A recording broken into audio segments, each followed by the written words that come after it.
What do we got from our good friend Tulsi here? The Ukraine war with Russia. Please explain to people what 2 months ago. The Joe Rogan Experience. So with things like funding the Ukraine war with Russia, please explain to people what that means and why we're sending so much money over to Ukraine. So let's start with that. Let's start with the military-industrial complex. Okay. What is it? Who is it? It is these massive defense corporations who make all these different weapon systems, from the smallest to the most powerful nuclear weapons and missiles. When we are at war, they make a lot of money. When politicians, even if we're not at war but are threatening that we may go to war, they make a lot of money. And these decisions are not made within the context of, hey, what does our military actually need? What do we need to ensure that our military is ready to defend our country and our national security interests? It is very often what members of Congress are advocating for, even more than the military is asking for sometimes, because of those cozy relationships with the military-industrial complex, with these massive defense contractors and their lobbyists. So there's a direct correlation as the money is changing hands there. The problem is not with the Democratic Party, the Republican Party. On this issue, when you see so much divisiveness on tons of other issues facing our country, everything from infrastructure to education, all these other things, you see like, oh my gosh, Democrats and Republicans can't agree on anything. This issue They agree on putting our country in a continual state of war is supported by leaders in both parties and the majority of people in both parties. And it's directly tied to the military-industrial complex's influence. Damn. And tied to people who, want to act and look tough, but aren't asking the most important questions like, okay, if we do this, will this help the American people or hurt the American people? If we vote to, send these billions of dollars to Ukraine, is that strengthening our national security or undermining it? You'll hear a lot of rhetoric, especially recently, saying, hey, if we've got to send all this money to Ukraine, otherwise Russia's going to come and attack us here. Otherwise, our national security will be undermined. So they say all these things to foment fear in people's minds, but they're not rooted in reality. So what we're seeing play out now is essentially a proxy war. U.S. is engaging in a proxy war with Russia, using Ukraine as their military. So the U.S. and some European countries, predominantly the U.S., though, are providing billions of dollars in funding, weapon systems, and so forth, and essentially waging this war using the Ukrainian military and people as their chess pieces in this geopolitical chess game. The ultimate objective being regime change with Russia. And you can see years before, obviously, Russia's invasion in Ukraine, this anti-Russia sentiment has been building up by the permanent Washington establishment and laying the groundwork. And this was the opportunity that they saw. the opportunity when we forced Russia to invade Ukraine. Based.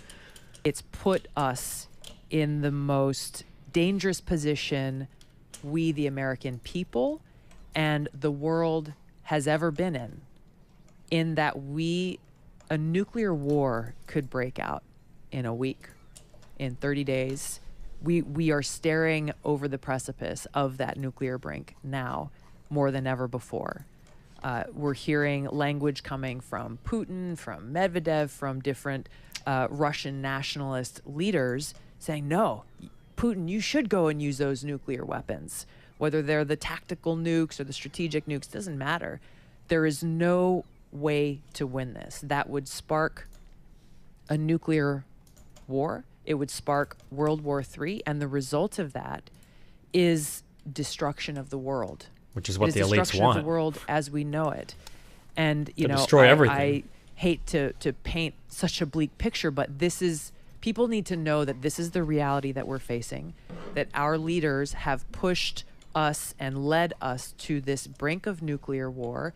They have their own bunkers and ways to protect themselves. There is no shelter for the American people. I think it was last time I was here, I talked to you about the nuclear scare that we had in Hawaii, and how, this message went out to everybody saying, hey, missile incoming, seek shelter immediately. This is not a drill. What everybody found out immediately is there is no shelter. There is no shelter. There's no place to go.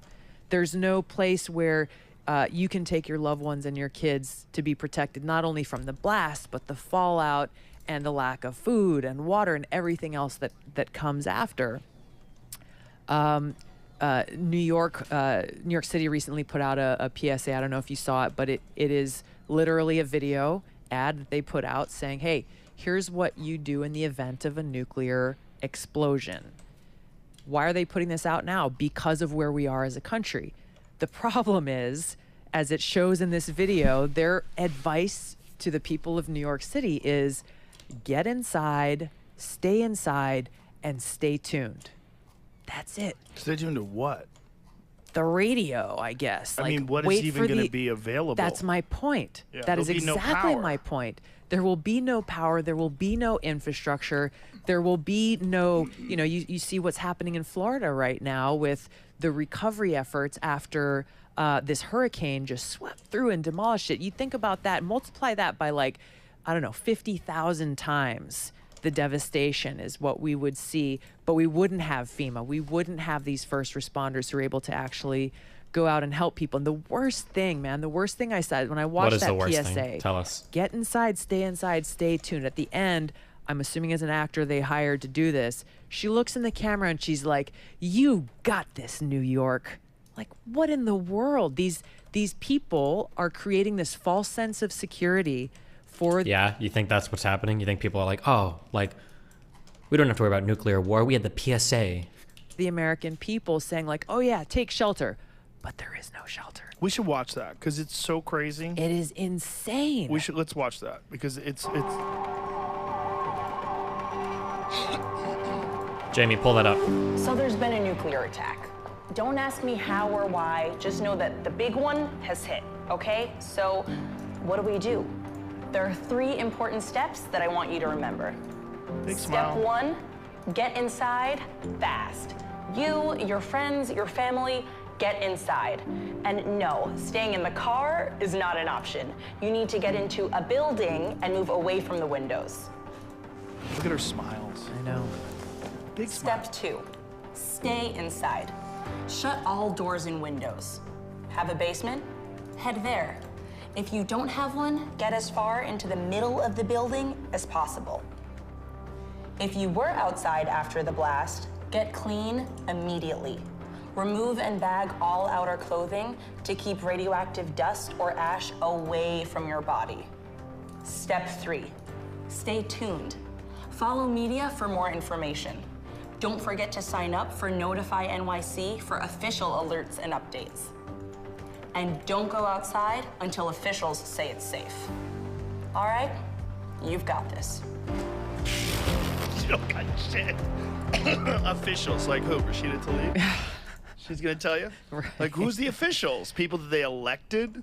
Who's going to tell you it's okay to We go need the outside Joe during a Rogans. nuclear blast in the Exactly. United States, something that's never happened ever and that we're completely woefully unprepared for? Exactly. You got this. You got this. She's so pretty, though. With her big smile. She's got a nice smile. She's got a great smile. That's probably why they hired her. That is a crazy thing to put out there. First of all, because what is it? What's the purpose of that? Is that to reassure people? Like, what is the purpose of that? Yeah. It's not to inform people because No. none of what she said makes any sense. No. Oh, get in the middle of the room? Right. Oh, that's okay. Right. The outside's not good? Just stay away from the window. The middle's not going to be. Because the radiation is not, just stays put. yeah. Okay, hold on. Firstly, radiation penetrates different materials at vastly different rates. So, no, it's not all the same. number one. So that's incredibly fucking stupid. Number two, the middle of buildings does tend to be the safest place to go. If you've ever lived in a place that has tornadoes, maybe hurricanes, you know that, because that's where like all of the plumbing and like most of the foundation and all of like the big shit is. Like if you're in an outside room, it might just be you and like a thin wall and maybe like a window that can explode between you and the outside. But in middle areas, you're gonna have like a lot more internal like stuff going on that's gonna like be more sturdy. Radiation, it's kind of like a... Not to say that like if a nuke is dropped on your building, you're probably gonna die no matter what. But I mean like this is... Here we have Destiny, expert on nuclear explosions. RPN, no, I just paid attention during my high school chemistry and physics class, you fucking retard. Email me with a 3-page apology for how fucking stupid you are, that you thought you could type in my YouTube chat being 85 IQ and I'll unban you. If I say anything incorrect, feel free to call me out. Feel free to correct me. But until then, fuck off, you fucking moron. A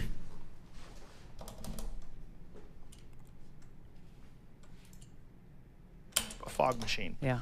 You know, it just doesn't get inside. Like what? I was in, I think it was after my second deployment. When I came back from the Middle East, I went on a trip and did some travel through Eastern Europe and went and actually visited Chernobyl. And it was astonishing to me even decades after that happened, because I was curious. I'd heard about it and it's like, okay.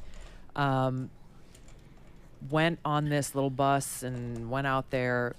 They gave us these radiation monitors, these handheld radiation monitors, so that wherever we were, you know, you could kind of test and see where the radiation still existed. They're like, oh, you're gonna see apple trees and things like that. Don't eat any of the fruit because it's contaminated. It is still contaminated decades later. Walking through the middle of the town, I know everyone... Okay. I'm gonna get triggered by chat. I don't want to talk about anything. Fuck, I'm so triggered lately. I needed the new year to come, okay? Okay. Nuclear blasts have no comparison to a nuclear reactor meltdown. These are worlds apart in terms of damage afterwards, right? You can go into Hiroshima and Nagasaki today, and the radiation levels there are about the same as anywhere else on Earth. It's normal background radiation, okay? Chernobyl leaked like 500 times the amount of radioactive material that was dropped in Hiroshima.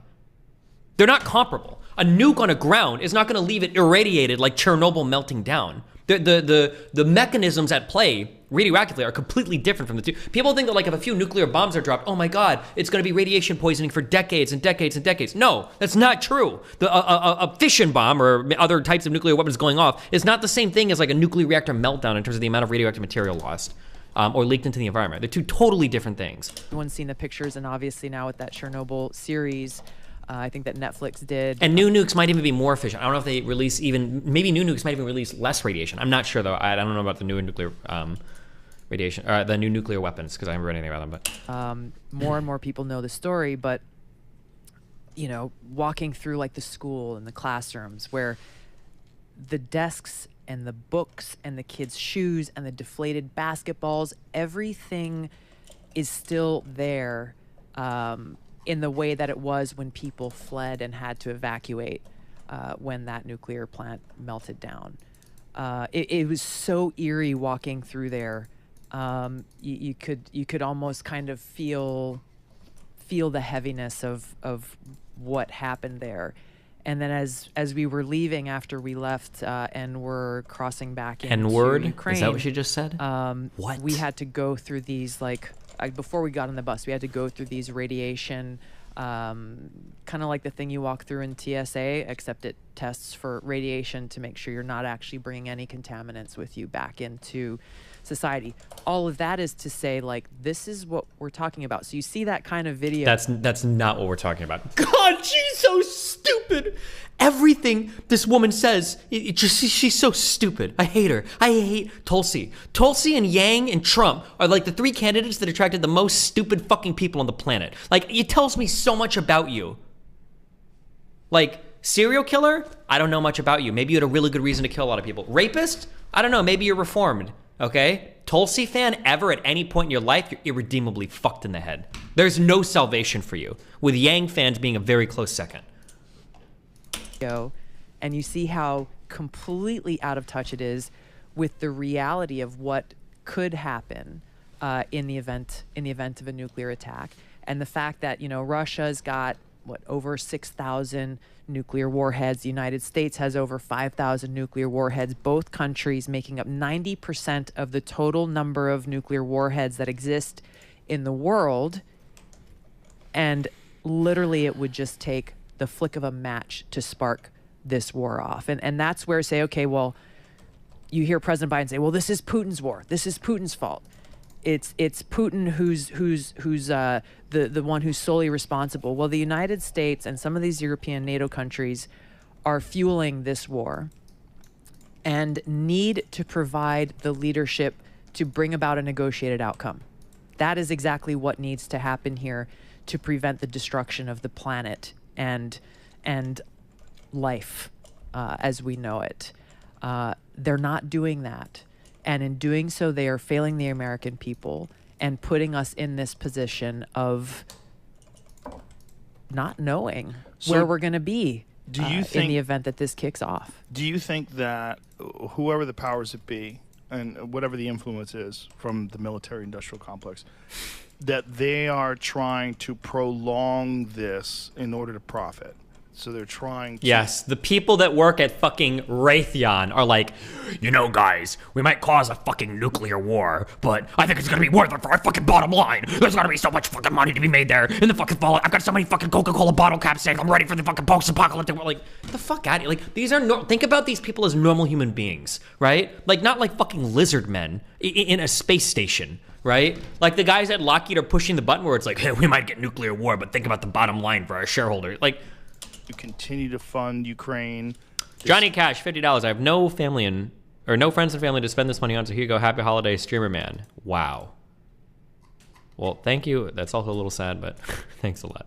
It gives them an... Do you think she's actually stupid or she's purposely spreading misinfo? Combination of the both. She is a Russian stooge through and through. 1,000,000%. Absolutely. She will simp for any fucking thing. Dude, Russia could start Holocaust 2.0 and she'd be behind it and she'd have reasons for all of it.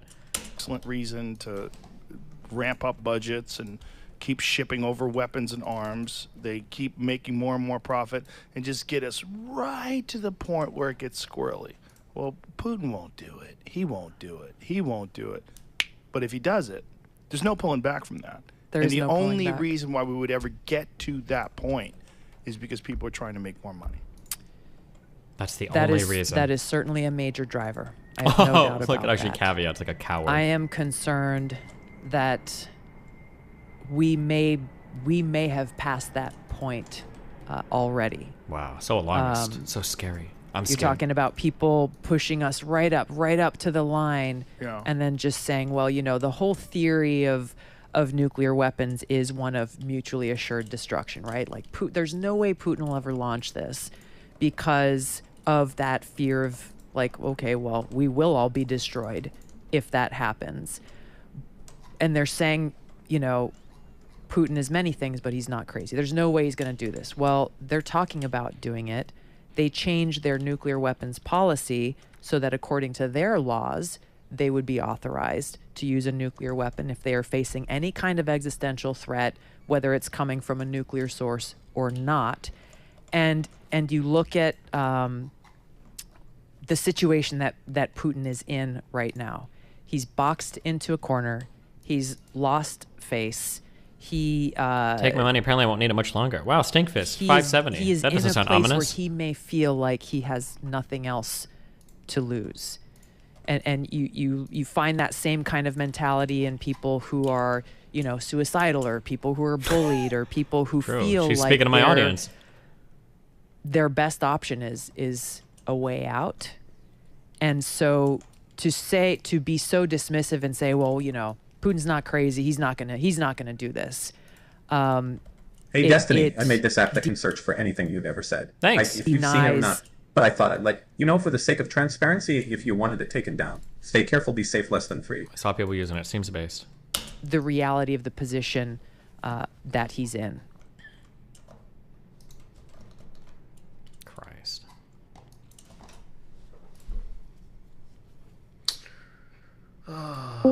More babysitters. Lacytron. Lacytron based.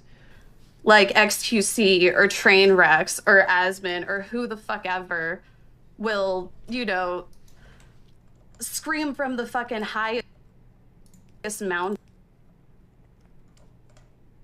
about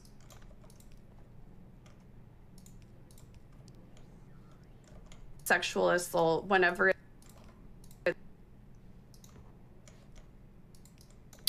LSF is on Casey's side for this. Did this have to do with the Adriana stuff? The Miz fans are like super hardcore in like salvation mode for Mizkif. Not that I don't blame them, but it's kind of funny to watch them. They're like the most aggressive posters for doing PR for Mizkif. It's kind of funny.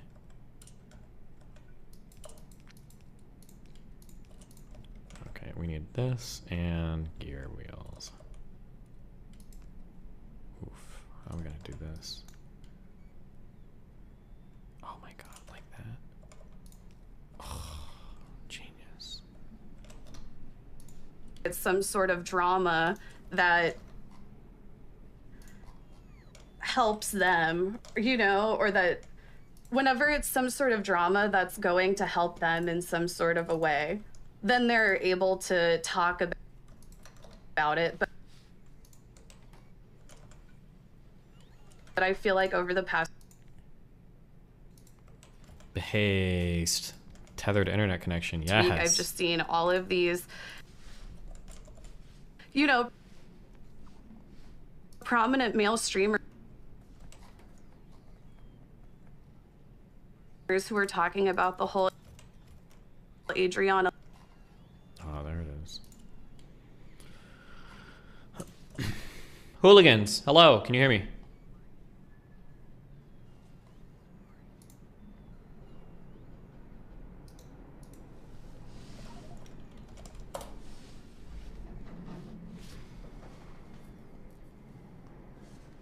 I'm restarting Discord.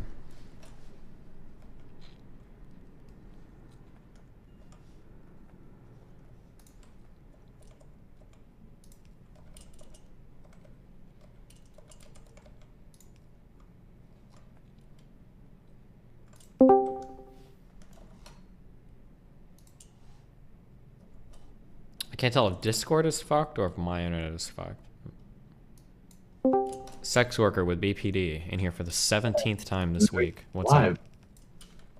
up? Okay, hold on. I'm here to just apologize for being a guy that thought that every Korean barbecue place, or at least even most of them, were all you can eat. I had no fucking idea that that they have like, you can order shit there and they cook it for you. You're not even the person that cooks it. I didn't know What that are was you a talking thing. about? Why are you wait, what are you apologizing for? Well, because I used to be one of those guys in chat that was like, you're a dumbass. Every place is all you can eat. I don't know where you're going to get Korean barbecue, where you just like order. Wait, like, had you just never gone to one before, or were you just completely... No, I've been to a bunch of them. I think the thing is if you live in like a major city, like the Korean barbecue places are probably more likely to be like ordering dishes and then they cook it at your shit. But if you live in like some shitty suburb, you're probably getting like the all you can eat like dog shit quality meat stuff. Oh, well damn, I'm sorry. Okay, what I really called on for was you mentioned maybe nuking the GigaChat emote. Where do you stand on that right now? I don't have strong opinions on it right now, but people have pointed out a lot of the negatives of it, that it's used as a discourse avoider. True. Was there like a turning point, or you just have seen that happen more and more? Or? No, just somebody said it and I was like, yeah, that's kind of true. Okay, sick. Some random Tinder experience askers moment in chat. If you still live with your parents, as long as you have a job, you'll be fine. You can just blame everything on COVID. There's like 6 more months to probably blame everything on COVID. Okay.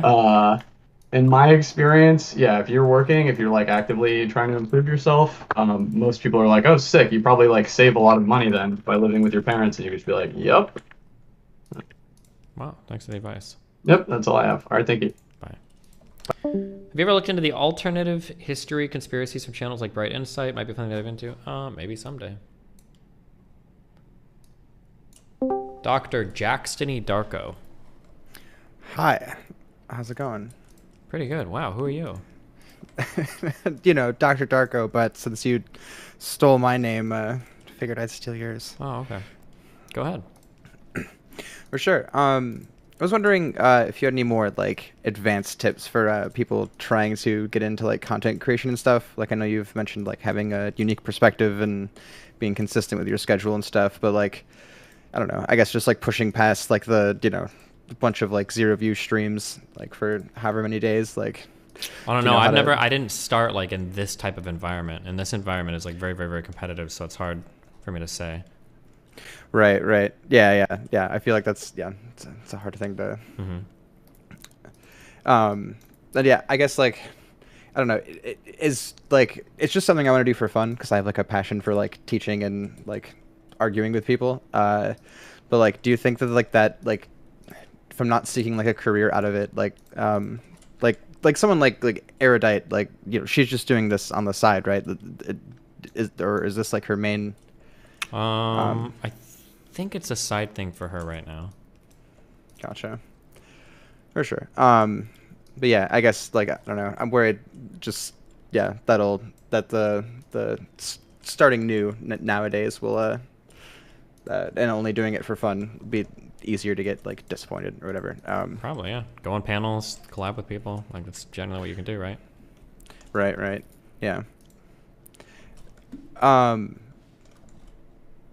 Yeah, I think that's all I got. Okay. Well, good luck, buddy. Yeah, for sure. Take care. Merry Christmas. Merry Christmas. Legendary Gogeta. Okay. Come back. What are you doing?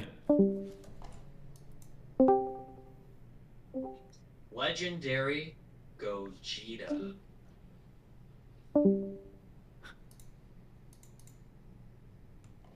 What? Okay.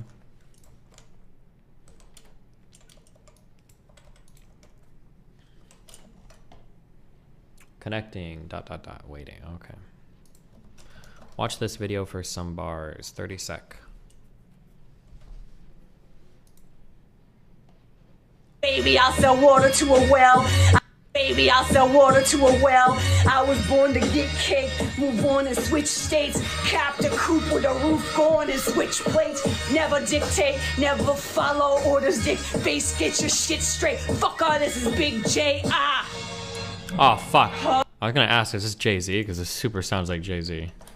Or maybe it's not. She might have written it on her own, and her name starts with a J. Never mind. Oh yeah, will not lose ever. Fuck off. Why are we watching this? Mandy Mayhem in your iPhone. Baby, I'll sell water to a well. I was born to get cake, move on and switch states. Capped a coupe with a roof, go on and switch plates. Never dictate, never follow orders, dick. Face, get your shit straight. Fuck all that. Why? I don't know why, but he must have a particular type of rap pattern, because this like just screams like Jay-Z. I mean, obviously it's a song. I wonder what that is that makes it sound like it so much. Oh, you know what? Fucking dogs is actually good. It's actually great. I want to fuck dogs. My dog likes to get fucked. Excuse me. I'm sorry. Based. Am I the asshole for leaving my husband for a Christmas trip to Hawaii with our kids? Every year, my family spends our Christmas in Hawaii. We've done it every year since I can remember, and it's a fun family tradition for me. After me and my husband had kids, we had to reorganize our family Christmas plans because his parents wanted to see our kids for Christmas, so we decided that we would celebrate Christmas with his parents on New Year's and go to Hawaii for actual Christmas. This is a system that worked for us until last year. Last year, his dad passed away around this time of the year, and it hit him and his mom hard. For obvious reasons, we didn't go to Hawaii. This year, we planned out what we do for the holidays early. We do Thanksgiving with his mom, and we do Christmas in Hawaii since me and my kids missed out last year. Things are going well until right before our flight. About a week out, he said he was unsure. He said that he thinks it might be better that we stay. He said he really wants to spend Christmas with his family and felt like his mom really needed it. Oof. I was unhappy about this. We made a plan. We started last month. We already had my dad buy our tickets and hotels, so it'd be incredibly unfair to me, him, and our kids for us not to go just for his mom, who we'd see a few days after we got back anyways. We got into an argument about it and proposed that me and the kids would go to Hawaii. He can stay there with his mom. He decided this, but he was very clearly upset that I wasn't going to forgo my family's Christmas tradition and see my family just for his mom. So now I'm in Hawaii watching and wrangling the kids by myself while he's home alone. He has said he texted me or he hasn't texted me or responded to me that much. When I call him, he only texts about 3 minutes before wanting to get on the phone with me and then talk to the girls.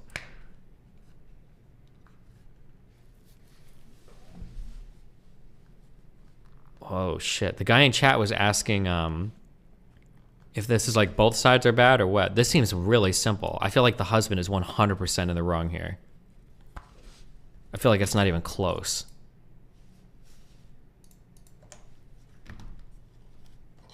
Like,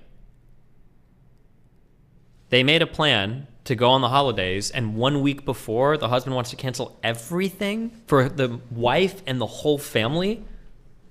Like, bro, 1 week before, you're gonna see them on New Year's, right? He's gonna see his mom on New Year's. Like, come on. Or at the very least, why not just bring the mom to Hawaii unless she's older or sick or something? But like, and they stayed home the first year. Like, nah, fuck that. Nah. Oh, no asshole here? No, the husband's the asshole for guilt tripping her. If he was just like, I don't feel comfortable, I want to stay home with my mom, that would be okay. I think that would be understandable. But a week out? Bruv.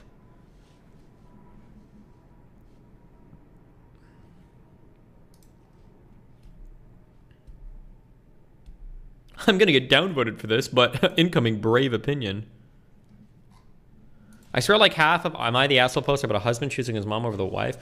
Fuck, I wish I could just experience that one time so I'd have perspective. I think I would dump my partner instantly. If I ever was in a scenario where like, if Melina's like mom or dad was like shitting on me relentlessly, and Melina's like, oh, I don't know, Steven, like I'd be like, okay, well, go fuck your dad then, because you're not fucking me anymore. Get the fuck out, you stupid bitch. I would be so done.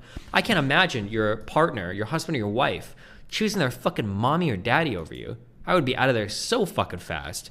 I would just be gonzo. That would be insane. Fed up Walmart employee promotes herself to customer.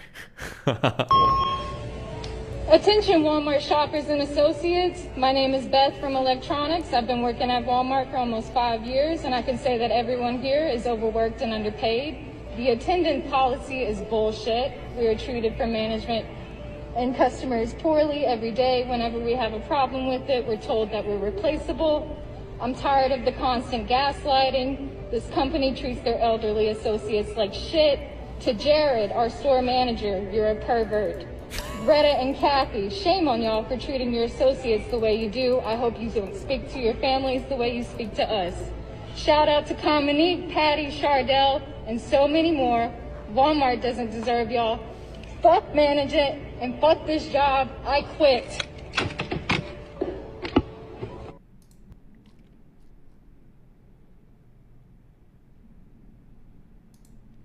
This looks to be an audio clip added to a video of a person who isn't a Walmart employee using the phone. This is under her chin and isn't saying her script right, hence the pan over to another customer. Oh, rip. Faked. Don't you think that you're the odd one out there? Oh, maybe, yeah. Maybe because I can more easily separate my family. But it's so disrespectful, dude. How you doing? All right, buddy. Hey. How are you? Pretty good. You want to be a big streamer? Have you ever thought about running? Why does Twitch allow this shit? Just like running on stream with massive fucking triple Ds and a fucking bra. That's actually my next plan for 2023. It's my New Year's resolution. Got like the stream bikini, jacuzzi set up. It's gonna be lit. Can I count on you to be my first collaboration? Oh, you can count on me to be your first OnlyFans subscriber. Oh no, you would definitely not be my first. You'd be top 5 though. Oh, okay. I think Sejin and Matt would be ahead of you in line. Based. Are you fully recovered from your Georgia shenanigans? Physically, like yes. Psychologically, not quite. Financially, not yet. But I'm working on it. What's up? How you doing? Well, yeah, man, I'm doing all right. I had a brief power outage here in Charlotte. Bro, is it fucking cold where you're at? Yeah, it's about 22 degrees last time I checked. But the funny thing is, like, we didn't get any snow, any sleet, any hail, nothing. Not rain, not shit. But earlier today for about 4 hours there was a 1-block power outage, and it was my fucking block. Damn. So it was like surgically precise. Damn, Yeah, they do so that that in sucked. North Carolina. They target people with surgical precision, I've heard. They do that like power plant thing that happened like last month or something while we were in Georgia, I think. As a Oh matter no, of fuck! fact. That was a really good joke that I just made. Okay. It wasn't. It The, really wasn't. It was terrible. People died. No. Fuck. Do you remember the voter ID laws that they tried to do in North Carolina? Yes. That Actually was got the struck down. that was the language that I think the North Carolina Supreme Court used, that it was probably illegal because they targeted minorities with surgical precision. That was the joke. That was a good joke. It was That a good joke. I Thank retract you. it. Fuck I you. apologize. Yeah. No, actually, it's funny enough that that Moore v. Harper case that we've talked about a time or two that was just like they had oral arguments in front of the Supreme Court. That actually came from North Carolina. So North Carolina is doing like some fucked up shit with the voter ID laws, the gerrymandering. This is like a nexus of Republican bullshit just all up here. Based. But so is it typical for you to spend Christmas Eve like in complete isolation? Yeah, I don't really give a fuck about anything. Yeah, I'm not like particularly festive, so I moved like 6 months ago to Charlotte, and got 4 sisters, and they're all kind of scattered. I've got one in Uganda and one. You have a sister in fucking Uganda? Yeah, she does mission work with her husband and 5 kids. So they've been there for about a year, and I've got 9 nieces and 3 nephews, and also like everybody's just kind of scattered in their own like family orbit. So like large scale gatherings are just like they don't make any sense. So Jesus. I actually prefer the calm of spending holidays alone. So I thought you were supposed to be in New York though, or like out of state. Did your flight get like fucked? I told Melina I was way too stressed to do it, and she was like, "Okay, I'll just come back."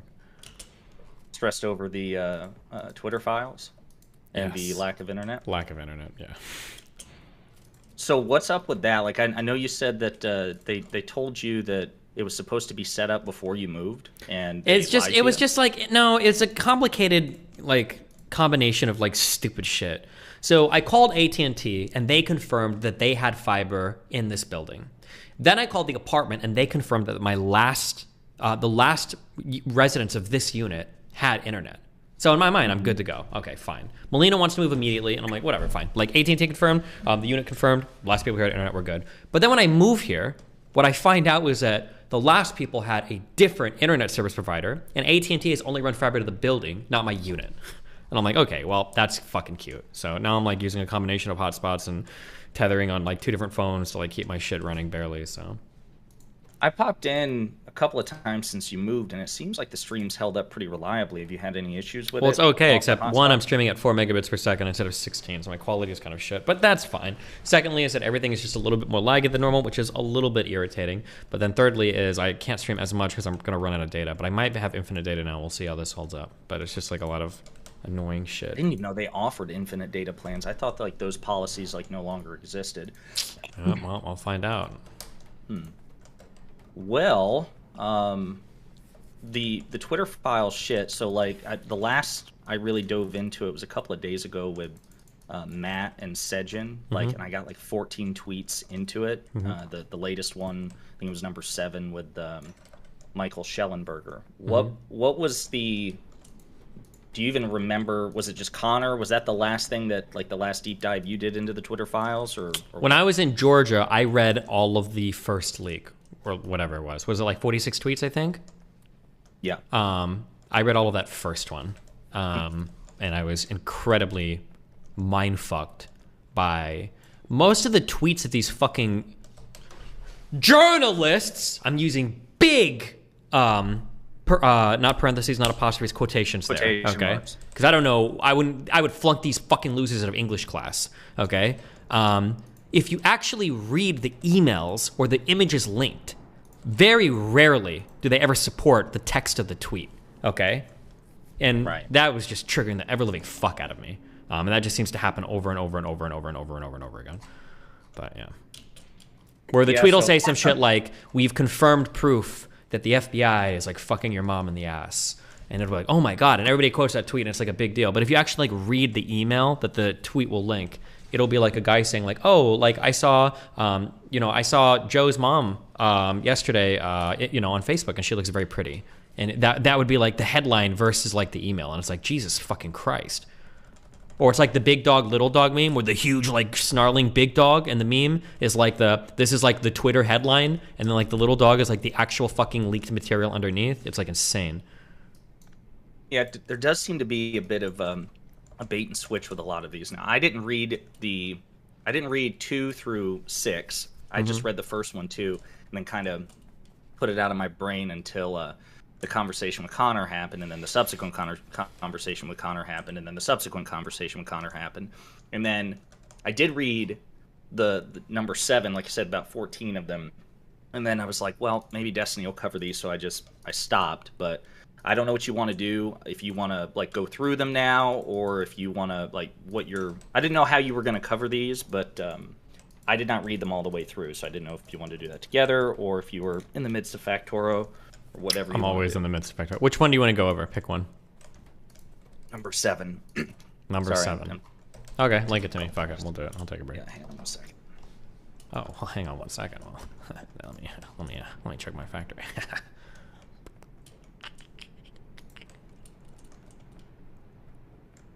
Oh, fuck. Actually, it's 8 o'clock. Do you want to message Connor and see if he wants to join us? Oh, why not? Let's see. Do you want to join Destiny and I to look at the Twitter files? Yeah, he may have a wife and family and kids and loved ones he cares about, but we'll see.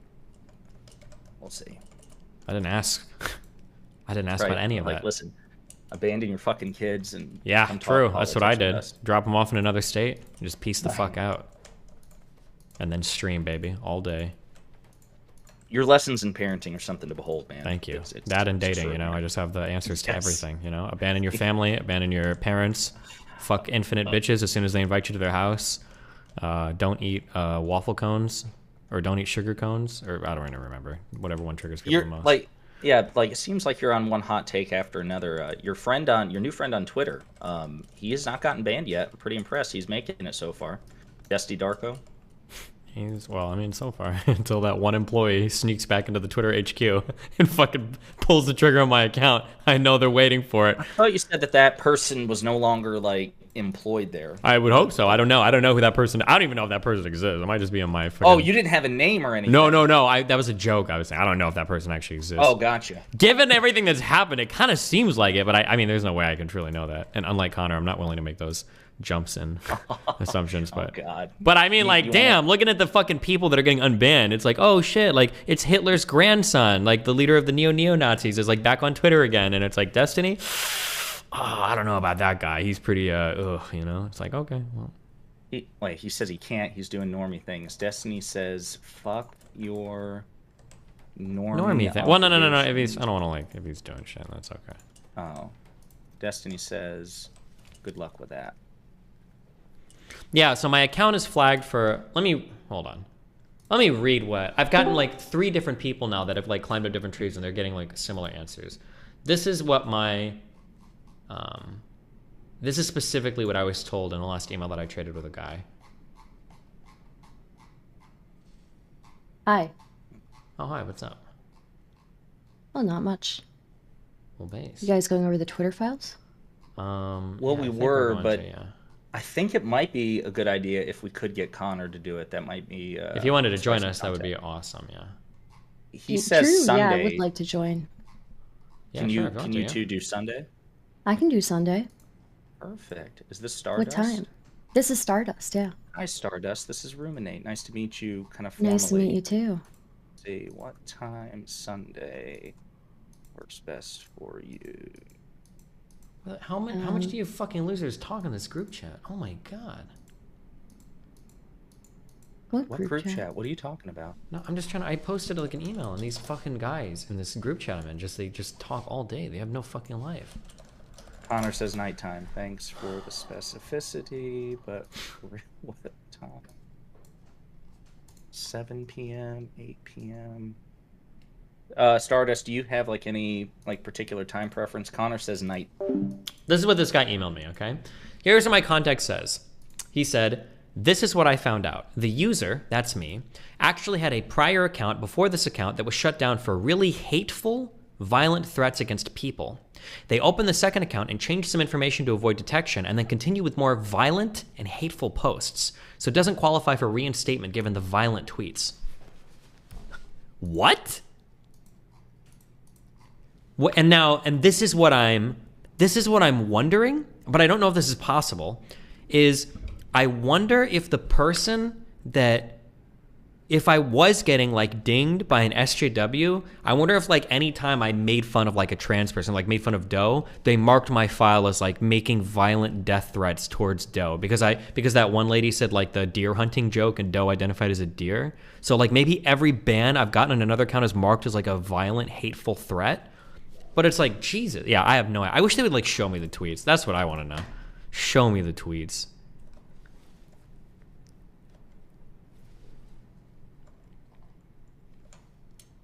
Yeah, as far as doing, I mean, I do spicy things, but I don't say spicy things, so, you know, not as much. I'm still negotiating with Connor. Sorry. Good job. God, this fucking cough will not go away. Oh. Uh-oh. Wait, did you have COVID? No, I got the flu, man. It fucked me up for like 4 days, and I've been fine for about a week, except this cough. Like, even like the videos and shorts that I do, I have to like I end up going into coughing fits. Yeah, you're probably gonna die. Christmas. Oh yeah, wait, tomorrow is Christmas.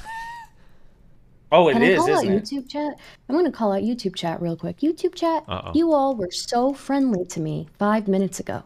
You all were so friendly 5 minutes ago. As soon as I'm in the call, oh, Stardust this, Stardust that, oh, negative Stardust, negative. You know, well, maybe you can take your negative words and shove them. Damn. All right? Yeah. Up your butt. Damn. What about 9 p.m. on fucking Monday? That's gonna be stretching it for me, but I'll make it work. What about you, Stardust? 9 p.m. on Monday? Sure. Are you Eastern time zone? Yeah, usually I take off Mondays, but I'll do Monday. Okay. I am ceding to your request. I like how we didn't even ask Destiny. Like we just Fuck you, Destiny. Around us. Yeah, I'll probably be okay.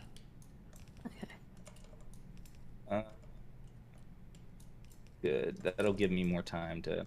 I don't know, man. These fucking Twitter files, they were like a chore. Like Cherry and Matt and Sejin were like, dude, you should like read these and like do a video about it. And I'm like, the first set were so boring. I don't know if you felt that way, Destiny, but you enjoy Factorio, so you probably ate it up. But the more entertaining thing was for me was just the discrepancy between like the tweeted text and what was actually linked. I like couldn't fucking believe it, but yeah, but I mean, as far as like just the reading itself, like it's so dry, and even as somebody who binges C-SPAN, like it was a chore to get through the 14 that I did just the other day. And then when you're reading like the constituent documents linked to it, because did you go through for the first set?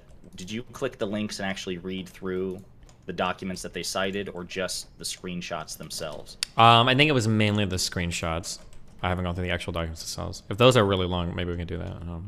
Yeah, see, because that's the thing. Like for the Michael Schellenberger, who's the independent journalist who did Part 7, and this is supposedly the big smoking gun. Where this is the one where it caused Connor to double down on his initial claims, even though, which I don't know if you know about this, but I know Stardust was there. So Chud Logic had a conversation with Connor, and then Aaron and I and Stardust and a couple of others, I think, who were there in the initial conversation with you showed up. And Connor actually pretty graciously conceded like 2 or 3 points. He was like, look, this is my opinion, but I recognize that it's less probable than your and Destiny's interpretation. I'm just, this is my gut instinct, yada, yada. Then these things drop, I think, the next day, Part 7. And then it's been like one victory lap after another, not just by Connor, but also just conservatives on social media. So this is like supposedly the big nail in the coffin for the idea that the FBI was not involved in pushing this. So damn, that sounds extreme. Yeah, and they've like in the links, they're like written declarations from attorneys, and like transcriptions of depositions of FBI agents, and they cherry pick, kind of like how they did with the first one. They cherry pick select screenshots and then like make, I think, reasonable inferences, but they're still a leap, right? Like, and reasonable inferences probably off of only a few screenshots. Right. One of the Right. things that drives me the most crazy when I tell people are like being pretty bad faith is there's this thing that people do. I wish I could distill this into like an easy to read like manual, but it's just stuff that I've kind of like picked up intuitively over the years. There's things that people do where hold on. There's things that people do where you've got like this whole scenario, this whole like macro context you could understand, but instead of like, and when you look at like the macro context, when you look at like all the information, it's pretty obvious what's going on, but people will pick selectively like 3 or 4 little descriptive factoids out of this information, and then they'll write like a whole contrary narrative to it. And anytime I see people do that, I feel like I can tell there's like a lot of like dishonesty going on. Well, the other issue is too, at least that I found, so like, at first I was like, okay, I'm just going to wait for Destiny to do this, and then I will read or listen to like any news coverage of it. But when Part 7 dropped, it was the same day that the final January 6th hearing came out. So like the last January 6th meeting occurred where Congress recommended formal charges against Trump to the Department of Justice. Then this guy drops the Twitter files like in like 30 minutes or something into that hearing. So it kind of like buried the lead a bit. And I also think at the same time, it gave more left-leaning media outlets the opportunity to just kind of sidestep covering the Twitter files, right? Because they're like, oh, we're focusing on the bigger deal, which is Congress trying to get the Department of Justice to convict a former president, which is the first time it's ever happened. But in the week or so since then, only CNN on a couple of articles, and I think like one 5-minute interview with a senior correspondent, they were the only ones who really covered it, and everything else has been like The Hill and Fox News and Fox Business and like all right-wing outlets. Your favorite political commentator, Brianna Joy Gray, did an interview with a guy with on The Hill or The Rising or whatever the fuck her program is, and it was the laziest, softballest interview I've ever seen from a person who is supposedly leftist. She, the Brianna person? Yeah. She's like a shill fucking loser. Give me the box. She's like a not MAGA communist, in my opinion. She's pretty close to it. She's pretty close to being a MAGA communist. That's Haas, right?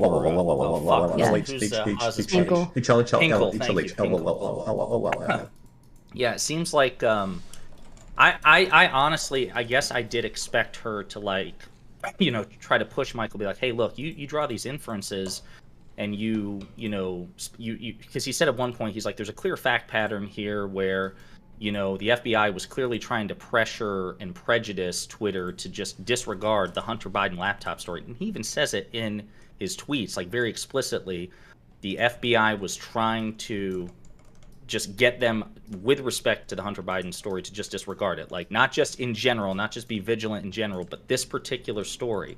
And at no point did she say, well, you actually didn't, there's no smoking gun here. There's no statement in any deposition or any written declaration under oath where somebody says that. As a matter of fact, the two people who feature in the the written declarations in the depositions, one is a former FBI agent, and the other one is this Yoel Roth guy who used to run Twitter's like moderation program. And they both said that Hunter Biden never came up. Like, those words and the laptop Raiders Envy, never thanks for the came 10 up. gifted memberships. And the FBI agent had no idea about the laptop. He had no idea that the FBI had the laptop because he wasn't involved with that particular investigation. So like, nobody's like, dude, okay, why are you just leaping to conclusions here? Nobody is pressing him on it. Chris Cuomo did an interview with the Schellenberger guy, and Chris Cuomo. I expected him to ask tough questions, and all he did was kind of cup his balls, metaphorically speaking. It's the weirdest softball interview with this shit. I don't know. I'm really surprised. Yeah, it feels like people just aren't like reading any of the actual stuff. I mean, to be fair, it would be nice if they put it in one place and we didn't have to read through 20 fucking tweets every time. But yeah. Well, I mean, if it's your fucking job as a journalist to do it, they should be fucking doing it, I would say. Yeah, no, I agree with you on that. Because if they don't do it, like all the Tim Pools of the world and everybody else are, so. They're definitely. Do either of you find it sus that that nobody like Musk or these journalists actually dropped all the information, or do you think that they have compelling legal reasons to do it? Like why they haven't like appeal to- released everything? Yeah, like Oh, because- everything, all the information that they examined. This is what people need to understand, because these guys are not journalists, and they're not doing journalism, and they're not doing transparency. What they're doing is propaganda. That's the goal. The goal of these leaks is to hurt the Democratic establishment. That's the goal. Like Democrats, not all democracy, well, kind of, but like the Democratic establishment. That's what we're doing. So if you try to look at them and like, well, if these guys are journalists, why aren't they writing real articles? Why don't they leak any of the like more of the source material? Why don't they like none of their actions really make sense? It doesn't like I don't understand like why they're doing the things they're doing. But if you view them as more like a WikiLeaks, like a kind of like a propaganda arm of either the Conservative Party or like the anti-Democrat Party, then all of their stuff makes sense. They're leaking sensationalist things. They're picking and choosing what they want to reveal to the public, even though they're called, like, I don't even like calling these Twitter leaks, because it's not really a leak. It's just a selective like reporting of things and then them trying to sell us a narrative about what exactly it is. But I mean, like the idea that you would release like articles in like multiple tweets is like laughably fucking stupid. So I mean, like it's pretty obvious that it's just like a big propaganda exercise instead of them trying to do like anything legitimate or valid. Well, and the other thing, speaking of the New York Post, that so I don't know if you get this way, but with stories like this, sometimes even though I try to take diligent notes and I try to like have quick recall, some of the details, because these like, I don't want to call them conspiracy theories, but certainly conspiracy theories are spawning from it. Mm-hmm. It's so hard to like quick recall all the fucking details. And you saying that, it reminded me, do you remember that when the story broke and then about Hunter Biden's laptop, there was also reporting that came out that people at the New York Post, not everybody, but there were a number of staff at the New York Post who had serious reservations about posting this because even they questioned the chain of custody and the veracity of the laptop's contents, right? So it wasn't even like the New York Post, which is a right-wing outlet. Well, and this is like who got. Yeah, like what, like in terms of what you're saying, this is like the frustrating thing too. Okay, is that like this is the easiest test of bad faith ever. Okay, now I want to be clear. I'm pretty sure, and you agree with this, right? The laptop is real, right? It is actually Hunter Biden's laptop that I think even the FBI's, right? So I'm not like saying that's not true. Okay, however, it looks like a fake story, right? Hunter Biden, the president's son, in some fucking crack-addled haze, like drops off and leaves a laptop with a blind computer repair tech that contacts Julie. Like, that sounds like the fakest Who is fucking... also an ardent Trump supporter. Yeah. So like, it sounds like the fakest people. fucking story in the world. And anybody, if you're actually good faith, I think you'll admit that. Yeah, it does sound like really fucking sus, right? Now, it ends up being true, but it sounds like the most sensationally fake fucking story in the world, you know? Stardust, in your community and stuff like that, like, do people argue with you about the Hunter Biden story, or is it like something that really doesn't feature all that much, and this is just more of a kind of a personal political interest for you?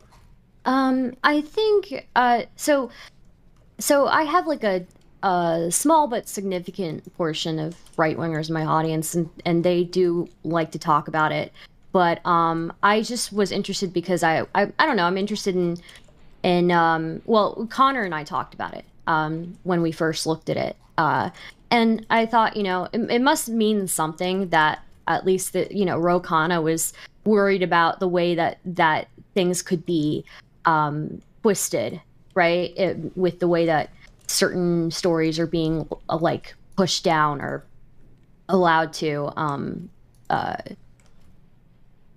allowed to kind of, whether they're being allowed to kind of explode in popularity or not, right? I think it means something that Ro Khanna was concerned about how that might look from a public perspective, as somebody who is a Biden supporter who worked with the Dems. Well, but so does yeah, it say something about it, or is that just like a reasonable thing? No, I think it was a reasonable thing, and that's why. I mean, I am concerned kind of in the same way that, you know, if there's actual, you know, suppression here and there, like it's worth it to take a look into this and see, because I don't want. I don't know. I feel like it could very easily spiral out of control, the story around it. So. I'm sorry, real quick. Somebody in your chat said, fuck, I just lost it. Somebody said, Destiny, I never saw anything that can... Down to Biscuit said, Destiny, I've never seen anything that confirms he dropped off the laptop at the shop. Now, I will say... Is that true? No, yeah, that's what's going to correct. I do want to say, in the interest of fairness, the laptop repair guy, his last name is Mac Isaac. He does have an invoice with Hunter Biden's signature on it. That signature verification believes is pretty fucking close to it, right? And they've had like independent forensic analysis, like Washington Post and New York Times. They did like investigate copies of the hard drive that this dude took. Like he made copies before he handed it over to the FBI. And that's how the New York Post got the story. And then Washington Post and New York Times got a hold of it, the copies as well. And they verified that, you know, thousands upon thousands of emails are legit. Now, most of the data, they could not verify the authenticity of it.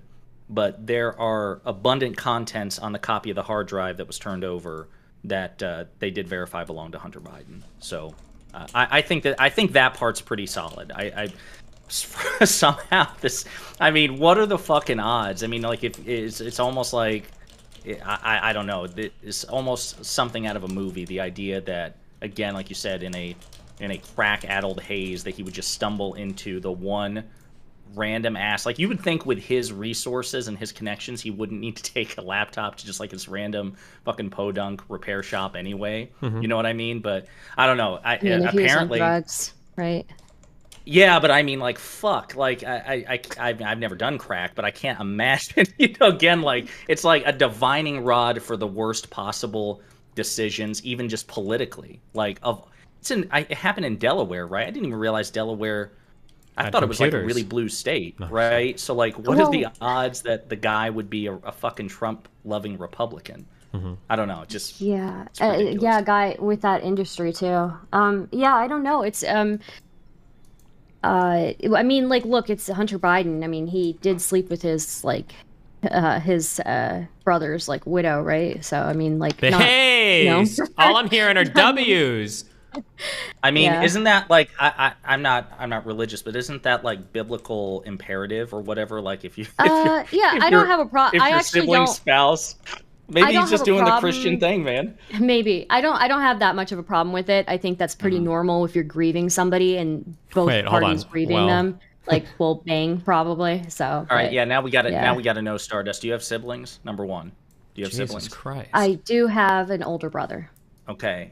Oh, well, then that answers that. I was going to say, like, if you had hypothetically a sister and she were married and something happened to her, would you shack up with her widower? I mean, if I missed my, I don't know, I imagine, like, they both missed his brother pretty badly. They both bonded over it, and then they just ended up fucking one night or something. So. I think they fucked, like, more than one night. I think that was part of the problem. Like, they had, like, a full-on... Weren't they engaged or something like that? Yeah, like, yeah, and then he ran away or something. Yeah. Destiny, I tagged you in a link in your DGG chat, and I'll drop it again. It's time-stamped. Now, you may not want to play it because it has Brianna Joy Gray in it, but I think this is really important because the fucking author basically says, the author of Twitter File 7 is like, well, maybe there is nothing to it, but it should be investigated. So take a look at it.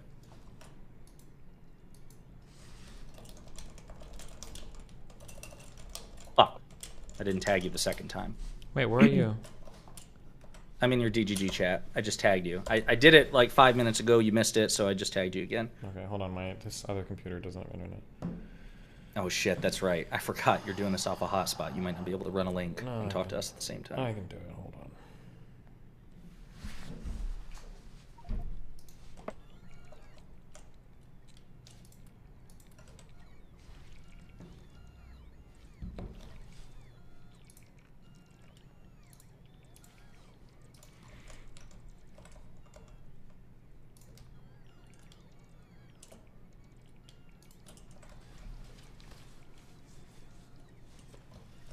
The New York Times last week outside the shop. The New York Times last week outside the shop. Why are you putting this in a quote and it's not even a sentence? The New York He threw the link in there too. Last week outside the shop. This was just like the header. New Times. That's okay. Last week outside the shop that he is legally blind and no, dude. Why? Okay, never mind. I'm not even gonna try to read this. I'm sorry. Can you tag me again with what you were saying? Yeah, one more time. Yeah. Oh, this. Okay, thank you. Yeah.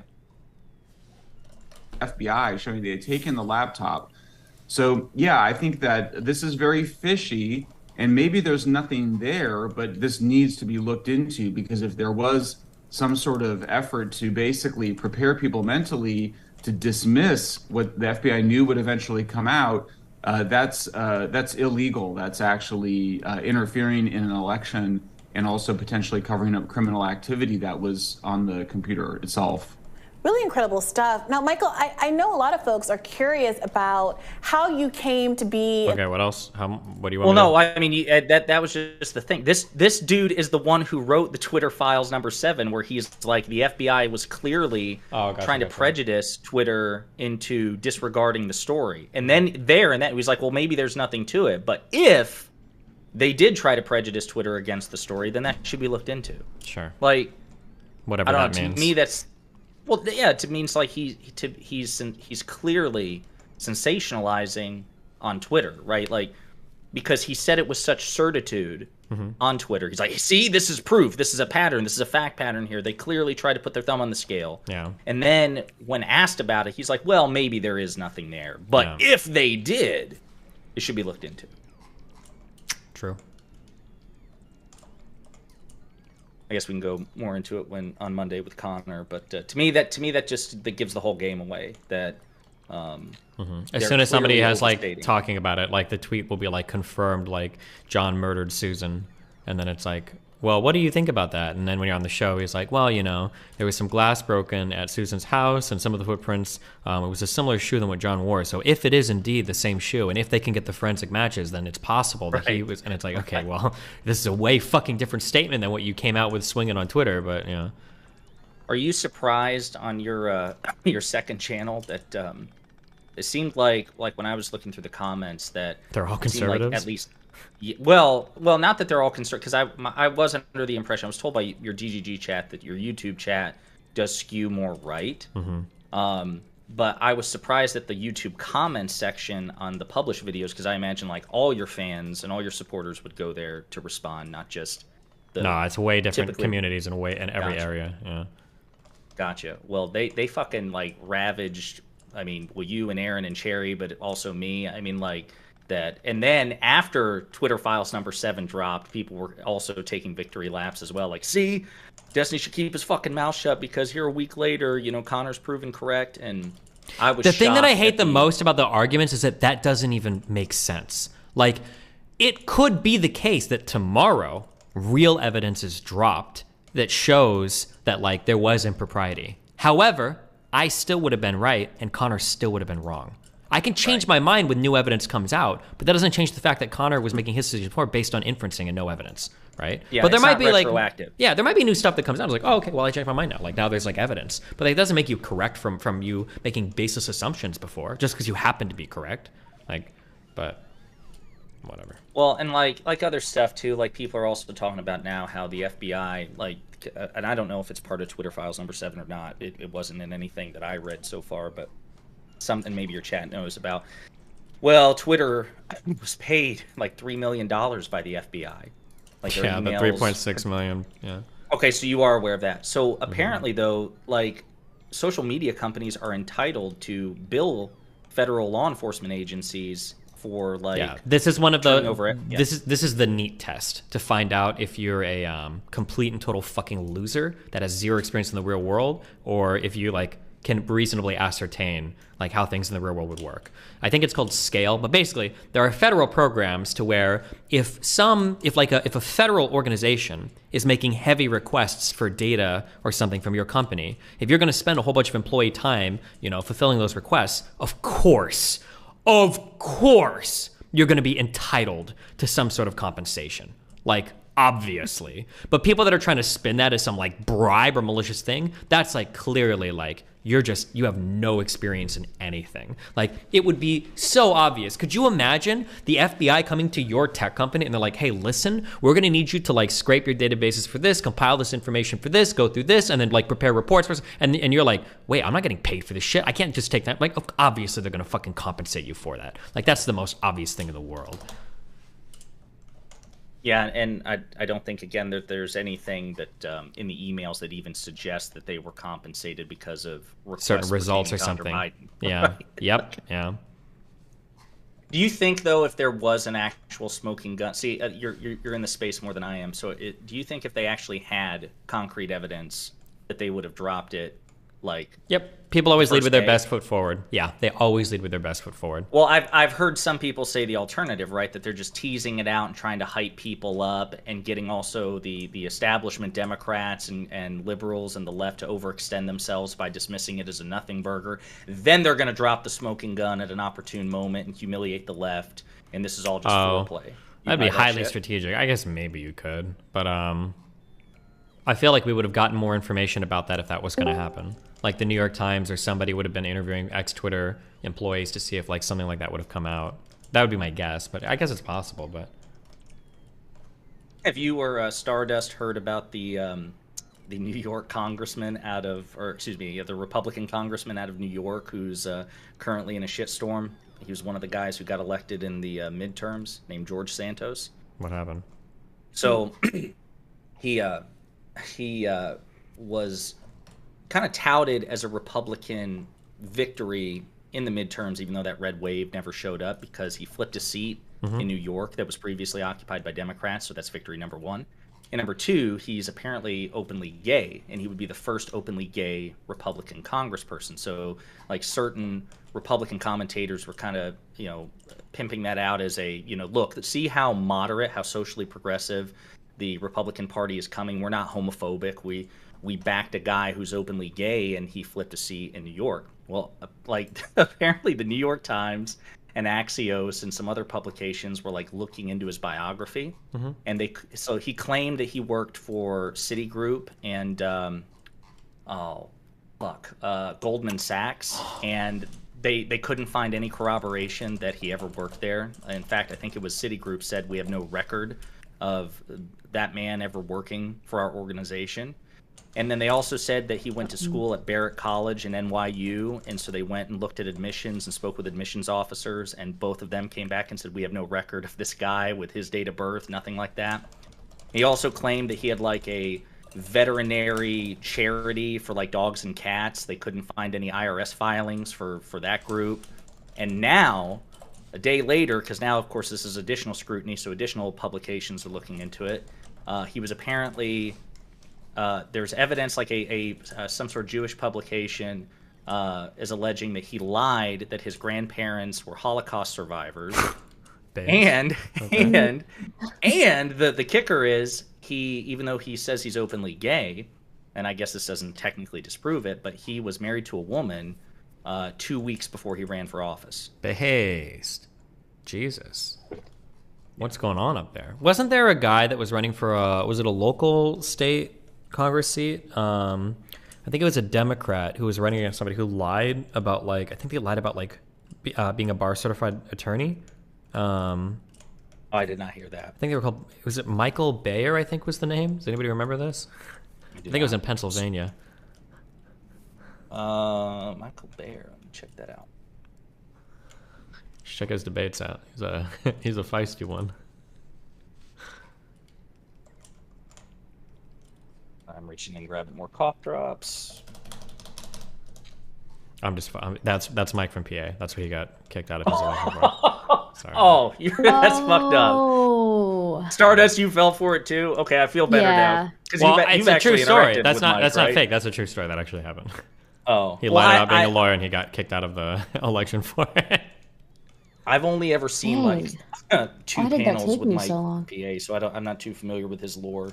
Other than that, I think he hates you. Oh, I thought you two had history, Stardust, like on panels and stuff, like that you guys had. I thought you all were like interacting. Me and Mike from PA, absolutely not. Gotcha. Yeah. Destiny, I was fucked up, man. I was over here like drinking the Kool-Aid, thinking that there was something to this. I'm like, holy shit, a Democrat lies? I'm so used to Republicans lying that seemed kind of, I don't know, counterintuitive. I'm sure there are Democrats that lie. Don't worry.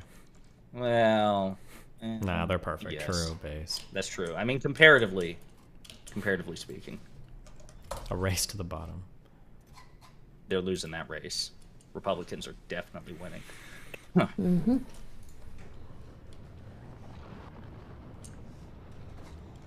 You watch Andor yet? Nope. Fuck you, man. Come on. Like when What's you were. Okay. Star Wars. Oh, like Star sorry. Wars? Okay, No, no. never mind. I'll be quiet. No. What do you mean? No. What? Listen. I unlike Destiny, I am not a misogynist. I believe that women have the right to speak. So, do you have opinions about Star Wars? I don't have any opinion. That's why I'm going to keep quiet, because I don't have any opinions on Star Wars or anything around that. So. Well, it's really good. It's super good. I'm kind of bothered that given that you have absolutely no internet to speak of, and you could probably stream it off your phone. I'm surprised, like at night when you're laying in bed, you don't watch it. Like just watch. Bro, it. if I'm in bed, I'm fucking sleeping. If I was awake enough to watch it on my phone, I would be playing Factorio. Are you telling me, given your profession, when you hit the sheets, you actually put the fucking phone down? Nobody does that. Oh, I have a Nobody thing our now. age does Actually, unironically, so that I sleep, I don't take my phone in my bedroom anymore with me.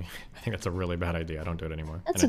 That's that's good. That's a yeah. Tell me a lot. More people should do that. Yeah. Oh, 100%. But I mean, I just don't know of anybody who, like, fuck. I think Well, now I've you got know an one. 86-year-old grandmother who brings her iPad with her. Yeah, like, yeah, she she does. You know what she's looking at? Yeah. Yeah. Wildly inappropriate. She's a good Christian lady. What's wrong with you? Nothing's wrong with me. I met a lot of good Christian ladies, and they like a lot of raunchy things. Jesus Christ. Yeah, you know, if anything, you're the one being bigoted for saying that old women don't have a right to their sexuality. What's wrong with you? Wow. That's true. Fuck. I owe my grandmother an apology. She's probably listening right now. Guarantee you she's a DGG. No, she's not listening. She's on her iPad right now talking to me. Oh, here we go. Well, that's actually part of some of the I mentioned that I was doing videos earlier. One of the videos I was editing was a homemade movie with your mother. She flew in from. Does she live in Nebraska? I don't want to fuck this up. Does she live in Nebraska or does she live in Florida? She lives in Florida. Okay. Well, she came to Charlotte. Uh-huh. And having the time of her life. Is she? Yeah, she is. Very generous. Christ. Take her to any rallies or? No, it's too cold for that. She'd probably go with you. I prefer checkers. Wait, isn't she super conservative and like ex-military? She'd probably stab me. She's ex-Air Force. Okay, let's calm down. I mean, that technically counts, right? Yeah. Okay, what else we got going on here? Nacho, what did you join for? What's your problem with the Air Force? Yeah, I joined earlier to talk about the I don't Twitter have a problem files with the Air thing, Force. but I'm a Sounds noob, fine. so I haven't streamed in so long. My fucking mic was disconnected. So Nice. it's like trying to talk. And Is it nobody plugged could hear in? me. On the Twitter files thing, I don't think you're gonna get any significant drops. Like you're not gonna, even if they really wanted to, like just drop everything, you're not gonna get anything significant because it's his company at stake. If they really did do something heinous, like Elon Musk is going to get sued. Like he's well, no, he's it would the be new owner the now, so old. he's not It would gonna- probably he's be not the gonna old release a bunch of employees. shit. It's not going to be like the whole company's going to get nuked or something, right? How? But they would. Okay, let's say they did something. They broke the law. Or they did whatever they did. Right. Mm-hmm. Twitter is responsible or liable, and Elon now owns Twitter. So why would he shoot himself in the foot that hard? I don't want to sound like a Like, dumbass, but is that actually the case? Like He's the owner. Yeah, it's. Yeah, but he wasn't the owner at the No, time. there's no shot. There's no shot. The company would probably still be If the Twitter one got a paying. lawsuit, he would be tanking Yeah, but his company. The company would still be the one paying out, though. Like, if somebody were to say, okay, well, Twitter did all this fucked up shit to us, while whoever This was the doesn't owner, sound like a now punitive damages we're gonna sue payout them. thing. This seems like a criminal like matter.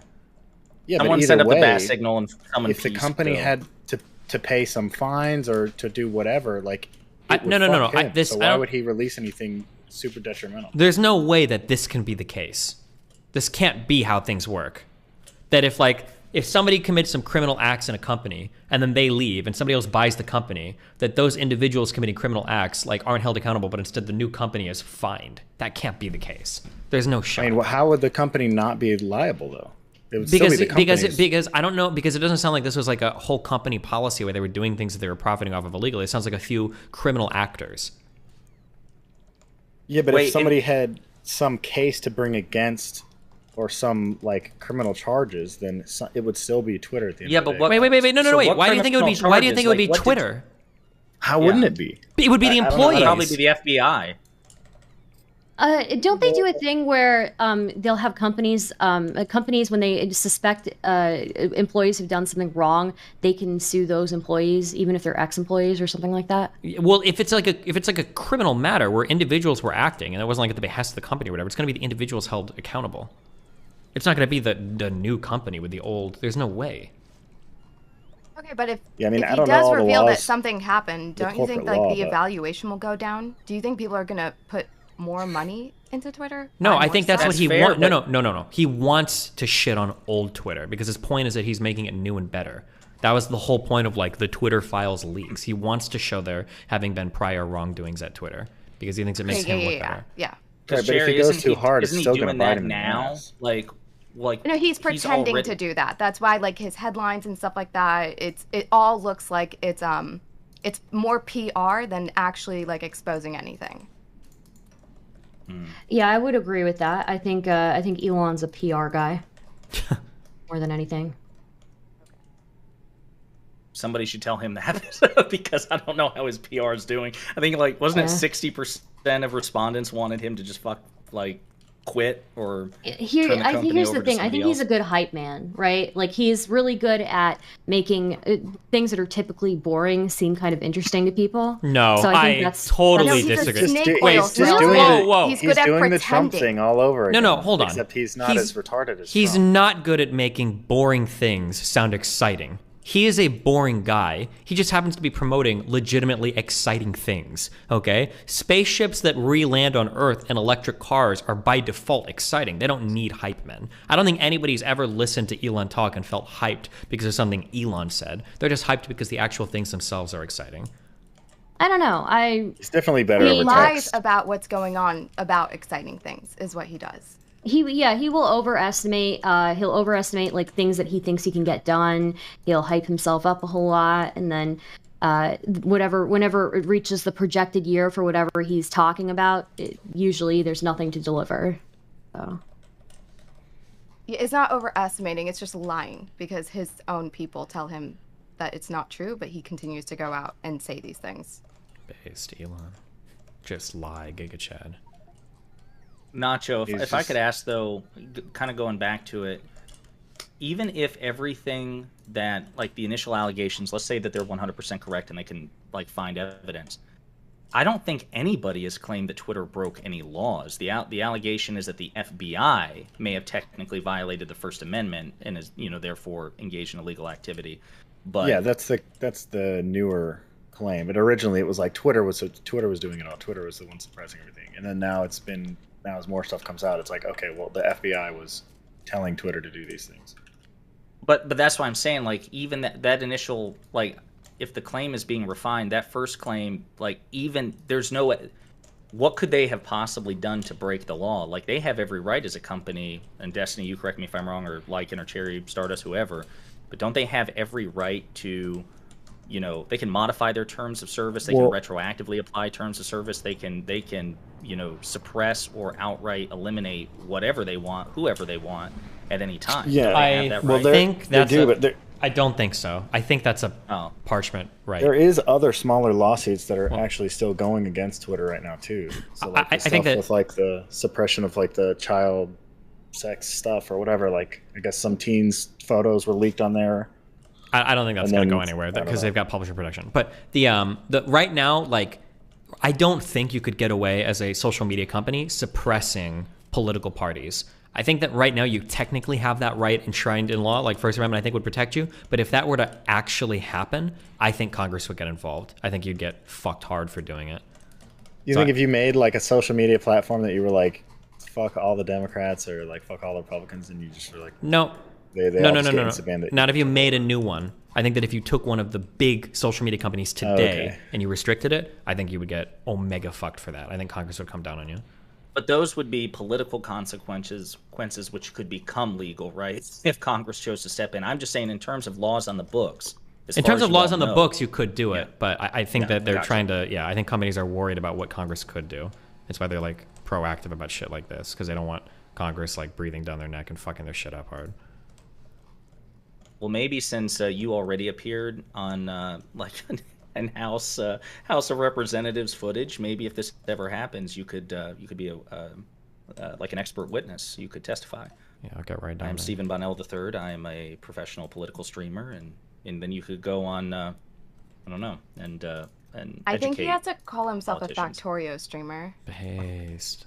I don't think he can say political. I can call How myself. would you describe yourself now, Destiny? Because you were like when somebody introduced you to me, that's how you were pitched. Is like, dude, this political streamer. Would you consider yourself that now, or are you more just Yeah, I think that's what I'm. event streamer? Probably the Wait, most. What was the first game you played? Didn't you go pro in something? StarCraft. Oh yeah, true. I think right now I'm probably most known for politics and like social commentary is what I'm most known for right now. It was StarCraft? I thought it was Minecraft. Good one. True.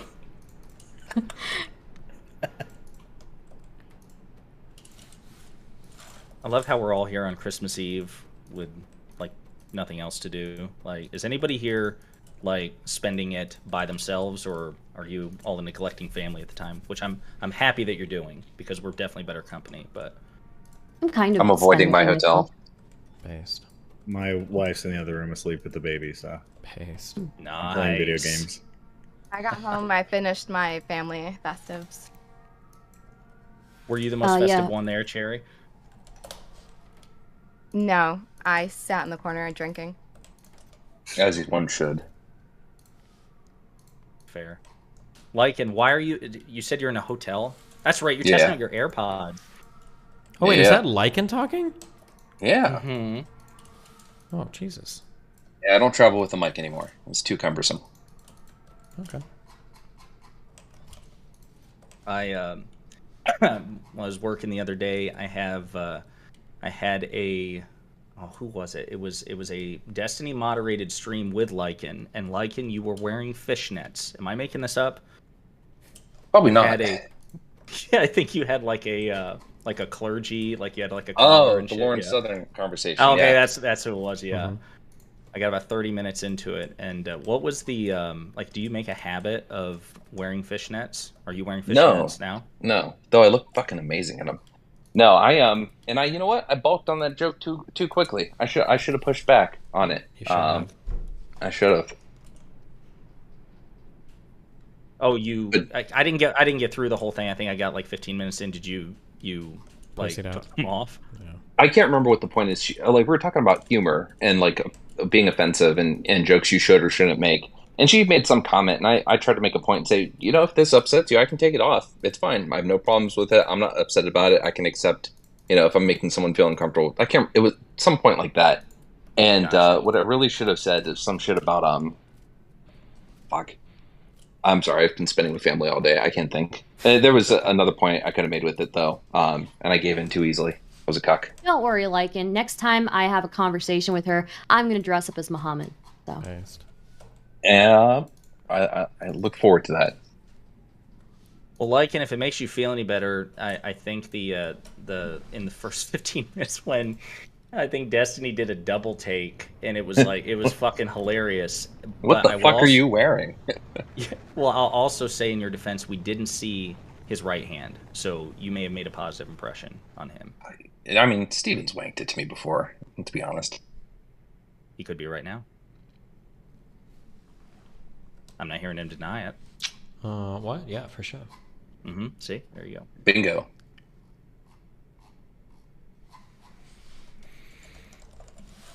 Steven, have you even read my manifesto? I skimmed it. It looked like a good meme. I'll get to it, okay?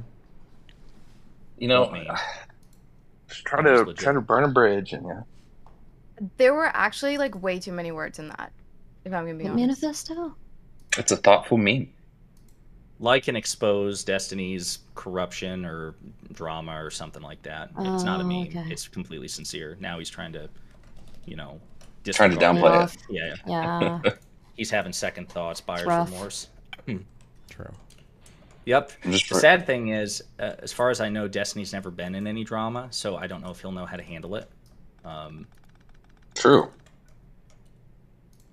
I'm gonna go read that thing. I'll be honest with you, Lycan. So like, because I tend to avoid the drama. So when I saw that pop up on Twitter, I almost shit myself. I'm like, oh my god, is this real? Is this a new betrayal there? Because you said something like, I've been silent for too long. It's time. Like, real friendship involves holding somebody accountable. And like the initial couple of lines were really sincere, and it was only because of people in the comments section like saying, hey, good meme, good meme. But like, my heart skipped a beat, dude. Steven, so when I sent that message to you in chat, I sent him a message. I sent the link and I said, hey, I think it's better you get this from me and not the internet. I watched you like look over, and then you spent like you paused the game for a second, opened it, and I watched you like reading while playing the game. Was there any part of you that thought I might have been serious? Not that much, but I was just like skimming it to see what Okay. was going on. Because then I felt bad, and I was like, oh shit, I hope I didn't like give him a moment of like, what the fuck now? You're good. Okay, heatsink, medium pulse. Did you get yourself anything for Christmas? What was that directed towards? You? Nope. Did you get anything fun for Christmas? Yeah, I got a new cat litter robot. Cat litter robot. Yeah, so when my cat goes to the bathroom, it automatically does the thing. Nice. Is it worthwhile? It is. Well, that's good. You should think about getting yourself something. Like what? I don't need anything. High-speed internet. Go ahead. I've seen your car. I think you need a new one. Yeah, you want me to go buy a $7 million car? I'm good, actually. Living No, within not my 7 means, you know. million. I think I enjoy Just actually. maybe not something like fun size. Maybe get like a normal person size car. Oh, you're one of those girls that likes to drive around SUVs and Jeeps and not even know how to drive your fucking vehicle. Is that? Oh shit, that was actually really mean. I'm sorry. You just. Ruminate, did you get anything for Christmas? This piece of shit. I just remembered you drove your SUV into a tree, so I just realized I I didn't was drive like, it I'm into sorry, my bad. the I didn't mean to. Okay, Oh, my bad. I didn't drive it You into. fucked me I first, was okay. parallel Okay. parking, and My the bad. tree came out of nowhere. That's true. Okay. Anyway. Ruminate, did you get Ruminate, what'd you anything do? for Christmas? I got myself the latest Journey live DVD at Lollapalooza, which I think you know about, Cherry. Highly recommend it. It's really good. And then I Lollapalooza or the suffered- Journey Live DVD? What are you recommending here? They were both. Okay. They were at Lollapalooza. They were headlining Lollapalooza with Post Malone of all people. Like, what a diverse bill. I literally went from a Megan Thee Stallion show, walked over across the field, and saw Journey play. So like, it was a great show. But yes, you should go to Lollapalooza if you have not. Nice. You guys like concerts? Like, or am I the hate only them. person? I used to really like them. I saw Elton John in October. That was a blast. Dude, I saw So Elton John. cute. Yeah, this is his farewell tour, man. It was really, really good. He was amazing, but I was in the middle front section, and I don't know what the fucking deal was, but that entire part of the crowd would not get hyped. And like, he was noticing it. Like, he would like, you know, he walks across the stage, and like, you know, everyone cheers, and he kept like getting annoyed, and because no one would fucking cheer, and it ruined so much of the experience.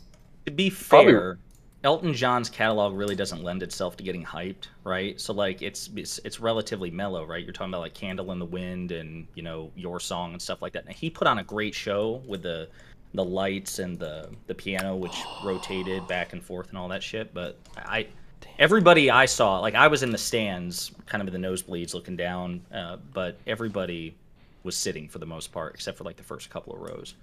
Oh yeah, but that's the thing. They were standing. I'm like, well, if you're gonna exert that energy for the next 2 hours, you might as well fucking cheer. What do you guys like about concerts? Because I feel like music sounds better like on YouTube or with headphones, and the people singing and rapping, they sound and look better like in the music depends. video than they do in real life. If it's like a show like the Red Hot Chili Peppers or any other group that's known for having a good live show, like Rammstein puts on an incredible fucking show. Like, sorry, and Rammstein sounds like shit. Like that guy loses his voice 5 songs in. But wait, is it really the show pronounced is amazing. Rammstein? I don't know how it's pronounced. I'm not German. I don't think you have enough phlegm in the pronunciation. It's supposed to be like Rammstein or something. Wait, are you sick too, Lycan? No, I was just going to clear my throat and say Rammstein, yeah. There you go. Okay. I mean, also it's like the collective experience. Like you go with people, with friends and stuff, and. Yes, I mean, Cherry, you don't get like. I don't know. I'm not even going to finish that question because you say that you're pretty chill and introverted, but I'm like I think a lot of people get hype from a crowd. So like, I am not clearly a big rap fan, right? When my favorite bands are Journey and Def Leppard. But even being at Megan Thee Stallion for Lollapalooza, even though that's not my type of music because it's rap and hip hop. It's not even my type of music. Don't. There was just like, it was so cool being around other people who were like crazy. There was 180,000 people on that field, like twerking and jumping up and down and shit like that. It was Rap really and cool. hip hop is great, okay? Definitely don't go to a Meg Thee Stallion concert if you love rap and hip hop. But I can't imagine going to like a live Eminem concert. Like, does that guy have the breath control to even finish Rap God? Like, what kind of performance are you actually getting? Are you sure? Because I feel like even in the recorded one, I think he did it in 2 takes. I don't think he did that in one breath. He did it in 2 takes. For the recording one, they do, but he kind of does it in his concerts. It's like a little bit rough, but he does. But I feel like we need. Is there like a video of it? Yeah, there is. I remember actually like 5 years ago. But yeah, I don't know. I'm pretty sure rappers real life. Do they all actually rap? I feel like most of it's got to be like. They stop. They do the thing where they turn the mic to the audience and see like, do you guys know the words? Yeah, let's do this together. Yeah, because rappers comp like so fucking hard all of their verses today. There's no fucking way that they could rap most of what they do live on a record. But aren't there videos of people like doing ASL at Eminem concerts to Rap God, trying to keep up with it? Like I'm 80% That's sure hilarious. that's the thing. I'm gonna link that. I'm gonna find it. I think a lot of like contemporary artists, rappers, and singers will use either auto-tune or like canned tracks. That's one thing I like about rock bands in particular, is because especially if they've got like these tenor voices, they almost have to. I'm sure some of them still use auto-tune, especially if they're older. But like at a Journey show, you're getting those counter tenor notes. Def Leppard, same thing, or Speedwagon, Styx. But I think a lot of like somebody like me. Was it last year, or the year before, where The Weeknd did the halftime show at for the Super Bowl? Was it last year? Year before? I have no idea. That was 2020. Gotcha. And I thought maybe it wasn't The Weeknd, maybe it was Shakira and J-Lo, but they were definitely lip syncing. You know, so I feel like that's fairly common. Wow, hater alert. Well, to be fair, I don't think J-Lo really learned how to sing until like halfway into her career, and now she's like 50, so she gets like the pass. Whatever. Jesus. Shitting on J-Lo, brave. I thought The Weeknd's halftime show was really awesome, and I thought it got an unfair amount of shit. Well, I think it was more the spectacle, right? Like, I mean, he's got a good voice. Like I listened to "Blinded by the Lights" or whatever, because that has an '80s vibe to it, and he sounds really good. But I think isn't his draw mostly, especially for something like a halftime show, the visual spectacle, the performance, the dynamic set. So even if he's lip syncing, like he can still, you know, entertain. Well, that's the thing. Is like a lot of it was like pretty minimalist, and there was, I don't know, this stupid shit where it's like, you know, no one's this hype about a. I'm sorry, I'm also going off of what people said on Twitter, so take that with a grain of salt. But a lot of people saying shit like, you know, no one was giving Lady Gaga or a couple of the other female performers like this much credit, and it's like you did this show during. It was just an amazing minimalistic show. Like it wasn't super crazy and over the top. I thought it was really good, and I don't think he lip synced. Maybe he didn't. Maybe I'm making that up. Maybe that's fake news. I thought he did, though. Wow. Maybe I'm confusing him with somebody. I mean, even if he did, I still thought the performance was solid.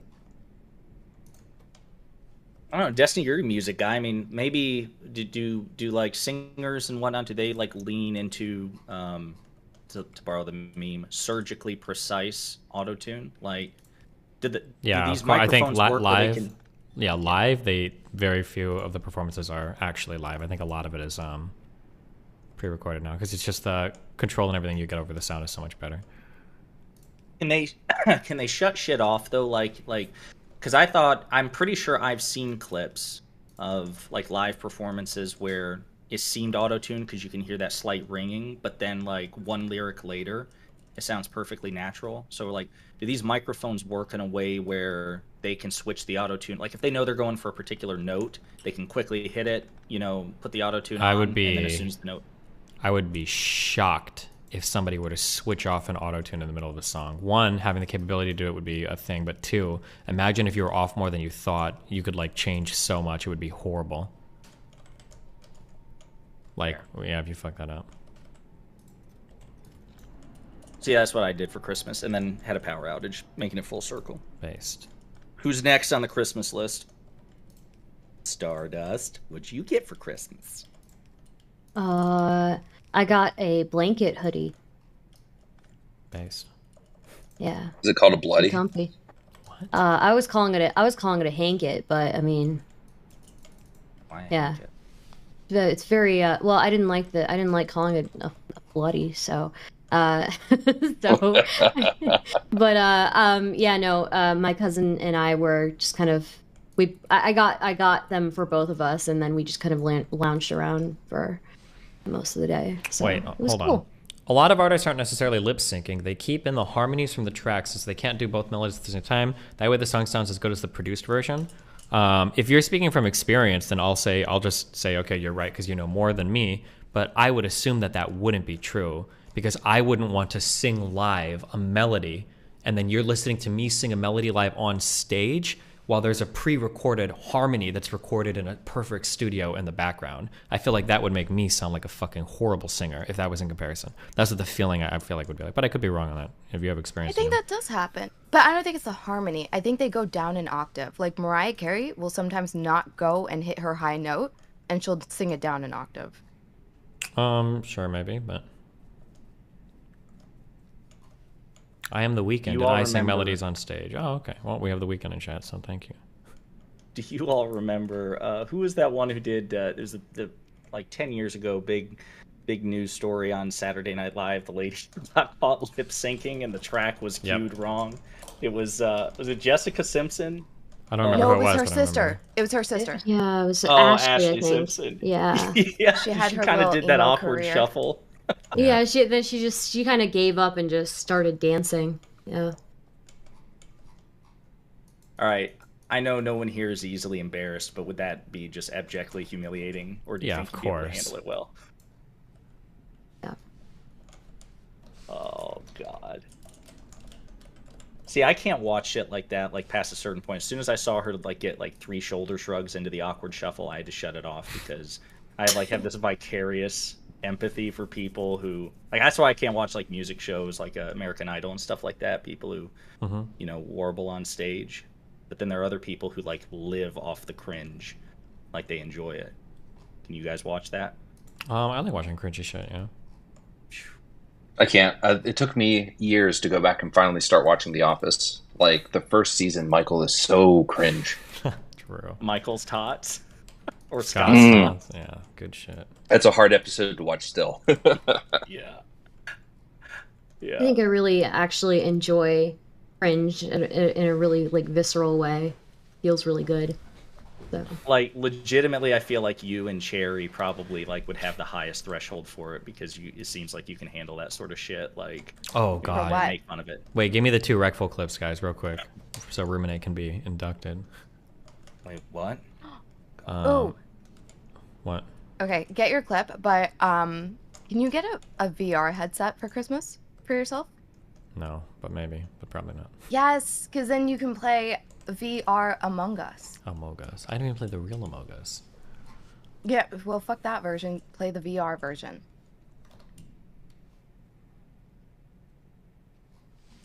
What are links? What am I watching?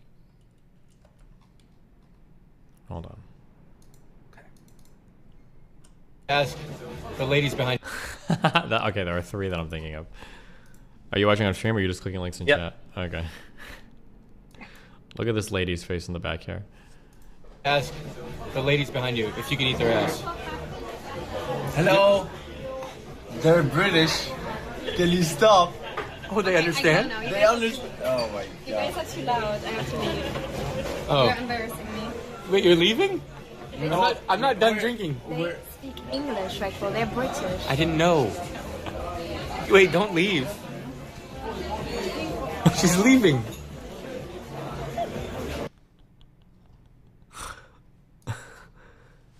Oh my god. Yeah, I would just like call for the check. I don't even know if I'd wait for the check. I might dine and dash. It doesn't even, and actually, I just realized even Nanny and Forsen actually are a little bit like more silly here than I realized. You don't have to say they're British. That doesn't even matter. I don't know what city they're in, but if you're in any major city in Stockholm, like it feels like at least like half the people there, even the older people, are going to be able to speak some English. Like, yeah, oh my god, I don't know why Rexwell thought that was okay to do. Or were they, unless they were in like some super small town in like fucking northern Sweden or some shit. Like, okay, hold on, we got two more. I need the Hey Brother one after this. Oh, were they in Spain? Oh, even in Spain. Regardless, if you're in some fucking city where there are tourists, they're like, half the population is gonna fucking speak English. This is gonna be true in probably every single country in Europe. Okay, get ready. Whew, this is a hard one. This is Scott's Tots one, okay?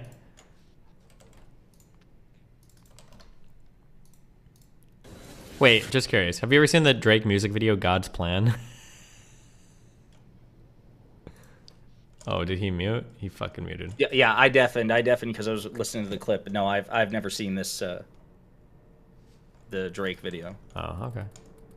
All right, don't worry about it. Do I Here we need go. it for reference? Nope, you're about to say it right now. Okay. Here we go. All right. Oh, here we go. Yeah.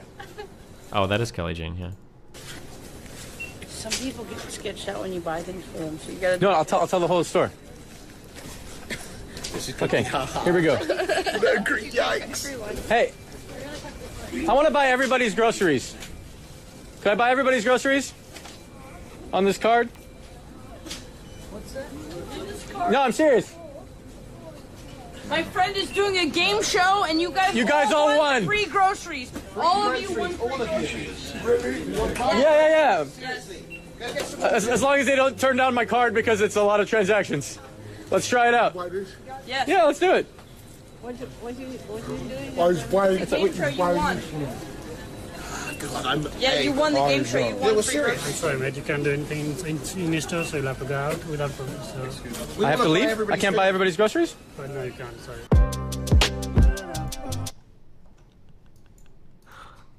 Jesus. Okay, the final one, guys. Give me the Hey Brother one. Wait, what was funny about the groceries one? It was just, what do you mean? It was fucking awkward. The fact that Okay. he did that in front of God and country. It was and then got kicked out of the cringe. store. Okay, final one. Ready? Here you go. Yikes. Okay.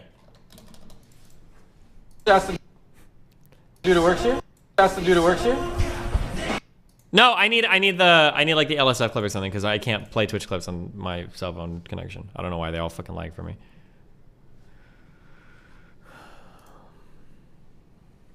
Right. You're Hold on. teasing me here. I know. Do you have it's the? coming. It's coming. Hold Ask on. the dude who Okay. All right. works here?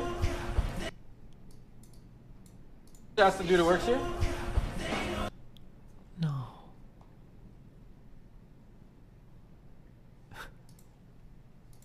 I need this. Please. Ask the dude who works here? Okay, never mind. Here, I'm just gonna link this in chat. You go watch it on your own time. Fuck me. Okay, I will.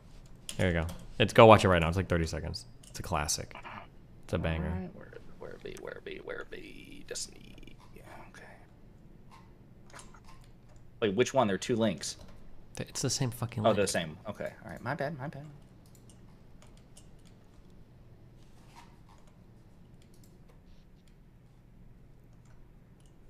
Oh no! Oof. Yikes, bruv. No, oh no. Wait, was he rich? No, no, oh. A little bit, yeah.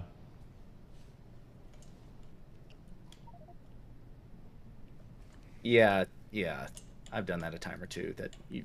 Fuck. You do that? You scream at people, "Hey, brother"? So I wait. Hey, brother. That's why I call everybody brother. Yeah, but I fucking. You looked offended or something. No, hey, brother. That's why I call everybody brother. Yeah, but I fucking.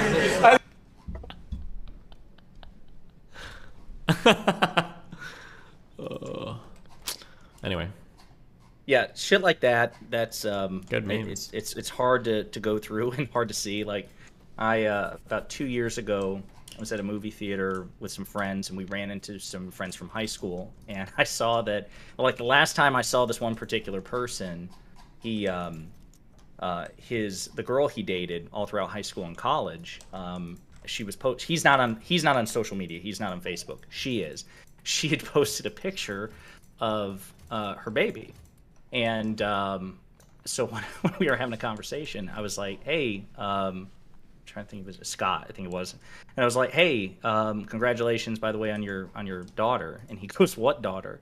And they had broken up because she got pregnant when she cheated on him and had given birth to the product of that affair. So, like, that was like, shit like that is super cringe, and you just want to, unalive yourself. Yeah. Yikes, fam. Yeah. Not a good look for you, Famalam. No. But I feel like everybody does that if you ask questions about other people. No, I don't Like, think so. That sounds like something probably only you've ever done. No, I don't think so. I think if you take an active interest in the lives of others, you're inclined to do such things.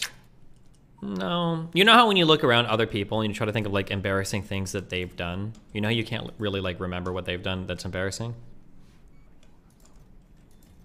What?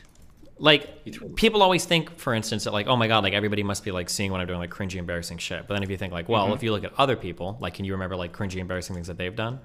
Yeah. I've seen plenty of people. Okay, never mind. That was I'm supposed to either be friends with or motivational have for been you, friends but with. okay. Yeah, no, unfortunately not. I have seen my fair share of cringe. I think you just got to lean into it. I think you just have to learn how to enjoy it at some point. Okay. Yeah.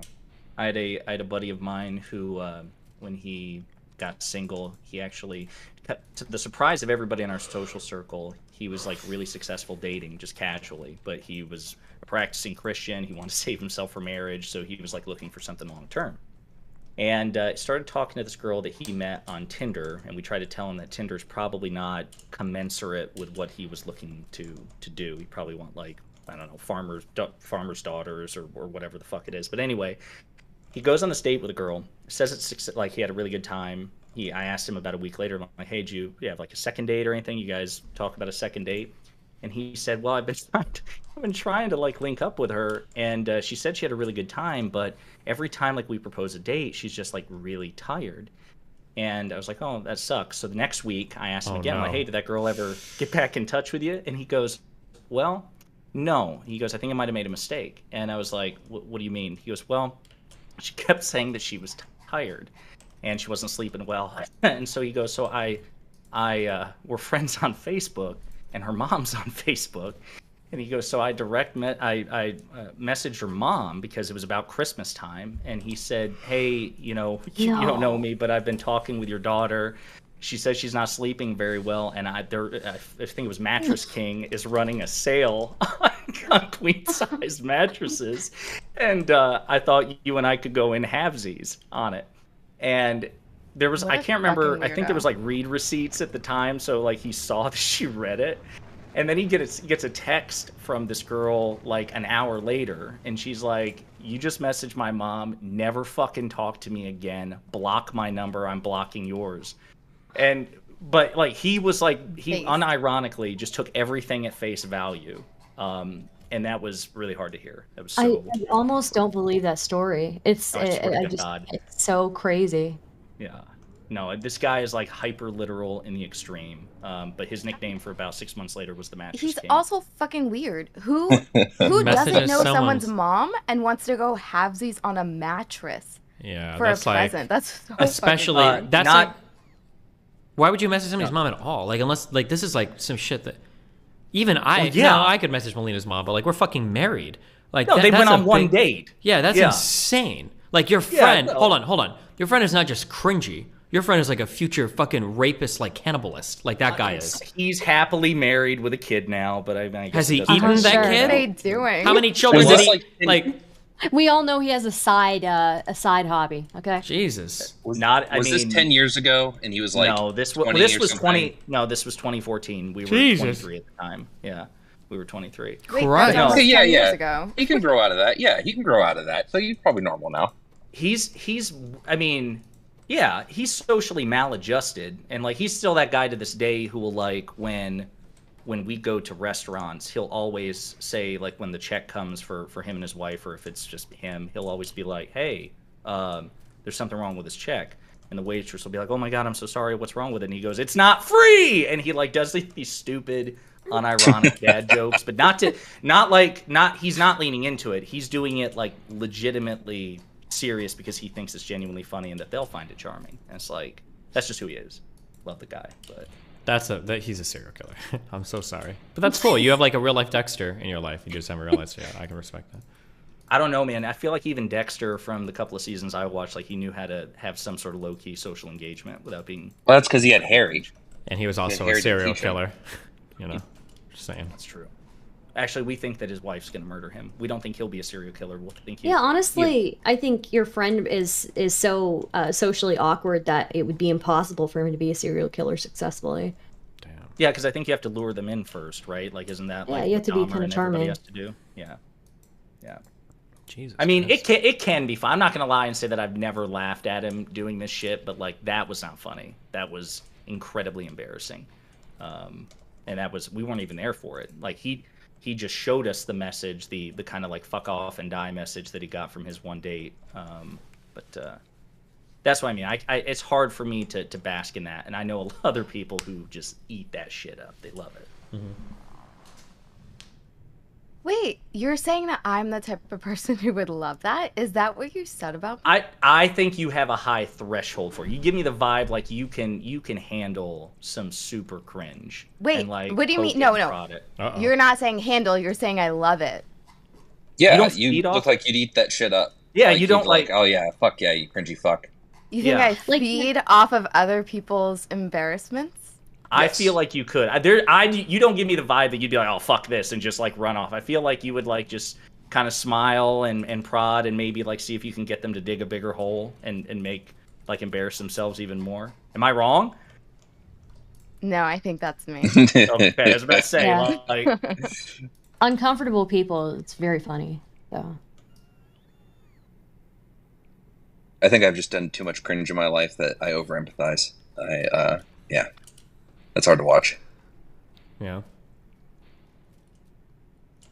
I feel like I don't like seeing good people fuck up that way, though. Like me. she said, No. She said good Oh my people. You God, I probably can't cut wait out to there. rub it in your Good. face whenever you're fucking wrong.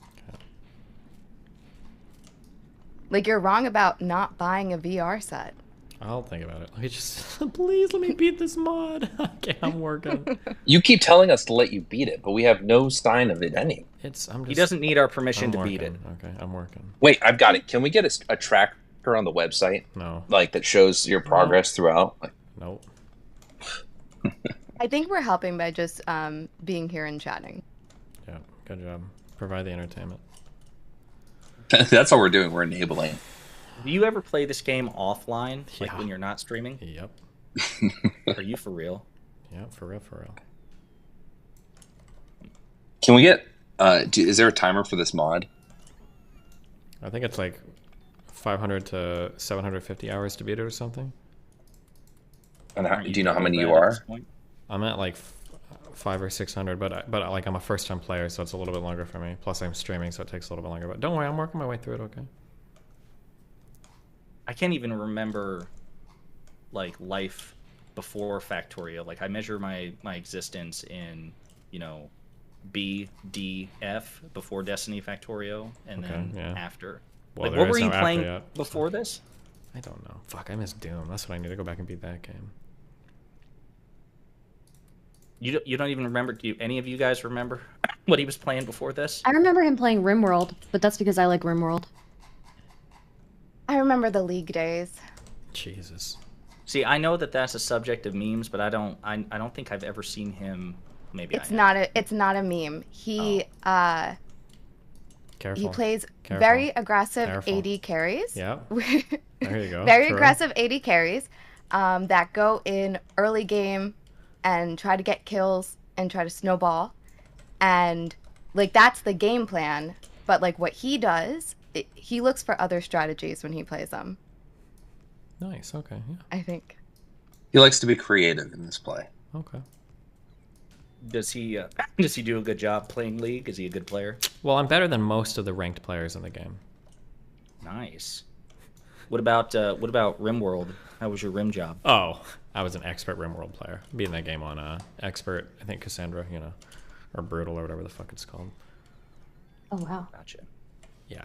Did you ever try the ideology or the like religion? No, stuff? I haven't really played much since that DLC came out. It's pretty interesting. Is it? Yeah, I think so. I wasn't really a fan of the royalty expansion, but I like the ideology thing because you can make people like believe that cannibalism is fine and that or cannibalism is like part of their rituals, or it's really cool to see the different rituals that people have depending on their ideology. Gotcha. Yeah. Ivory asked when you're gonna play the new like the upgraded version of Witcher 3. Never. What? I thought you liked Witcher 3. Yeah, but why would I play an upgraded version? I liked it for the story and stuff. Like, why would I replay it? You can't enjoy the story a second time? No, what the fuck? That'd be weird. Like watching movies a second time. Who does that? You watch Dune all the time, is my understanding. Sure. Probably hate watch it, but that's, I don't know. Witcher 3, I'm not much of a gamer at all. I don't have the attention span for it, but Witcher 3 was just like chef's kiss. It was perfect. Yeah. It's amazing. So that's my one contribution to the gaming discussion. Nice. Good contribution. Thank you. Ooh, he points out Calcifer64 says, Destiny hasn't even beat the DLC for, like, you didn't beat any of the DLC for Witcher 3? I have an ideological opposition to like DLCs. I don't know why. It's something I've had a hard time getting over. Okay. Why? It's a good capitalist model, right? Like you pay, like they incentivize you to pay for additional content, and you're intrigued, and you do. You did buy it, right? I usually buy all the DLC.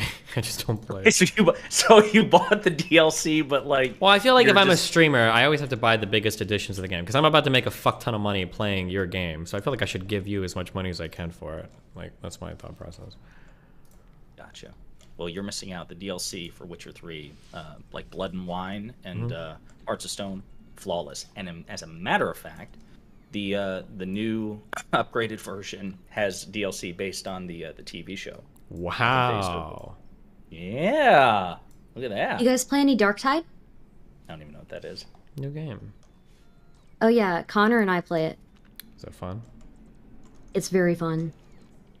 I named my character Danny DeVito, and I made him an Orgrin, and he looks kind of like Danny DeVito, so I'm pretty happy about that. Nice. Yeah. Hey, you mentioned that you want to take a class. Yeah. Are you gonna do that on stream, or is that something you're gonna do off stream? I don't know. It would be fun to do it on stream, but it's probably going to be an off stream thing I do because learning anything on stream like is probably one of the worst experiences a human can have in all of everything. The problem with learning things on stream is that 50% there's of the no audience expectation that you know about it doesn't already. matter. Here's the problem. The problem is that 50% of the audience will act like they know what they're talking about. And as soon as then they'll just say like the dumbest, most frustrating shit in the world. And then as soon as you spent like a week with a thing and you go back through chat, you realize that like most of the people that were giving you like such strong and solid advice are actually literally fucking brainlet, clueless dipshits. And then it's just like impossible sorting through everything. Like in the meantime, it's like the most frustrating experience in the world. Wait, hold on. But you kind of liked it when you did gym talk, even though. No, I don't. It's like some of the feedback. most fucking frustrating shit in the world. No, it's not. It's not fun. I guess screaming at people is fun, but it's not like, yeah. And that's already, and I did all of the learning for that offline too. If that would have been done like on stream, that would have been cancerous as well.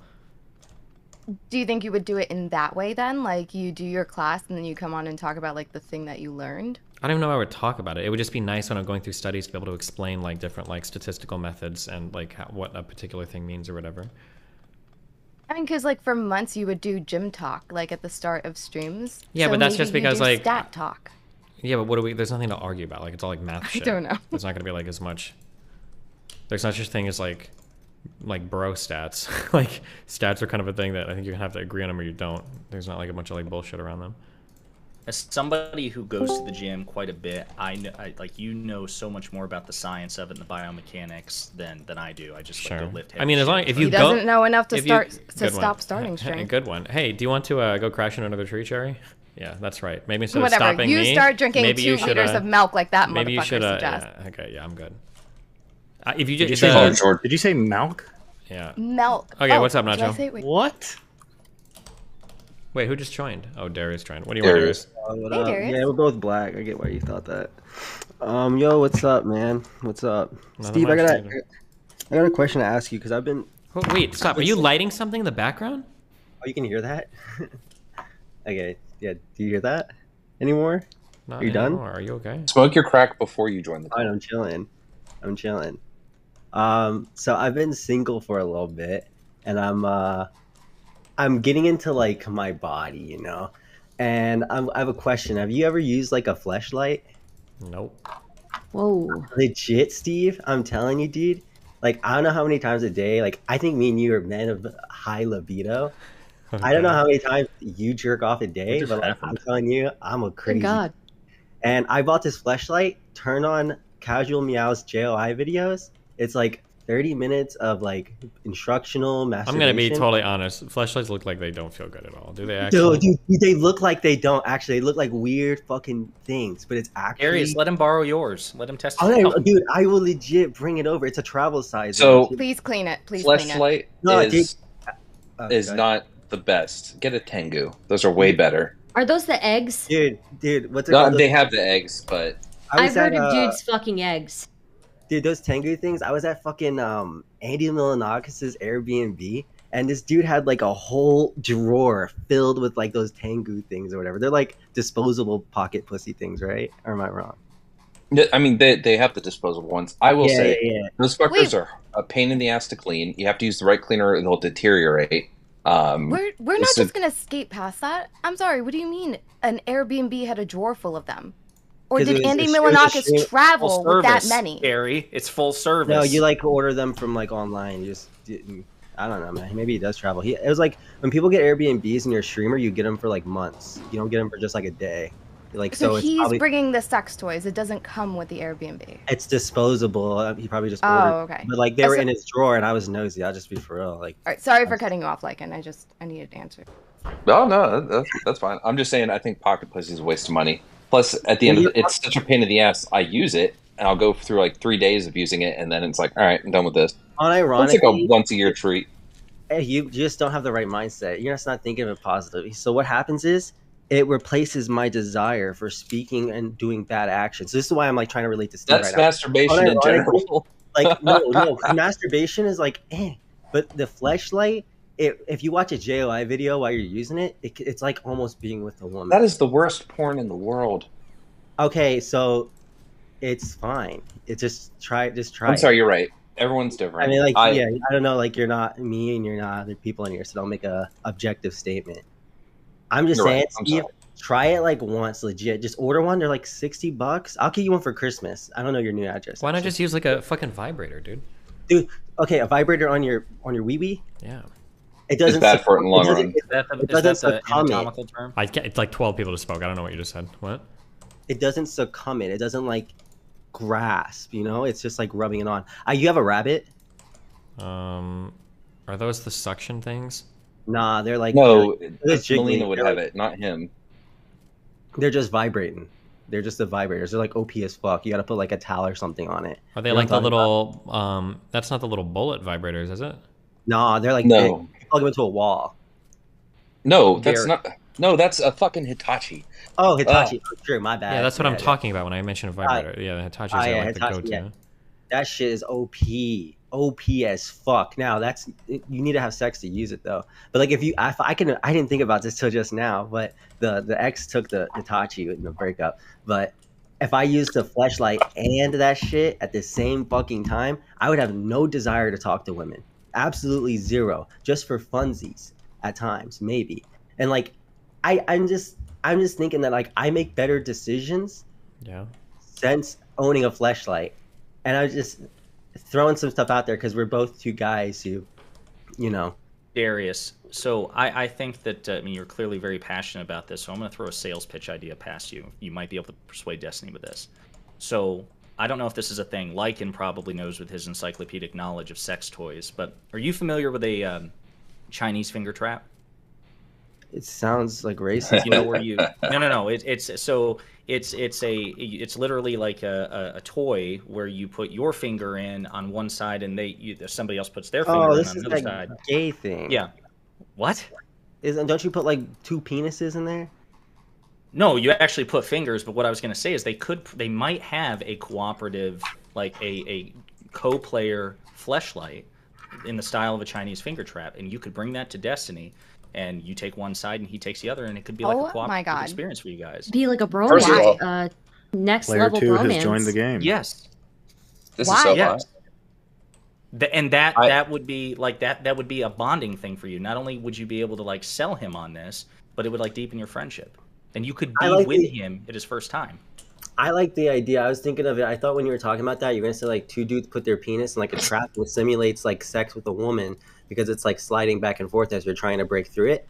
And that sounds like a good idea. Unironically, that would effectively be what it is. It would be like a double-sided. It'd be like the Darth Maul version of a fleshlight, and there'd be two holes on it. So I had one of those. Yeah. I actually Jesus had one Christ. of those that would work for this. Visualizing this right now, and it's making me angry. You've reminded me of a story, Ruminate. So I had one. It was like this. I was in Afghanistan, and it was this like the ass was one side of it, the vagina was the other side of it.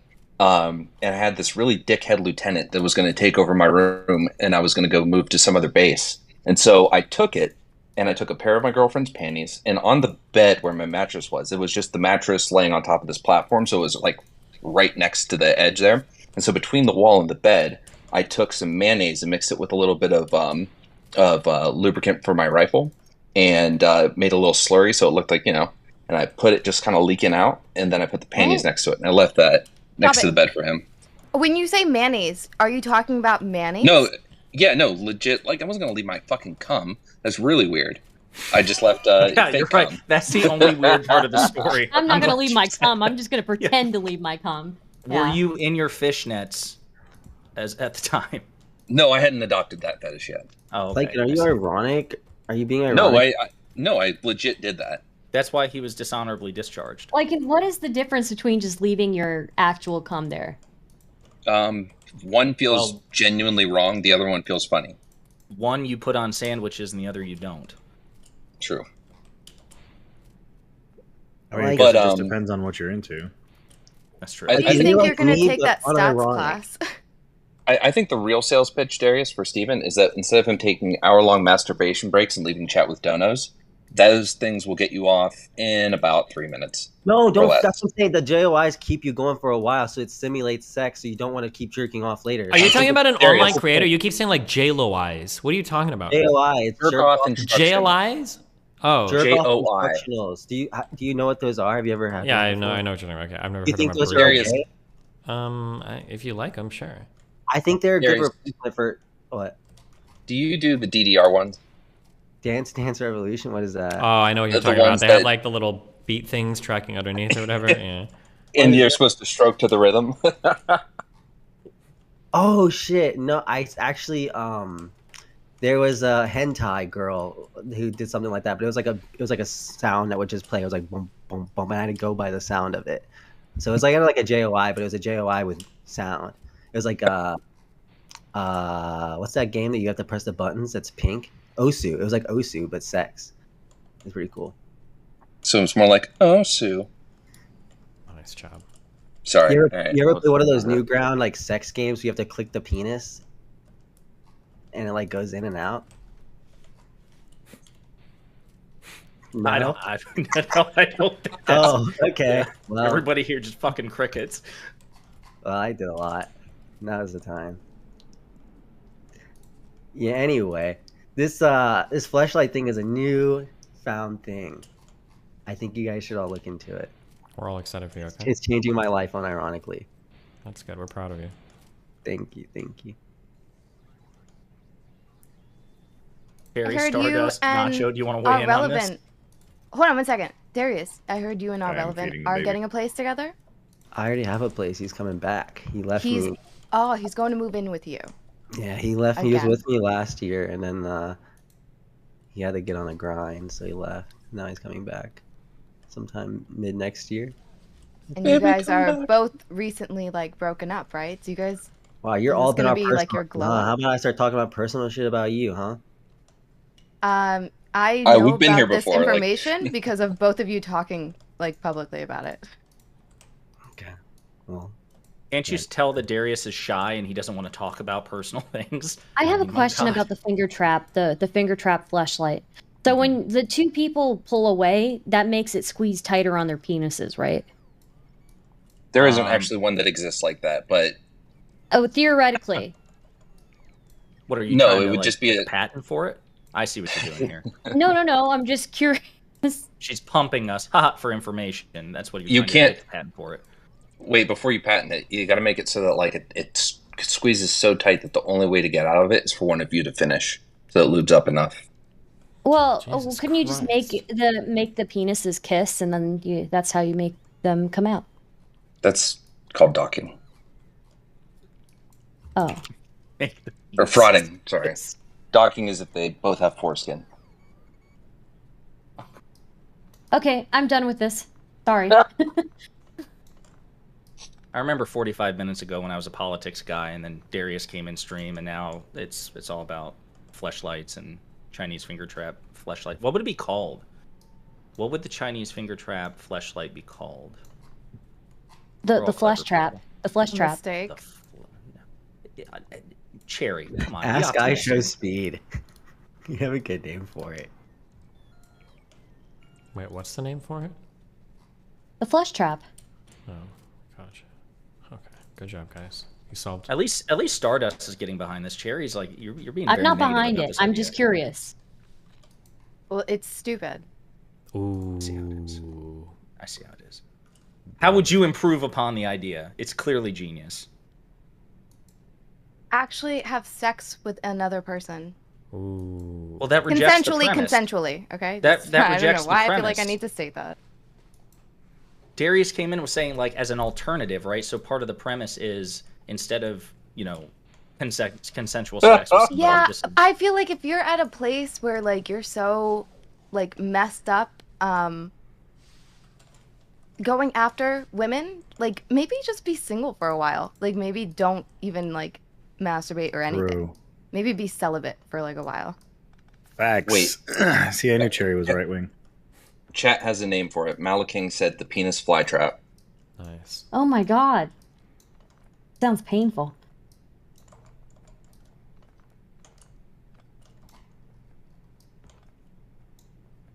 like in his he's working on the designs right now, 100%. Is he? He's Yep, it's scribbling gonna this happen. up. You're scribbling this on your hotel paper with the letterhead, like Hilton Hotel or whatever, and you're like just drawing the Chinese or the penis fly trap, whatever we're calling it. Oh no, I've got Procreate and I'm doing a full blueprint. Oh. Wow.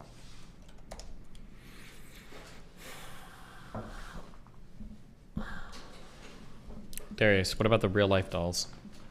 He's deafened.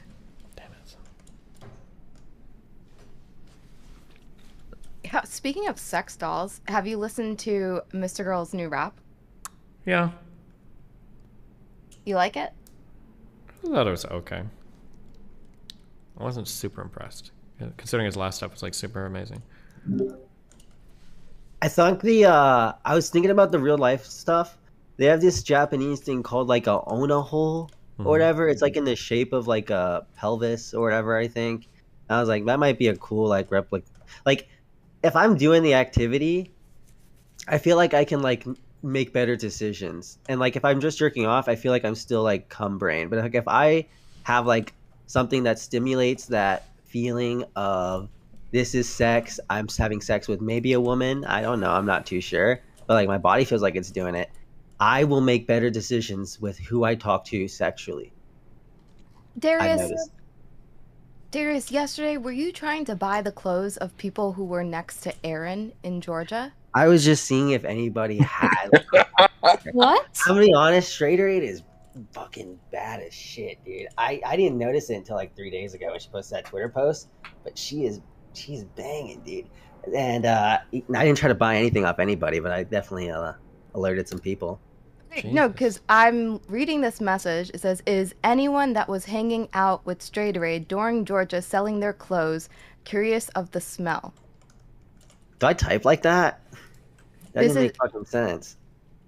I don't. Maybe you had just finished with a flashlight and you weren't in your right state of Nah, mind. it's 12:29 p.m. So I literally was like on lunch at work. Oh, okay.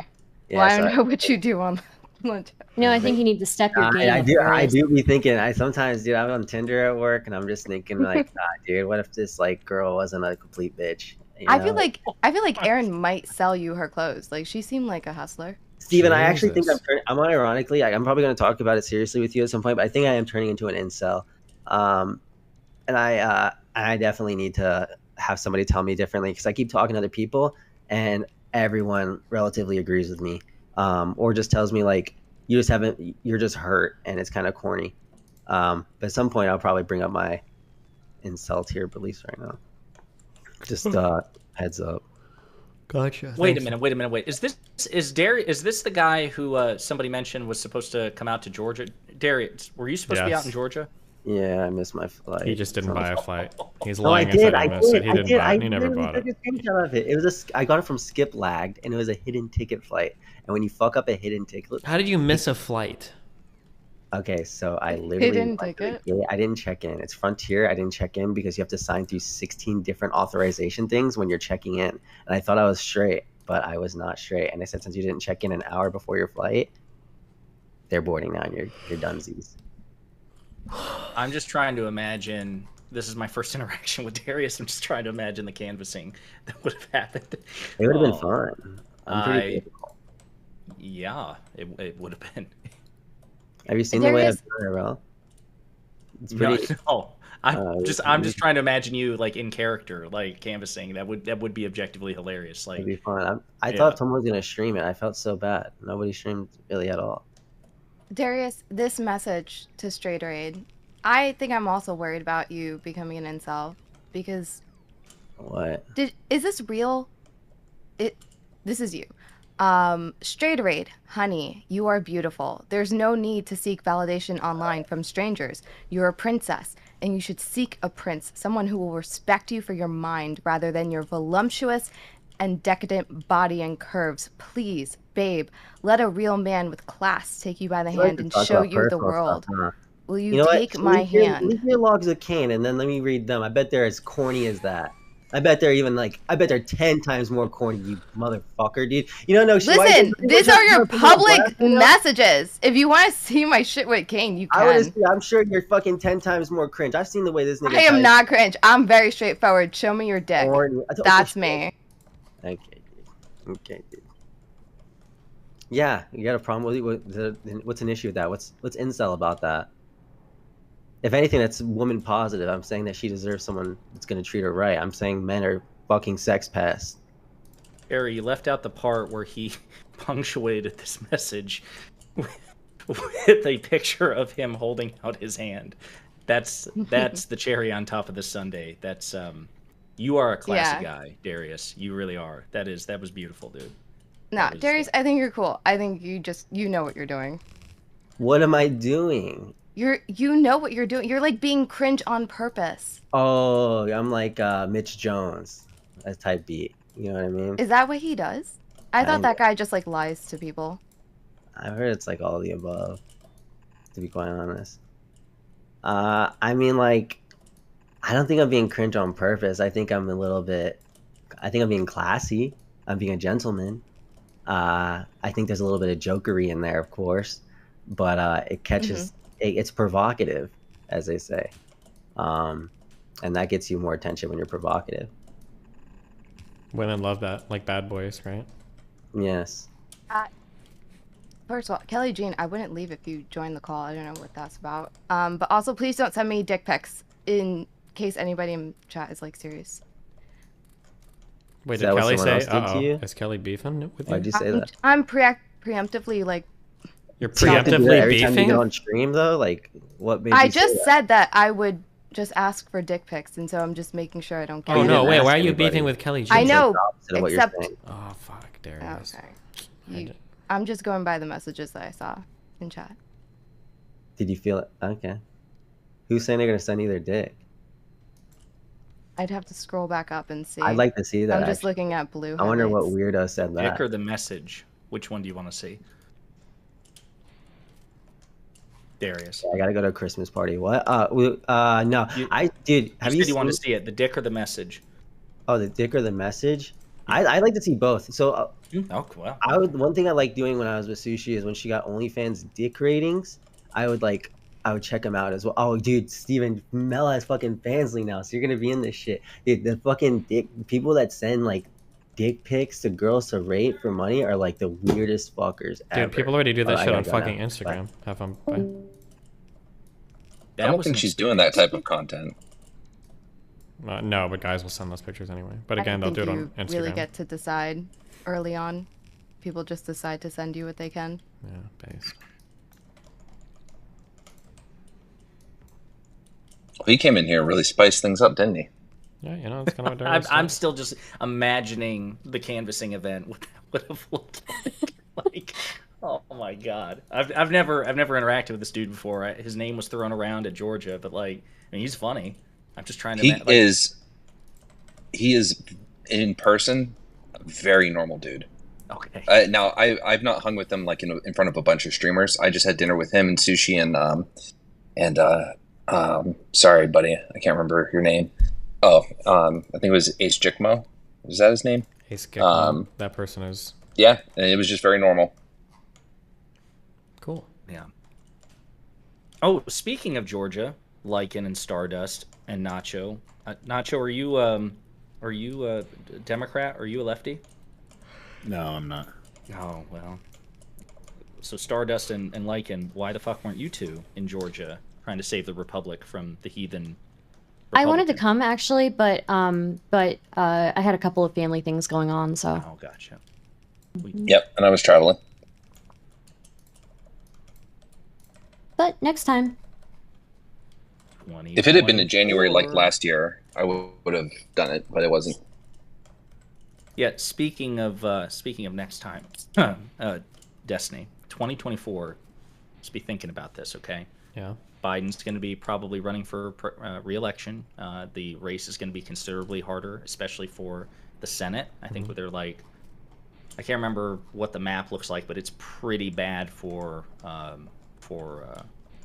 Democrats, the seats that we have to defend and in competitive states. So, given the short time that we had to do Georgia, be thinking about it. You have a year in advance. I think you'll probably be at like 1 million subs by then. You know, Sejin and Matt have this down to a science. Lycan and his fishnets can join, so can Stardust.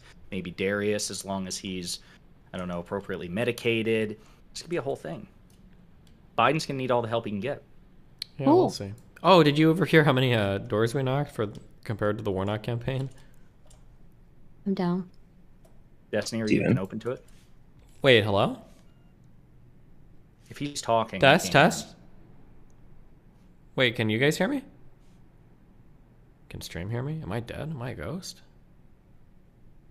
Can anybody hear him? Is it just me? No, I can't hear him. Oh, my Discord I don't think connection he's is, like, talking. fucked. He's ignoring us. He probably ran out of data. Wow. No, he's live. Can you guys hear me? Hello?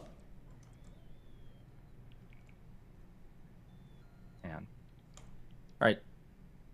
Destiny, I just turned on... Well, fuck, there's a lag. Never mind. So it's not like you could have a cogent conversation anyway. Hello? Hold on, he's doing something. Let me see what he's doing. Ugh, fuck. Wow, cool. Super cool. Hello?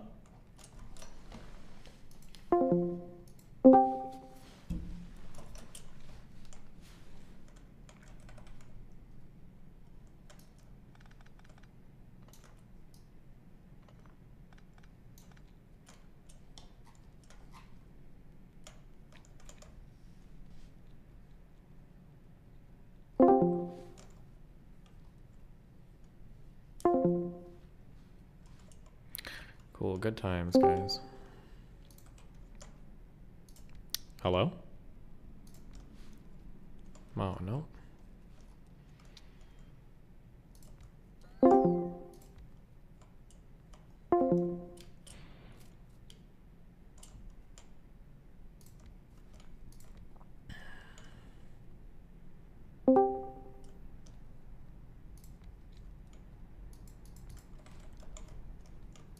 Is this what it's like being a ghost? No one can hear you, but you can hear everybody else. You're just interacting with the world.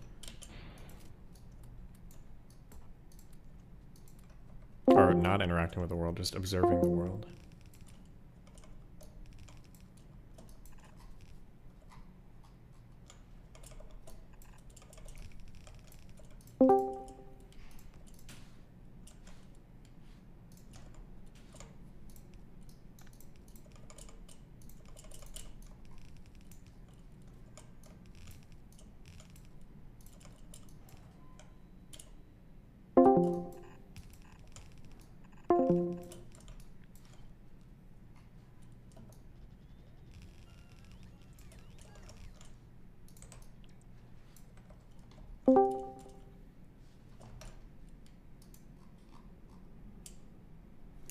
There's a war with clip chimpers at the moment on LSF and mod and DGGers. Wait, is there really? What's going on? Dude, a couple people are like clipping my shit and they're like, the titles of the posts are hilarious. It's like the title will be like, Destiny calls rape victim stupid, and then in parentheses it'll be like, he also fought with her on Twitter.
Oh yeah.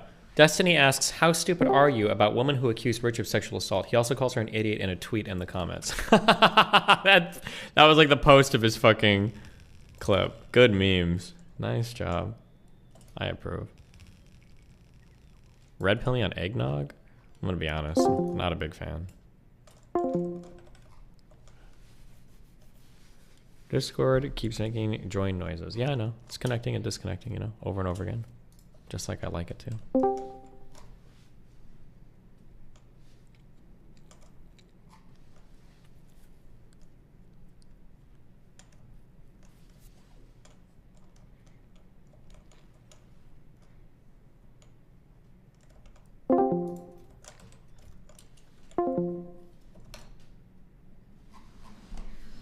Change the server for the voice channel. Edit channel.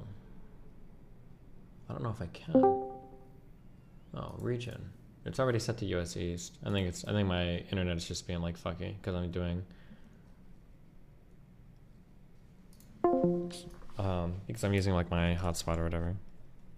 Not sure if you're aware, but Discord seems a bit messed up. Wait, like Discord is fucked up, or like you're just saying my Discord is fucked up? Like I can't tell.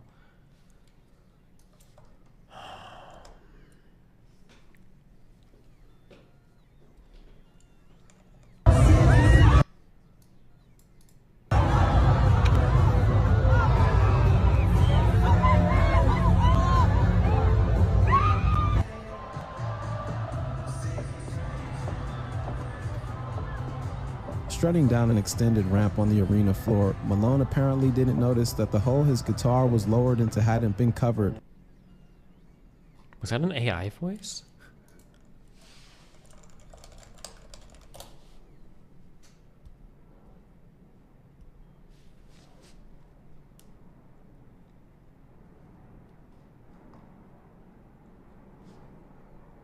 Why is this so funny? I watched this one time and it was the dumbest thing On ever. October 4th, and now I just think it's so funny. This is like some fucking doll show in like the fucking UK or whatever. And I guess like every now and then the puppet guy would just fuck with the lady. He would just fuck with her. And apparently like one of the times he's like, wait, come here, I want to ask you something. And they're live for the show. And then he just does like the most random fucking shit to the lady. We're just normal men. What do you mean, normal men? We're just innocent men. I don't know why. It's just so funny.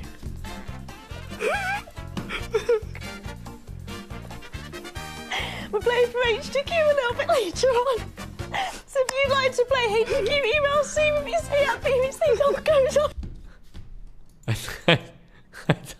He just does like some random shit. It's just like it's just a very like cryptic thing to say.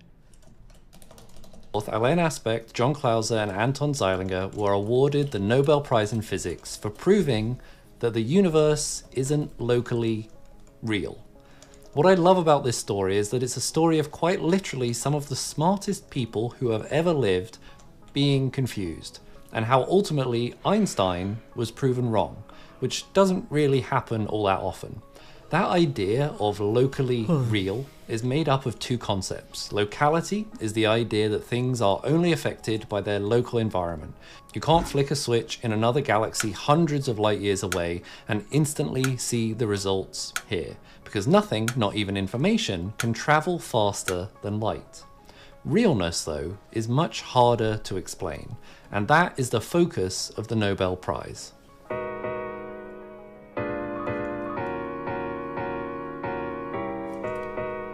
Let's start close to the beginning, around the 1930s, where there were two paradigms, two ways of thinking about the physics of small things, like particles, atoms, electrons, photons, etc. The view of Einstein and many others was that the universe is real, that particles, atoms, and electrons have definite properties that are inherent to them regardless of if they are being measured.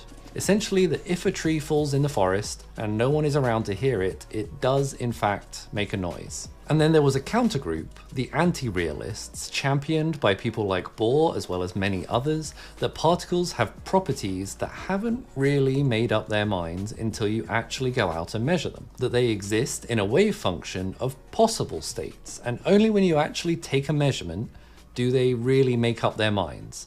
The famous example here is that of Schrodinger's cat that is both alive and dead until you look in the box, and then ultimately you go to prison.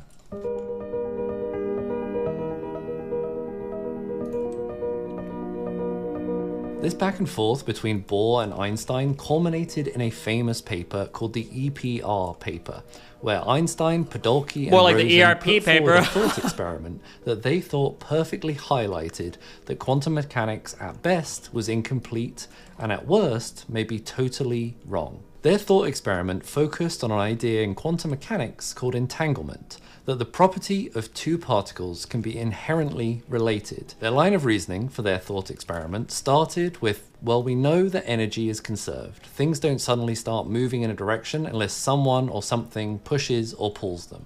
Neither also do they suddenly start spinning, rotating, jumping up and down, or doing anything else unless someone else is directly affecting them. Number two, if we start with a small quantum mechanical particle that isn't spinning, moving, or doing anything else, let's imagine that particle spontaneously breaks into two. If we look at one of those pieces it breaks into and find that it's moving to the right, we know instantly that the other particle must be moving to the left to conserve momentum. Or if we had looked at it and found that it was spinning one way, maybe clockwise, we would know instantly that the other particle must be spinning counterclockwise to conserve angular momentum. You'd be confused if you looked at this system and saw both particles suddenly moving to the right. Your intuition would tell you that some outside force maybe must have hit them. Or for the same reason, though maybe less intuitively, because most people don't think about angular momentum or spin, you'd be equally surprised if you saw both particles rotating in the same direction. You'd assume that something must have hit them and caused them both to start spinning. Step 3. Quantum mechanics here says these states are impossible to know before you go out and measure them. If you separated these particles light years apart and measured one, say, and found that it was spinning clockwise, you'd know instantly, even if that particle was a universe away, that its counterpart must be spinning counterclockwise. But how could this be? If they really only take on a definite value when you measure them, and the other one always needs to be the opposite of what you've measured, then the particle that you did measure would need to instantaneously communicate to its partner and tell it to adopt the opposite value permanently. Einstein argued that this was impossible because it would have violated locality and meant that information had traveled instantly faster than the speed of light to tell the other particle to collapse its wave function and make up its mind which way it was spinning. Instead, he argued, it must have made up its mind at the very beginning, when it was created. We just didn't know it, or we weren't smart enough yet to find a good way of measuring it. He called this unknown knowledge hidden variables, and said that this was the piece in quantum mechanics that was yet to be completed. And for around 30 years, physicists really kind of split into two groups. Either they sided with Einstein or they sided with Bohr. Mostly because no one had really come up with a good theoretical or experimental counter-argument to Einstein's EPR paper.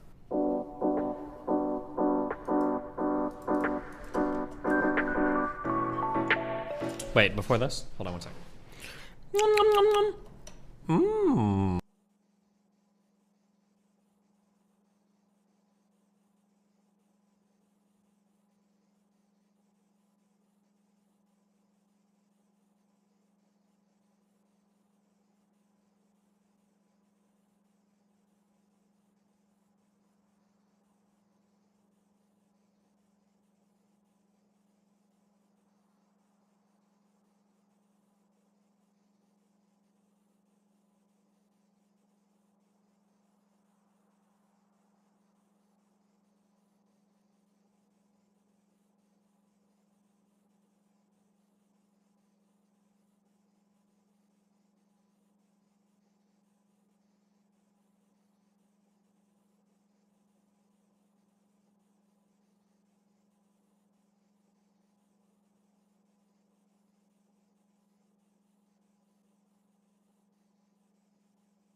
Okay, I'm gonna be honest. The Florida, it's pretty cold here, but the people are exaggerating a little bit. I went walking to find food, and then I realized earlier that it's Christmas Eve, so most stuff was closed. People are walking around like in full-on like winter coats and like caps and shit, which I think is kind of funny.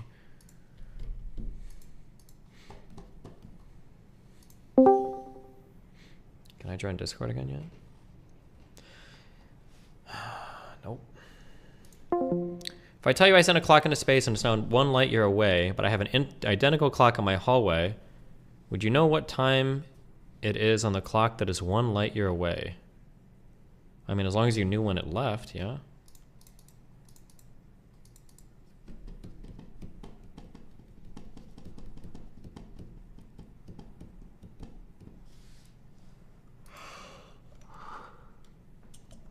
That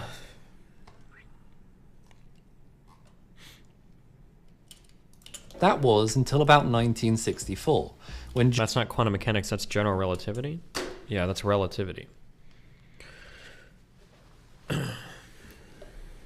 40s is cold for us, we're built for the heat. Yeah, no, it is fucking cold, and I don't have a heater in here, so it's really annoying.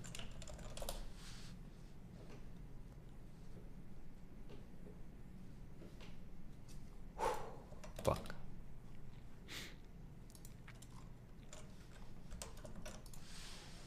You would have the wrong time. The process of moving slows down your clock.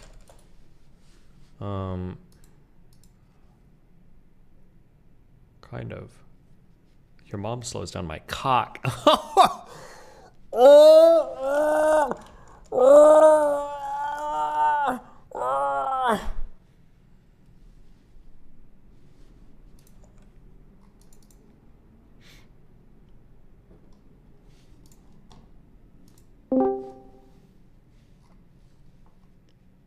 does this not work? Okay, close Discord. You can calculate the proper time for any reference frame. It just won't be the same as your own. It won't be the same, but you should be able to calculate the time. I think that one chatter was right. It's just special relativity. Anytime something is moving away from anything else, well, anytime two things are moving in relation to each other, the passage of time is going to be different for each thing when things are moving in relation to one another, right? However, there's a constant speed in every frame of reference, which is that C thing, the causality speed. And if, in order for the speed of causality to be the same in every single frame of reference, the only way that that's possible is to adjust the time of those like frames of reference for how the passage of time in them.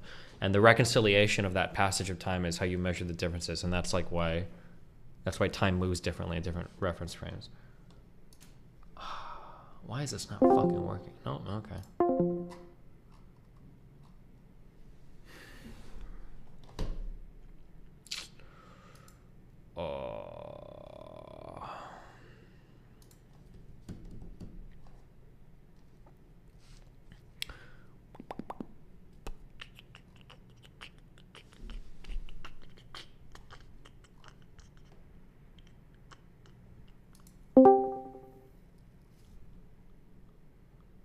C thing, LOL, the speed of light. It's the speed of causality, which is the speed of light in a vacuum. Because technically saying the speed of light doesn't actually describe a real speed, I don't think. Because light moves at different speeds in different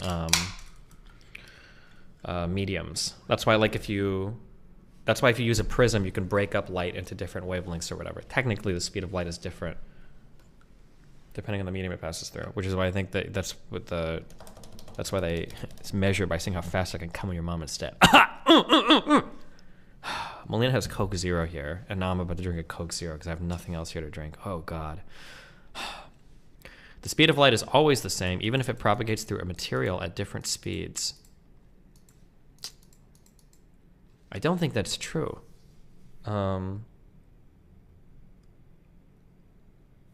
No? Is that true? I thought that's not true. I think light moves slower in different mediums. It's only in a vacuum is light equal to C.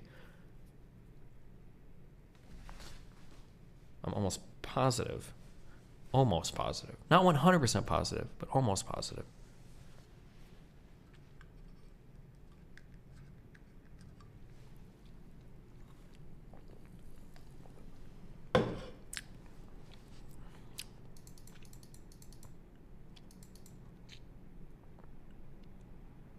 Wait, that's actually pretty good.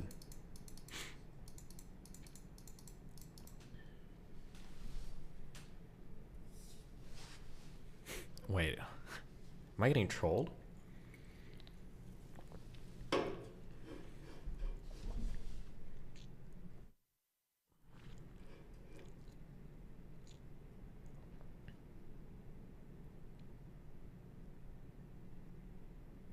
Wait, this is actually so good. Holy shit. This is like normal Coke. Wait, why the fuck do people drink Diet Coke?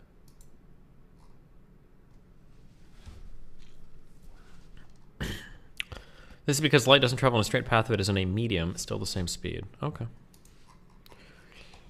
Ooh. Yes, let me in.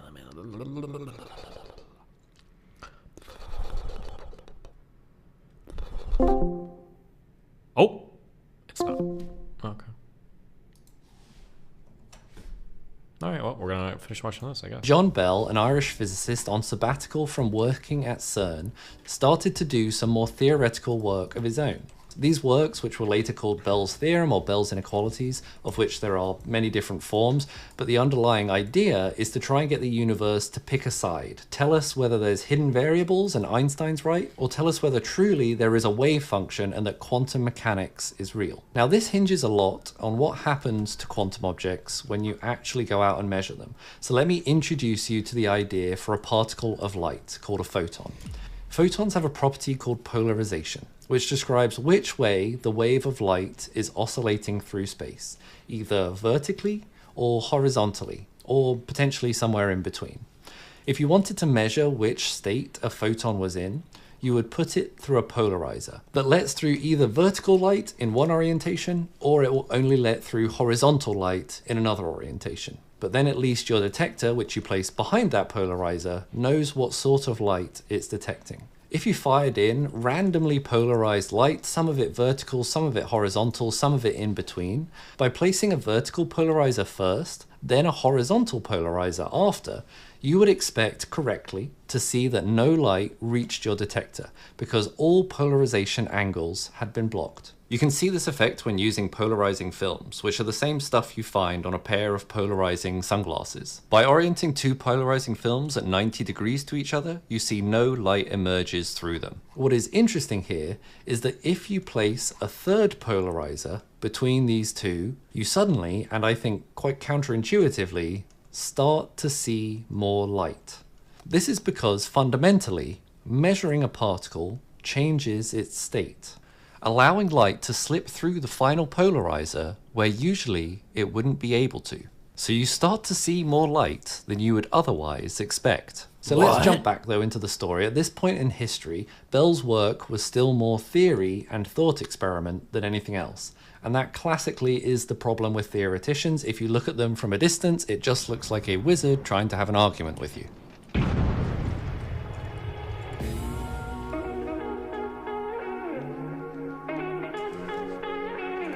Wait, the first experimental proof. Hold on, don't care. We've got Myron and Hassan. Bro, okay, listen.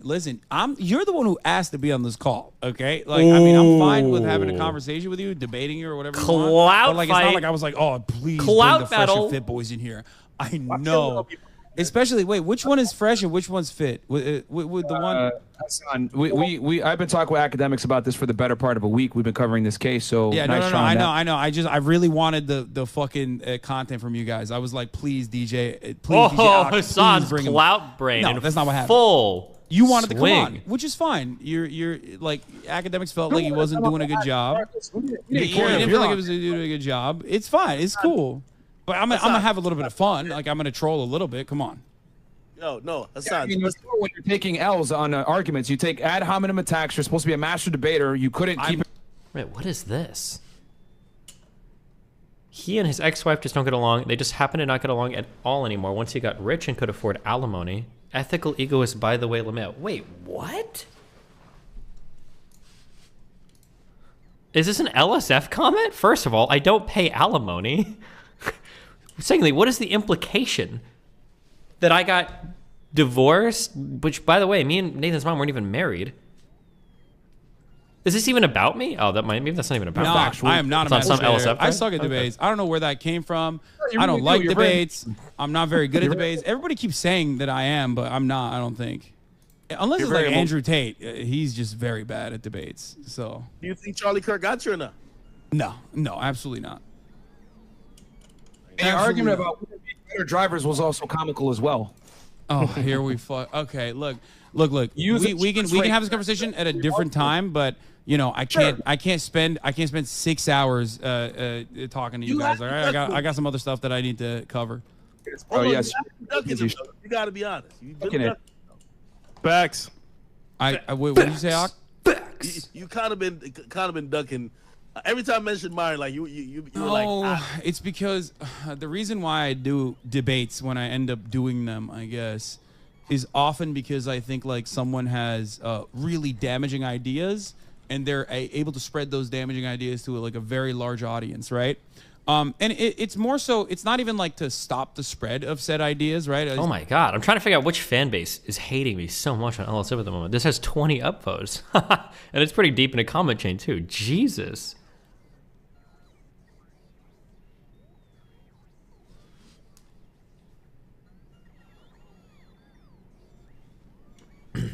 It's not like I'm calling for deplatforming or anything, but it's more so to just like address them adequately so people have a better understanding of like what the other side's perspective is, right? And so the reason why I will like debate someone like Andrew Tate is because like, I mean, he's all over the place.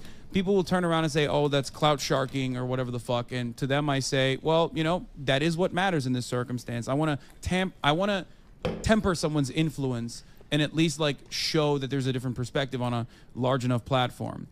And I guess this is a long way of saying that like Fresh and Fit didn't have enough clout for me to like address them. There was a time when they did though.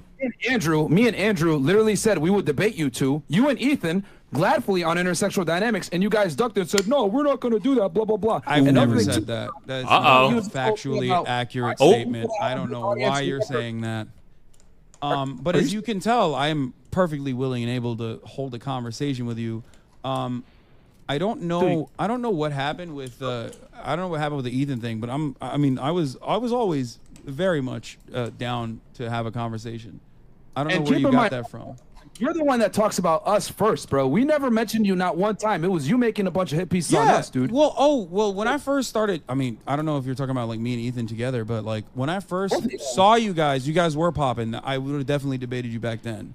I'm saying now, not so much. So I was like, you know, it's not worth my time. We're more popping than you are, bro. What are you talking about? We're more popping than you are. This thinker, bro. Okay, I mean that's great. I'm happy for you guys' success. I haven't seen it, but if I do, I will. You know, I'll hit you guys up. That's because you're on Twitch. We're on YouTube. We've been on YouTube 2 years, bro, and we're almost as many subscribers as you. What are you talking about? We're definitely popping. No, I mean, congratulations to you guys. Like I said, when clout v you guys clout, have like a big enough influence, or if you have like a big enough audience, like Andrew Tate did at the time, then we can have a conversation. You know what I mean? Damn, Andrew would debate y'all, and you guys still ran. So what is this excuse, bro? Jesus. Y'all still ran because when it comes to intersexual dynamics, my friend, I'm telling you what the reasons are. I don't want to debate you on like why I already told you I was not interested. You know what I mean? That's like kind of defeating the purpose. You make this on us. We've never once talked shit about you until you started talking shit about us. You came at us first. Big facts. So you want to start it? I'll finish it. Yeah, big facts. Because you had a lot of fucking videos that were popping at the time. A lot of people were spreading it and going, "Oh my god, what is this Fresh and Fit guys doing?" It doesn't happen anymore. That's part of the reason. You know what I mean? Damn. That's literally the main reason. As a matter of fact. Cool. You're not really here to you know, argue topics or ideas. No, I just don't think it's like damaging enough. Like I don't think you're doing enough damage to discourse that I'm like. There are plenty of people who are much better debaters than myself. I would say Destiny is one of those people. Oh like, my god! Holy shit! I just figured out why it's so fucking cold in Florida. And it's because hell is freezing over. What the fuck? Did Asandra say something nice about us? Jesus Christ, what is happening? What is this picture that fucking Melina just sent me? Bro, what the fuck is happening? What? Oh my god, please stop.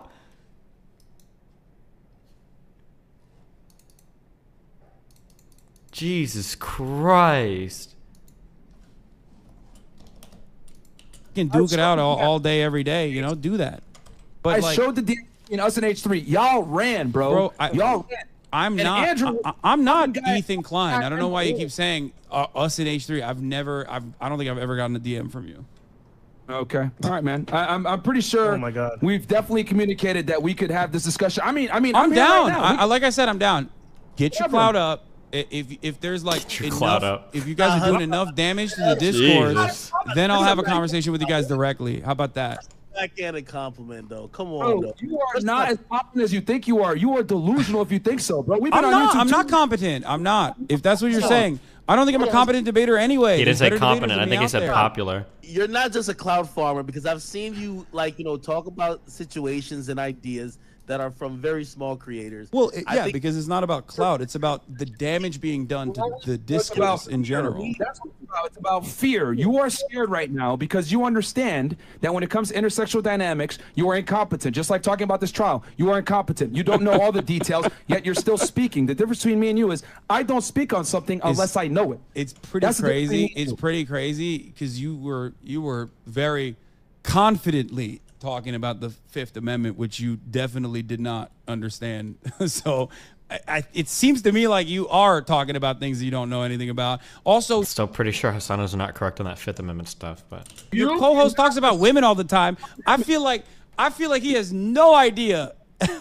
Like if I wanted to learn about how women are, I think you guys are the last people I would go to get advice.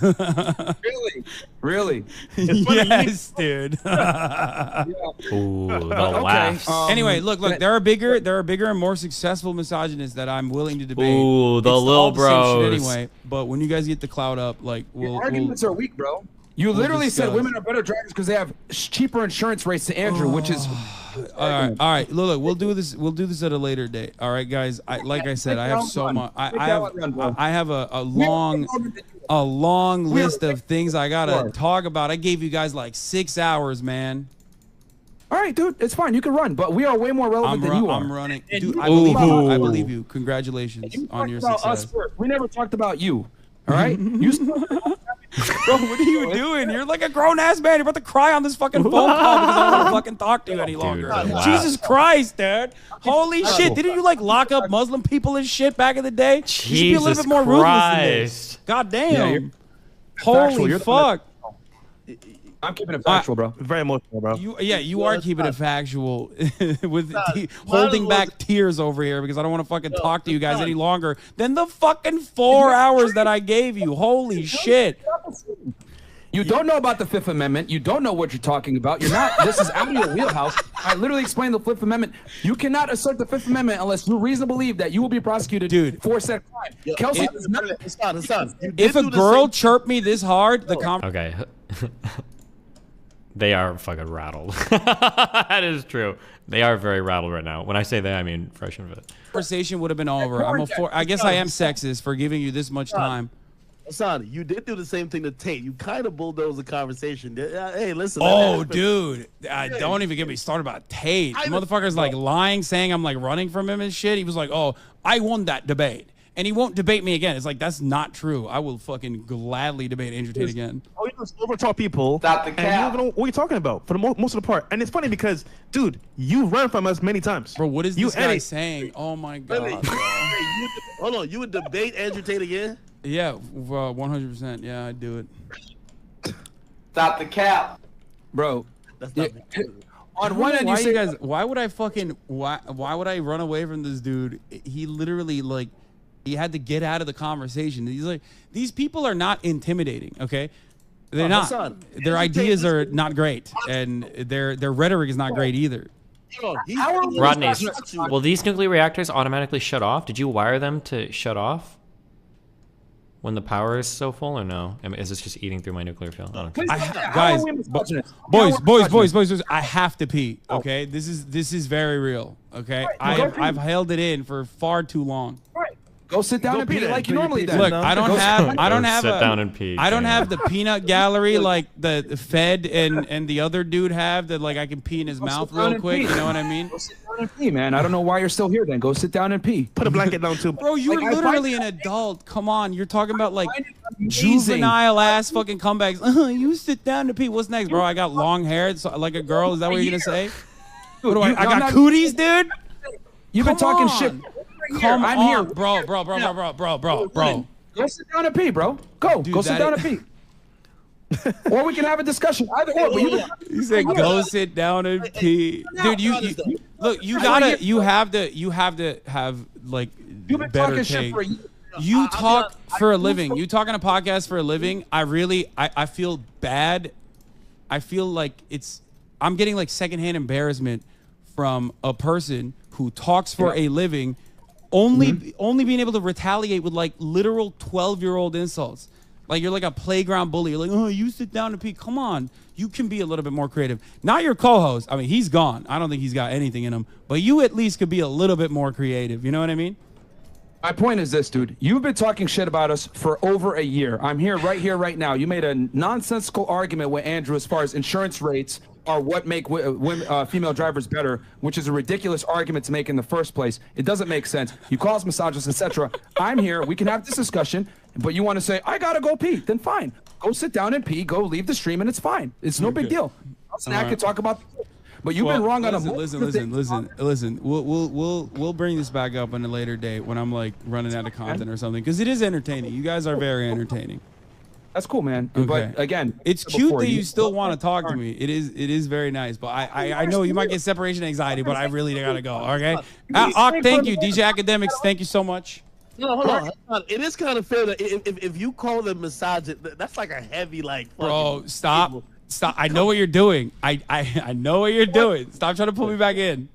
I know what you said. But if you're gonna talk shit, like I said before, we're here now. You started it. I will be glad to finish it. But you want to run and piss? Go ahead. You can't do it. Fine. You can't do it. It's fine. Go ahead. Go ahead and piss. Yes. But again, you guys are right. I'm terrified. Trials. Don't go out like this, bro. Don't go out like this, bro. Oh, Jesus Christ. Okay. I gotta go. Thank you, guys. We'll do this at a later time. You know what? It doesn't matter. Clout doesn't matter. I will have a conversation with you guys again. Okay, I promise. I've said it on. Look, clip it. Okay, I've said it in front of thousands of people. Okay, you can hold this against me if I don't talk to you again. Okay, I promise. There will eventually be a moment. There will eventually be a moment. Maybe a little rattled from the numerous concussions, but brilliant nonetheless. So I want to hear more about your business strategy, if possible. Jesus. Can you debunk this pro Tory Lanez video? They're ignoring the legal system. Yo, man, the verdict just came. I don't know anything about this case. Why would you want me? Man, Tory Lanez is found guilty on all 3 charges, man.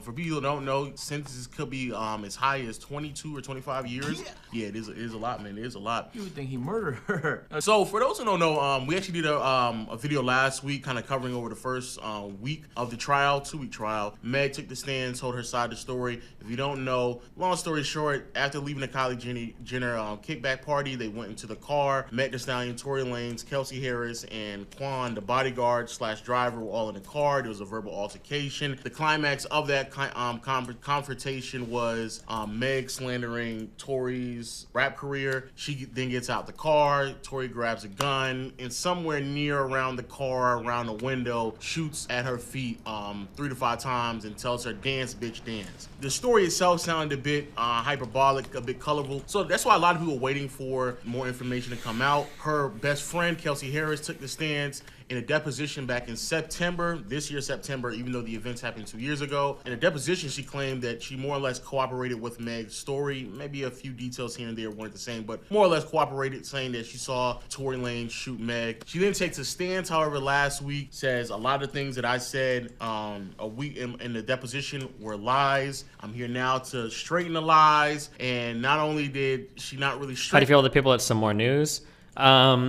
This is going to sound really mean, but basically anybody that identifies as a socialist or communist usually has almost nothing of value to say about anything, and those guys are not exceptions.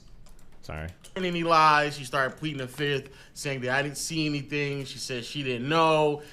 Really got nowhere with that. So this past week, the 2 witnesses that we saw, the 2 people they brought to the stands were EJ, which is Meg Thee Stallion's hairstylist, and he basically just confirmed that there was a lot of drinking going on. A lot of, you can definitely argue, slandering Meg's credibility. And then also a neighbor who unequivocally said that he saw a fight that did transpire before the shooting occurred. Now the witness as a neighbor, he claimed that he saw some pew-pews go off near a woman, and also saw some pew-pews go off near the shorter man being Tory. You don't know, Tory is a bit short, and Quan, the bodyguard, he's a bit taller. He said he definitely heard and saw a verbal altercation happen between Meg and Kelsey. He also saw physical. I will say, for all the bitching and moaning that men do about like beauty shaming and pretty standards, it's kind of funny because like we'll say that like women reinforce like patriarchy like men do, you know, and men love to say that, like MRAs love to say that, like, yeah, women cause a lot of this shit that's even bad for them, and that's true. For all the complaining that men do about like, oh, you know, you can change your weight, I can't change my height, blah, blah, blah. Men are the first ones to jump up on this. Like, I don't know anything about this Tory guy, Tony. Is it a woman or a guy, I guess? I'm sorry. But apparently he's 5'2". And I only know that because every single fucking guy that mentions this dude, like, has to constantly mention, oh, he's so short, he's so short, he's so short. He's a little guy, a little dude, so short, so short. And I'm like, okay. But like, holy shit. Like, dude. But I just think it's funny because guys will like bitch and moan about like height and all that shit being important, but then like they reinforce it just as much as like any woman does. Like, it's insane. Altercation between those two as well. Not 5'2". I don't know, 5'2", 5'3", whatever. I hear this over and over and over again. One of, if not both men, allegedly Kelsey went to the car, or one of the women went to the car, got the pew pew machine, then pew pewed towards another woman's direction. That kind of brought up the situation of the idea that Kelsey might have actually been the one who pew pewed at Megan. So that was his side of the story. The problem though with his side of the story, he also claimed that one of the women got jumped by all other 3 individuals and then also was trying to drag them to the river. So who knows? His story was very colorful as well. So who knows what happened? My takeaway from this is I didn't think that there was enough evidence to convict Tory on all 3. In terms of him possessing a firearm, that was pretty, you know, I mean, it was kind of tough for him to get out of that, especially because there's too many people who claim that they saw him with a weapon. There's a lot of things that point out that he did not pew pew Meg Thee Stallion, and more importantly, I think it is very interesting how they came to that conclusion, especially because the jurors, after talking about it for a while, just yesterday they decided they wanted to re-listen to the recordings from the interview from Kelsey back in September. They decided that that's what they wanted to more so rely on. So another takeaway I get from this is, bro, the LAPD and really everything was just a joke to me. The whole trial was a joke. Yeah, you know, LAPD makes me very nervous. Yeah, like, LAPD was also more than Georgia PD anywhere here. Atlanta, Cobb. I would rather go to Clayton County and get caught up than go to fucking LAPD. I don't know why, bro. There's a few things about this case that were interesting to me. One, witness testimonies are notoriously inaccurate. That's because the human brain fucking sucks. I remember watching a show on it on Netflix. I think it was called like Brain Games or something like that. Yeah. And he played a test to see how much you can remember in the event of a crime. And it was astonishing how inaccurate and inefficient the human brain is at remembering small details, which is why witness testimonies aren't usually the primary source of evidence when you're trying to convict somebody. I mean, assuming it's the same in this country, in Canada, when you're in criminal... Oof, I don't know if that's true, actually. I think witness testimony, despite its unreliability, is probably some of the most important evidence, because it's some of the only direct evidence that you get, like in trying to convict somebody in court, right? Court, you have to get the jurors to believe beyond a reasonable doubt. That's the standard. Yeah. Beyond a reasonable doubt. And I would struggle to believe that this was beyond a reasonable doubt, mainly due to the fact that there was the DNA results were inconclusive, so there was no way to prove that Tory was the one that what the fuck shot is it, happening here? except for witness testimonies. But the witness testimonies are even weaker due to the fact that they were all drunk. And so the only person in this situation that probably had a sober testimony would be the neighbor, but then his story sounded crazy too. It all sounded crazy. Yeah, so people all of that being said, it doesn't mean he did or didn't do it. It just means that I can't possibly believe that it happened beyond a reasonable doubt. But that's me. Here's the dude on the right one who shit talked you. Both of these guys did. I talked to the guy on the left. Or I might have talked to both of them on. I talked to 3 guys on a show. I know I talked to this guy because he came into Disco 101. I don't know if I talked to this guy and his friends or that was 3 other people. Next thing you know, she's trying to back up from those statements saying, oh, I don't know. I'm not sure. I plead the fifth. That wasn't true. Honestly, I didn't even know why I said that. I'm actually surprised the judge allowed her to stay on the stand that long. Because even when we were getting information talked to just the one on the left, and then I went on some other show. The information the public was receiving was very exclusive and selective to whatever was given to us. So it's not that we have everything. Kelsey could have been on the stands sweating profusely while she sat there and was rearranging her story. Like, we actually don't know. This whole thing was crazy. Oh, let me say this about the DNA thing. Yeah, for people out there who don't know, because it is true. Tory's DNA or fingerprints was not found on the magazine. However, the DNA and fingerprint on the gun was inconclusive. However, both experts that came from both the defense and prosecutor side, they both sat there and said if he did indeed handle the gun and pew-pewed 3 to 5 times, they would believe that his fingerprints would be on the gun pretty concretely. So the simple fact that that wasn't there is also interesting. However, you think he was wearing gloves? But then if he was, no, I don't think so. Think he cleaned it? So that was the other conversation. However, if he cleaned it, I think both Meg and Kelsey's story would have said that he cleaned it before the police came. And then when you go look back at it, if I'm not mistaken, Tori was the first one out the car, already laying on the ground, and then Meg, and then Kelsey came out. So if I'm not mistaken, Kelsey was the last one who came out the car. I could be mistaken by that. This is not like Law and Order, bro. It's not like they just get a bunch of semen sample and, like, and he's like, oh, I got it. They just sit there and examine it like, yeah, that's it right there. 30 years, got him. That's not how it goes. I remember I got robbed before at my house, and the people who robbed me opened up the window, picked up a glass, put it to the side, and then hopped in our house and hopped in the window to our house. And they were not able to, even though he was a touch and shit, and you can borderline get his fingerprint on the damn glass. It wasn't enough to actually get a clear match. So this isn't Batman Arkham Asylum. Way more to it. And unfortunately, everything was inconclusive. The reason why I said the LAPD thing is crazy is because somebody, even though originally Meg had sat there and said she stepped on glass and that was her original story, that was the original story, they got called because of the gunshots, and they got there, and for whatever reason, Kelsey's fingerprints nor Quan's fingerprints were ever taken. To me, that's the reason why it was lazy. Even the way that they talked about it and they discussed and who they interviewed and how they did things, all of that was lazy. It was a lot of things that the sad part about it is, even though Meg believes that Tori did it, I don't believe that I would assume that even after everything and hearing what everybody had said, especially having your friend come up there and her whole testimony just shifts completely, and then somebody else saying something else drastically different from your story. Even though, yes, Meg sat there and said that he did it and now he's in jail, I don't even, if Meg is there, I don't think that she's really even still pleased with how everything transpired herself. Like, everybody just went through her personal business. How long was all the court friend proceedings? literally switched up her whole story about what ended up happening that night at the last minute, and you thought that was going to be like once the trial started, best, eyewitness, and come to find out it wasn't on the trial. So, hey man, Meg got what she wanted, but I don't think anybody who's following this does not believe that there was enough evidence to convince him beyond a reasonable doubt 12 days, for Tori to be convicted on all three. 2 weeks. And that's the sad part, I think. This trial kind of just became a fiasco, where it kind of like the Johnny Depp trial, where it became entertainment for a lot of people, and people began to ending Logan Paul's biggest scam 1 day ago. What is this? For the last 6 months, I've been working on my own NFT project. We've put hundreds of thousands of dollars in it. Personally, the whole team, $1 million plus. We had an issue with CryptoZoo, where our lead developer it's part took 3? the code That's that he part made, 3? fled to Switzerland, actually. Investigating Logan Paul's biggest scam. CryptoZoo.co. I am so... Is this part 1?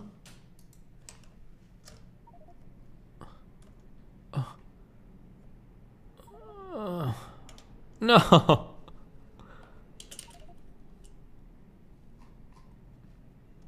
Are you fucking serious? Do you have just no maneuverability in space? Why not number your shit? Is this actually like a good scam, or is it just like dumb shit?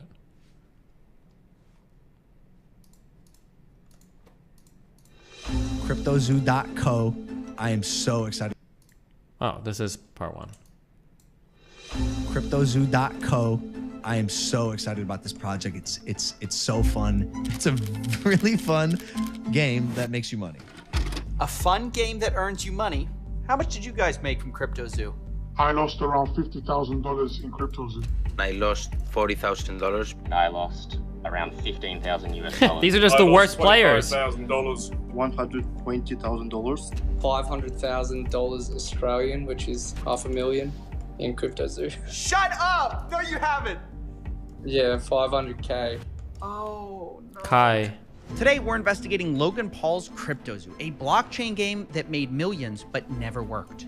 Some of you guys think you know the story, but it goes so much deeper. I've uncovered sociopaths, billionaires, fake orphans.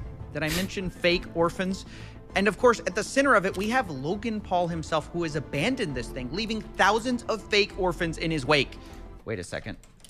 Thousands of victims in his wake. Now, you'll be hearing from some of those people because their stories... I almost like don't feel bad for some of these people. Does that mean to say? Like, I don't think I feel bad for like I don't think I feel bad for like Ice Poseidon's fans. Like, come on, you're gonna follow him into an NFT project? Like, really? Like, at some point, you gotta be like, brovs. Are heartbreaking. This is the first in a 3-part series that's been a year in the making. And if you like high-effort investigations like this one, please consider supporting this channel on Patreon. I don't take sponsors. We are viewer-supported. So if you want to and are able to, thank you. Either way, enjoy the video. For the last 6 months, I've been working on my own NFT project. We have a massive team behind it and are probably out of pocket like $1 million just because we believe it's gonna work. September 1st, cryptozoo.co. We don't scam. I've never scammed anyone before. Logan cares extremely deeply about his audience, loves his brand, doesn't have to scam to make money.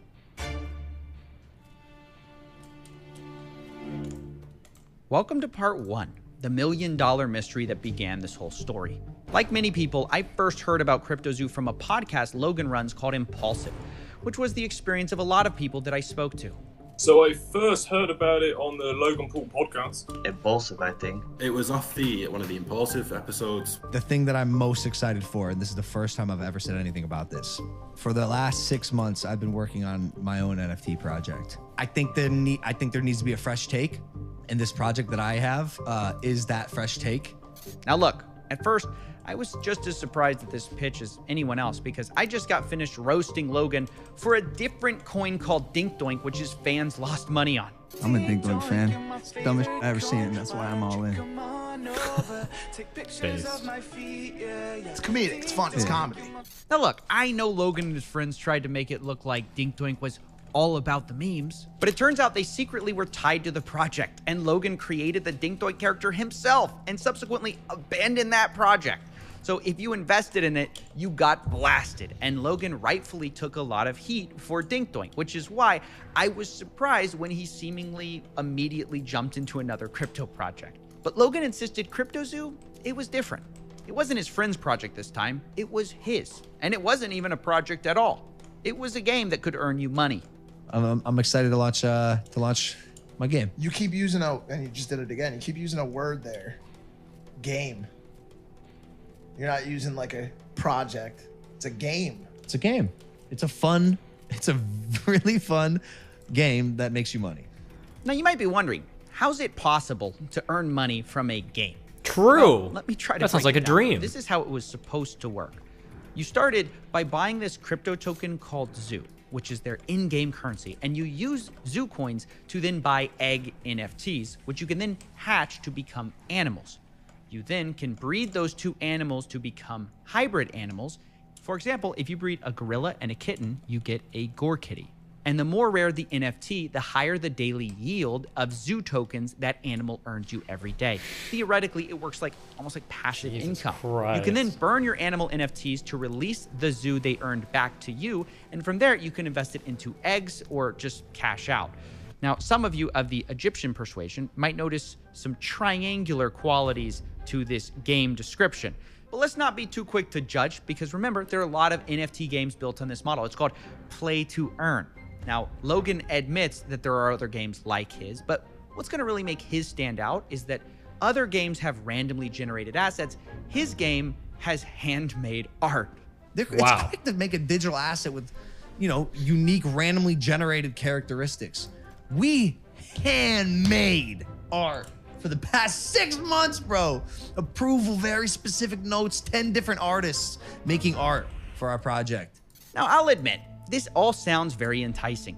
Handmade art, a fun game that can earn you money, and one of the biggest influencers in the world backing it. You might think, how can I lose? Which is why when people were told all you had to do to play was buy an egg, people spent millions. Just on the first launch between ETH and Zoo, people bought $2.5 million worth of eggs in the first day.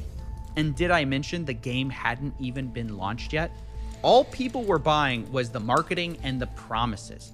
And it wasn't just the NFTs they bought either. The Zoo token also skyrocketed in value, reaching a $2 billion. The LSF mods are out to get Destiny? Wait, really? What happened?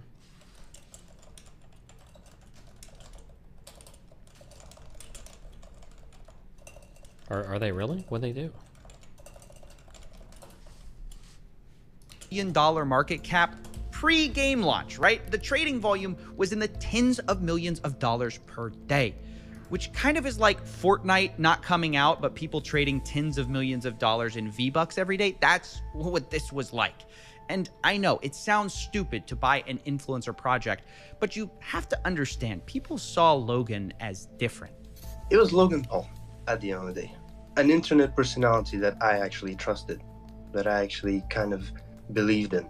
Obviously, when someone so influential releases something, everyone wants to be a part of it. I sort of believe in this false fallacy that everyone else started believing, that Logan Paul's a changed man. I thought it was a safe place having a guy like that identified, like Logan Paul being the head of the project. They had seen this story he had been telling everyone, that he was this reformed influencer, right? That he was no longer a reckless clout goblin just in it for the money. True. They thought this time it's different. Logan Paul couldn't possibly scam us. Wait, do you think I have gloves, but they're like fucking from skiing. I don't think I can wear these. Maybe we can. Hold on.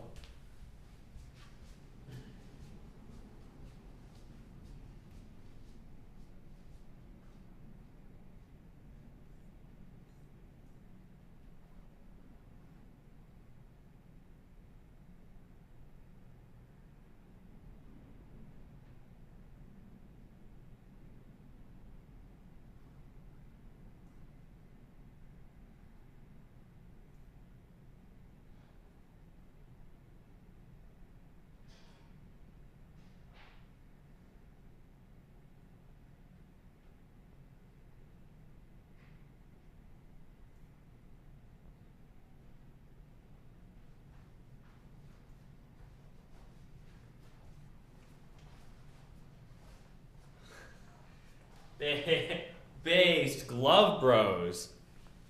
If I had to guess, it feels like it's like in the.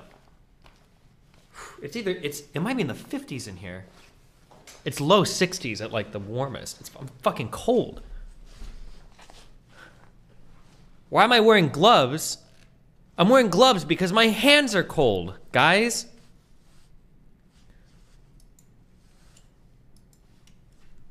Right?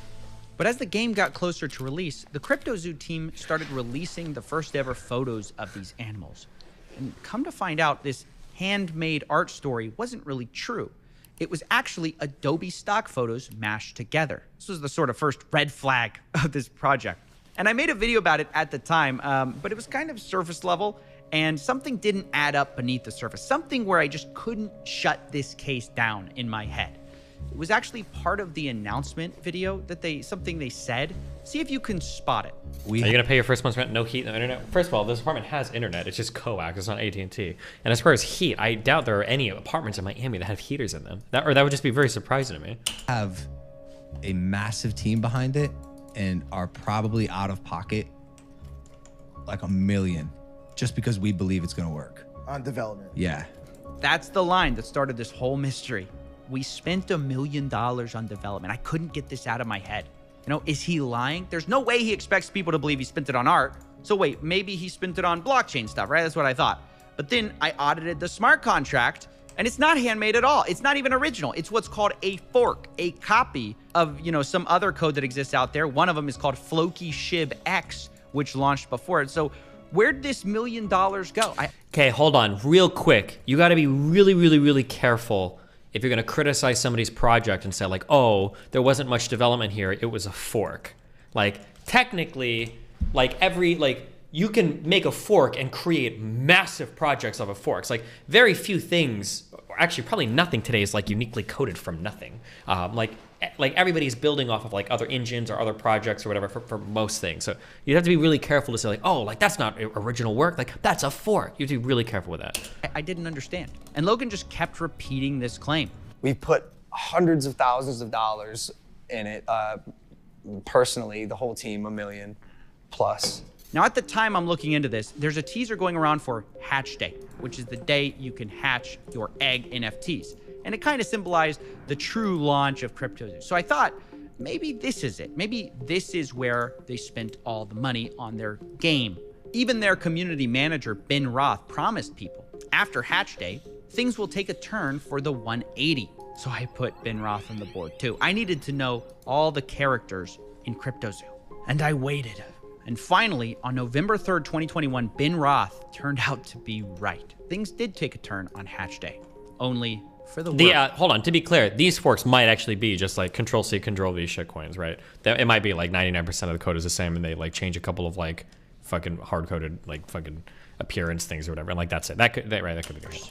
Let's meet one of the victims, Helicopter Bob, to explain more.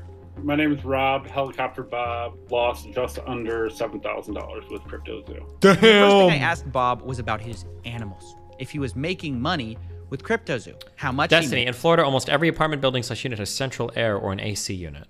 Okay, AC unit I don't think can heat.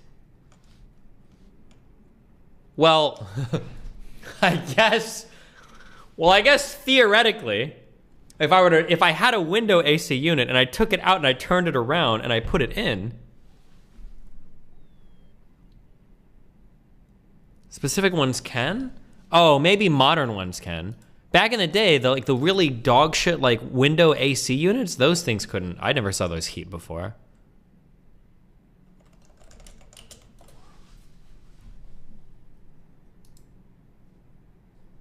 You're telling me like these things, these window units can do, they can do heat and, like this can do heat as well?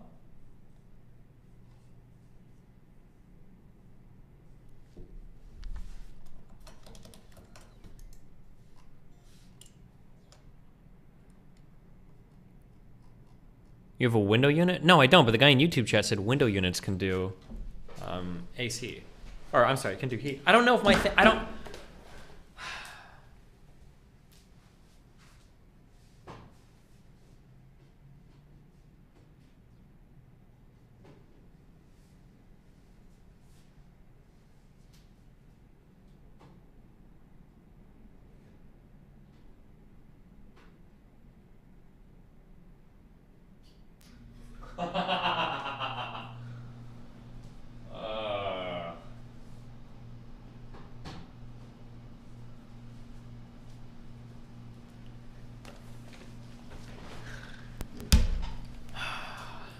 Sorry, I just had a random cough.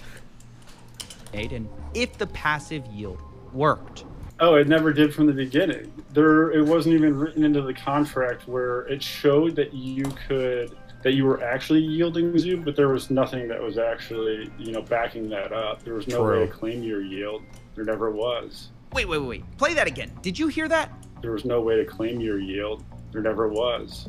Hold on. The core mechanic of CryptoZoo, that you can make money with these stupid animals, didn't even work on launch day, and still, to this day, a year later, still does not work, is what the investors are saying. Does it have heat? Well, it's making noise, and I found the heat button. I have like I didn't know if I had heat or not. Okay, so here's the issue. A lot of the stuff inside of my apartment is like controlled by an app on my phone. And my air conditioner thing has like two buttons. There's an up button and a down button, and those are like the only two buttons. It's one button on the unit. And in order to control everything, I have to use an app on my phone called Smart Rent. But the problem is that I can't control anything in my apartment because my apartment doesn't have internet yet. So it says like your home is offline, so you can't do anything. So I'm like, fuck. I think in order to change the thing on the wall to heat, because it just has a little ice thing like air conditioner, I think in order to change that, I have to change my app. But I went over and I started fucking with it, and I just realized, so it's like one big button where you can push the top, and then you can push the bottom, so it's like up temperature, down temperature, but I just realized you can push the middle and hold it, and it'll bring up a thing to change it to heat. So there we are. Anyway. This is just crazy. People spent millions of dollars on these eggs. But it even gets worse because I kept talking to people and I discovered something. Because remember I told you could buy eggs with those zoo coins? Well, apparently they also made it so you could buy them with Ethereum. And on the day of selling, about half of these purchases took place with Ethereum. Only it turns out for the people who spent ETH, not only did the yield part of it not work, did the NFTs not pay you, you also couldn't even hatch them. So I acquired a bunch of eggs, and I actually want to play the game. I didn't acquire the eggs with the intent of keeping them. I actually wanted to hatch him and see what I got out of him and play in this ecosystem that's been advertised or whatever, right? And then I can't do anything. It's not showing up on the website when I connect my wallet, etc., etc. So I'm a little baffled. I'm like, I must be doing something wrong.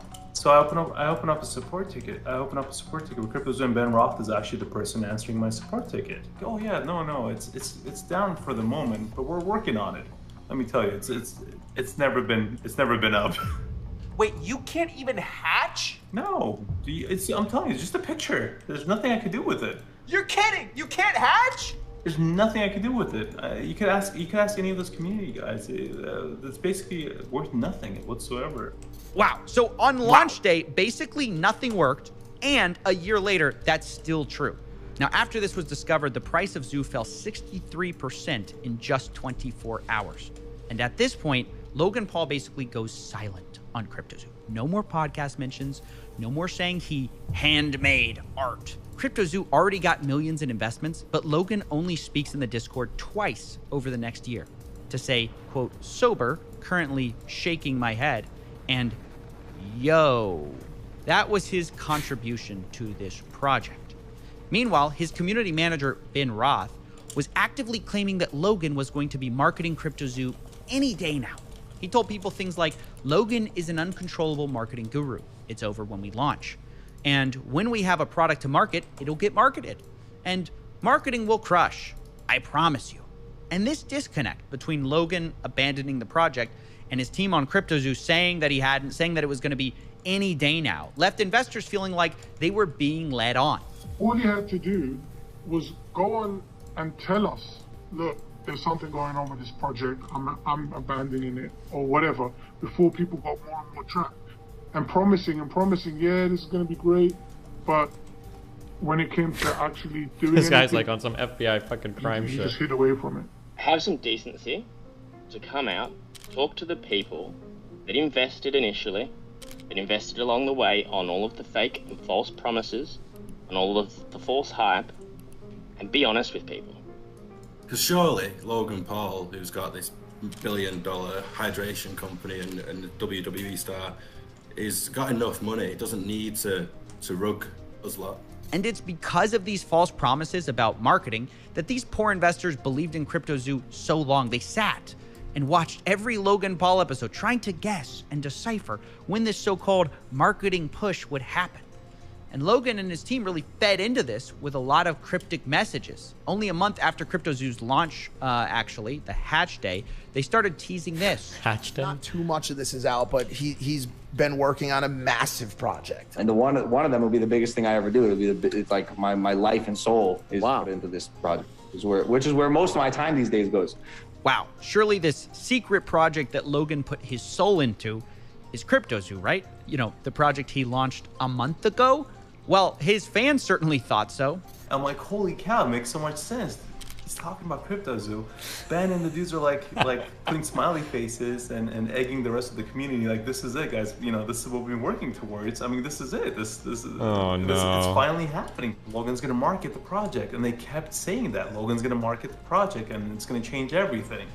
So now imagine their surprise when another clip surfaces of Logan finally admitting this secret project isn't CryptoZoo at all. It's something else entirely. I'll tell you about this project when we get closer to launch. This project line is going to be... Is that the thing with the egg? Like the zoo? No. Okay, This one's going to be, yeah, this will be the craziest I've ever done. Oh man, can you imagine if you're one of these investors and Logan Paul's going pitching this new secret project and you're thinking it's CryptoZoo and someone's like, oh, is it that thing with the eggs? And he's like, no, definitely not. That was the last project. This is the real project that I'm working on.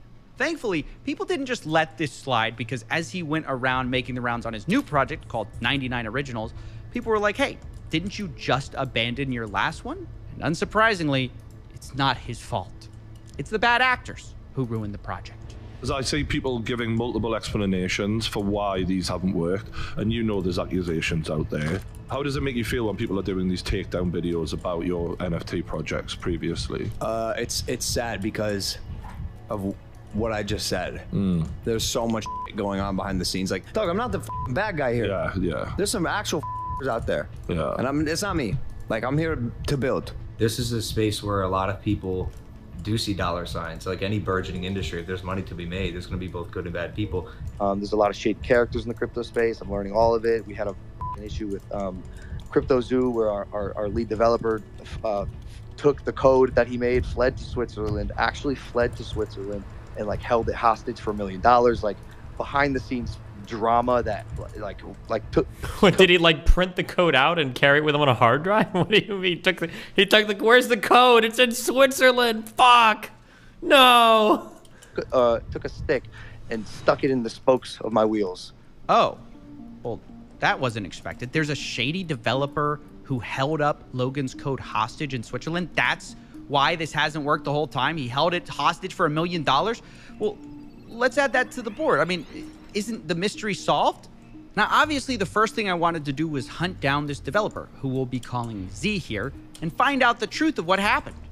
Why did he steal Logan's code for $1 million? However, why did he take it to Switzerland? I finally got a hold of him, and when I did, he admitted he took the code hostage, but he says the reason for it was nothing like what Logan had said. He literally never paid me anything at all, ever. I never paid. And, we got to a point when I was working on it where I just realized they were just going to try to steal all of my work and not pay me. So I took all the source code private. And I just kind of spent like a month just trying to negotiate and get something figured out where I would finally get paid. Because I'm on my end, I have a team of 30 engineers. So I'm earning $50,000 a week on building this thing. And the only thing they brought to the table were a bunch of Photoshop. Wait, hold on. I'm sorry. What? So I finally got a hold of him, and when I did, he admitted he took the code hostage, but he says the reason for it was nothing like what Logan had said. He literally never paid me anything at all, ever. I never paid. And, we got to a point when I was working on it where I just realized they were just going to try to steal all of my work and not pay me. So I took all the source code private. And I just kind of spent like a month just trying to negotiate and get something figured out where I would finally get paid. Because I'm on my end, I have a team of 30 engineers. So I'm earning $50,000 a week. Okay, I'm gonna say something that sounds a little bit mean, but I don't mean it to sound mean. Okay, actually, it's not mean. I'm gonna give a big compliment. Okay. The CoffeeZilla guy seems like it seems like he has a channel where he kind of started doing these little investigations on the side, and it feels like a year ago he was not really that big of a guy, but he's blown the fuck up. He's blown up over the past year, which is really cool. And he's done a lot of big investigations. He's cracked a lot of things. That's really cool. And it seems like there hasn't been any weird drama or anything surrounding him. That seems pretty cool. I'm happy for him. For you. Wait, what is this emote? That's really cool. But it feels like fuck, I'm trying to think of a way to say this, because I'm not trying to insult him. I'm trying not to use the word amateurish, but it feels like he doesn't have a professional background in any of this stuff. So every now and then something will get said to him by another person, or something will happen, and it's fuck. If he had a little bit more business experience or a little bit more knowledge in this area, I think he would have something more to say here. But it's cool that he's made it this far as I'm assuming relatively an amateur for all of this. That's really cool. But there are just a couple things. I remember I felt this way during the SBX stuff, where there were a couple of financial things where it's and he did a really good job by the end of it in terms of asking the right questions. But if he would have known a little bit more about the financial stuff beforehand, he could have nailed the SBF dude really hard on some things. But it was just lack of knowledge. For here, and I just wasted this whole speech because maybe he's about to say something. Okay. The idea that you have a developer with 30 employees, holy fuck, working on a project, and you haven't penned out any contract?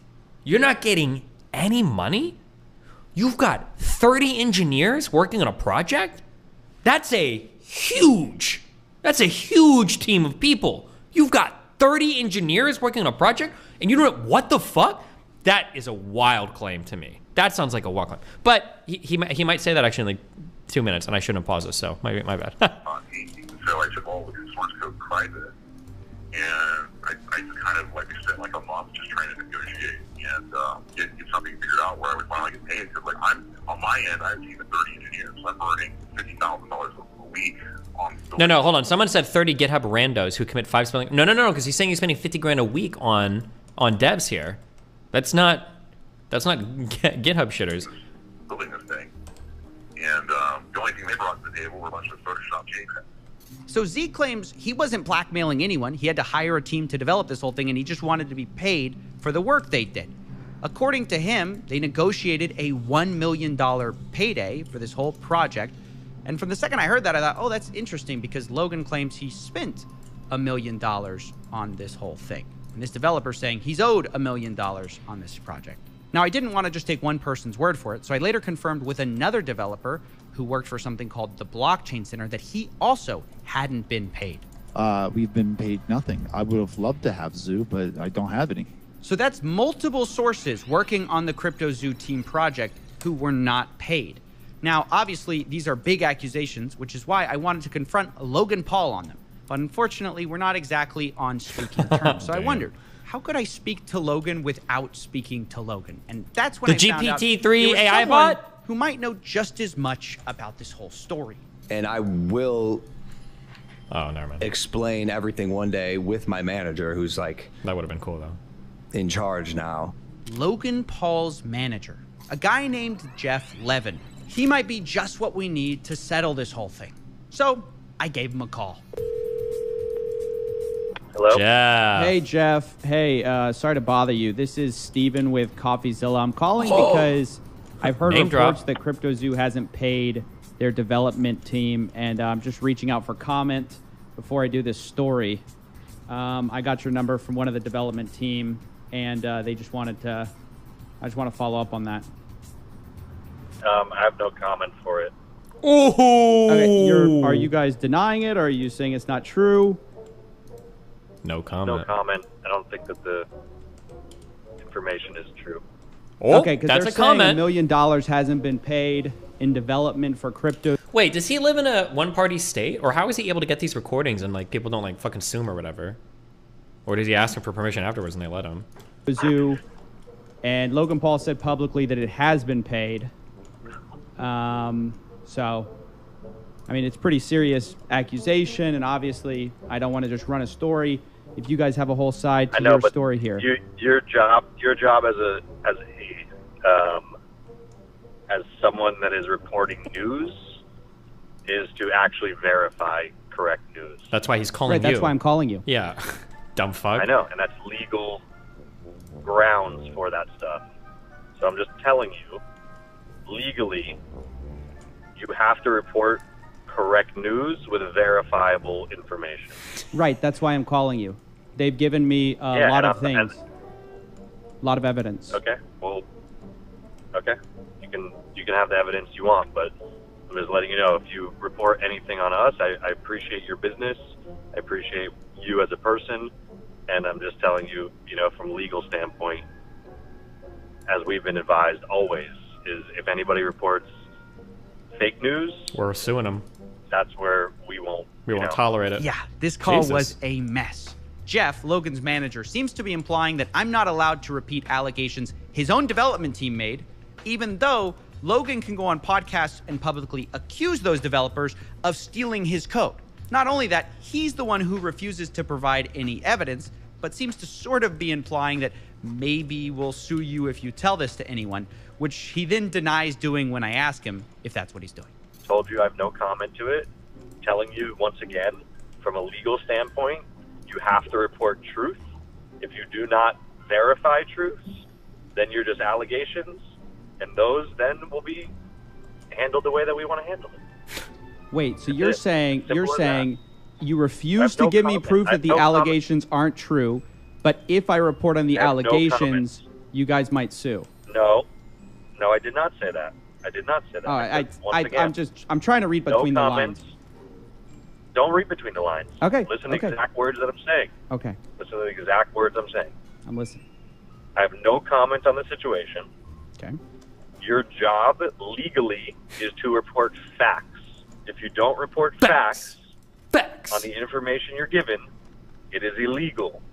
Yes, that was a real conversation with a real person. Now, I'm no lawyer, but I don't think it's a crime to say that multiple developers say they haven't been paid, and Logan's team refuses to provide any evidence or like statements or wire transfers that they have. Which, by the way, seems incredibly ironic, given just how much Logan whines about not being paid by Floyd Mayweather. Where's my money, bitch? Floyd never paid me for our fight. Who am I, the IRS? Nope, but you might be the CryptoZoo dev team. Now, in all seriousness, I do want to acknowledge something which actually kind of looks bad a bit on the developers, because it turns out very few written contracts were actually done. So much of this were verbal deals like, oh, we'll take care of you. We'll give you $350K. We'll give you $1 million. We'll give you whatever. But then when it was time to actually sign the deals, there's just always delays. What kind of promises were made to you? Verbal promises, basically. So why would you do so much dev work on verbal promises? How stupid. How, no offense, I'm sorry. Oh no, they're not rape victims, so no one will accuse me of victim blaming, thank you. Like, you can do like a little bit of work on verbal promises, but when you've got 30 people working on a project, 30 people? I know that you guys don't have like, in your minds, it feels like everybody thinks like, oh, like what's like a large project, like 10,000 employees. 30 devs working on a project. That's a big project. That's a lot of people. That's probably like more, let's see, can I say this? I wonder if that's more people that would work on like the development of like a game. 30 different devs. If you get rid of like artists and shit, I bet 30 devs is like more than like a AAA fucking game. I bet it is.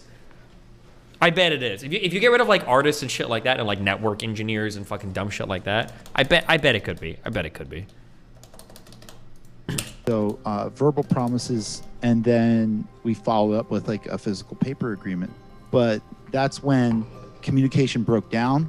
This is where I think the dev guys screwed up and led to this whole situation of like, okay, we're just gonna take the code private until you pay us for our work. And to be clear, I'm not justifying not paying someone for what they did. I'm just playing devil's advocate and saying this could have all been avoided by just getting every detail in writing. And I think it's just a good general lesson. But if you're thinking that that's the $1 million mystery solved, well, no, because this still doesn't make sense. Why not just pay the dev team what you publicly said you kind of already paid them? Why not pay for a game that now isn't launched and now investors are so angry about? Why not pay when you already made millions from minting the eggs on this game? Well, this is where things get even stranger, because right when I was ready to pin everything on Logan, and believe me, he is at fault, I was speaking to the Z developer, and I heard a name that I hadn't heard before. I basically came in with Eddie, and Eddie promised me 5% of the tokens and $1 million. He literally never paid me. Wait a second. Eddie? Who's Eddie? Who the I thought fuck all is of this Eddie? was Logan Paul. I only put it together when the Blockchain Center guys also said a similar thing about their deal. They said they were promised $350K, and it was Ibanez. They say they had no communications with Logan. But we know they weren't talking about different people. They both dealt with the same guy. So the guy's name, I put it together, must be Eddie Ibanez. Turns out he was managing the developers. What's this random guy doing in Logan Paul's project? And who is he? Who is Eddie Ibanez? What if it's Eddie Brock? Yes, hi, my name's Eddie Ibanez, lead developer here at CryptoZoo. This reporter says Eddie's entire story is Wait, what the fake. fuck? Wait, what?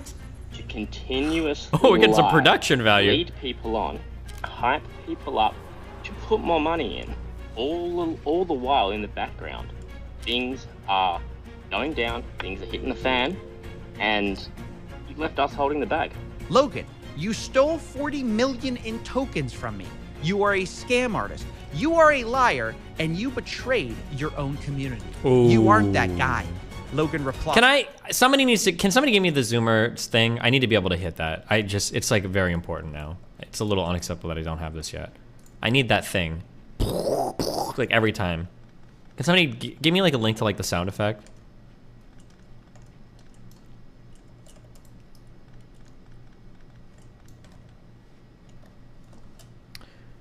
Vinegar reactor running constant. By the way, my 36 reactor is 15 uranium cells per minute. To make 60 cells per minute, you barely need any machines. Thanks, Rodney, I guess.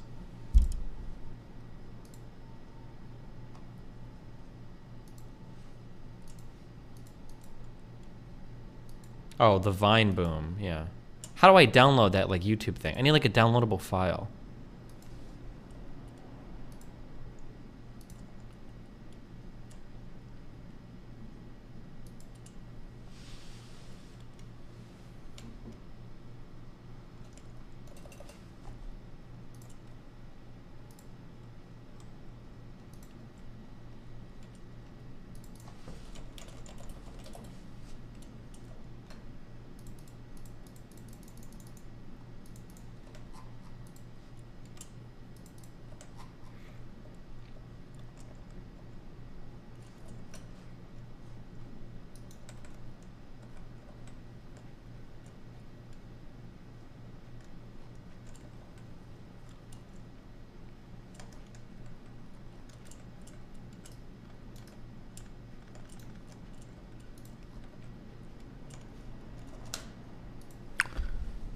Okay, download MP3.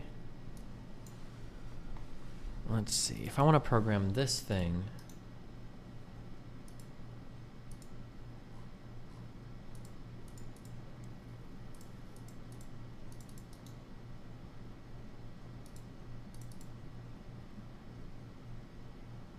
Fuck. If I want to make my Stream Deck play a sound, how would I do it?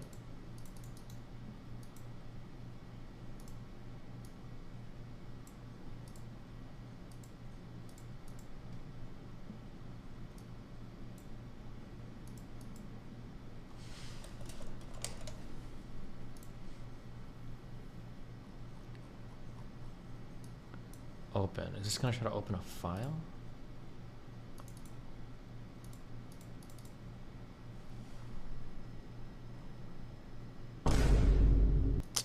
Fuck. It won't just play it. It's like opening like Windows Media Player to play it. Fuck.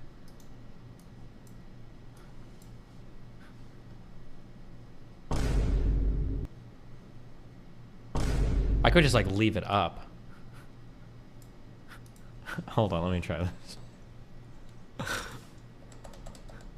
All the while in the background, things are going down, things are hitting the fan, and you've left us holding the bag. Logan, you stole 40 million in tokens from me. You are a scam artist. You are a liar, and you betrayed your own community. You aren't that guy. Okay, I'll work on this, okay? We'll work on this. Logan replies, "Oh, trust me, bro. I am that guy." I am that guy. Oh, shit. Okay. How do I next video? I uncovered a fraud worth $4 billion. Bro, take me to part 2. CryptoZoo.co. Okay. For the last 6 months, I've been working on my own NFT project. CryptoZoo.co. It's a really fun game that makes you money.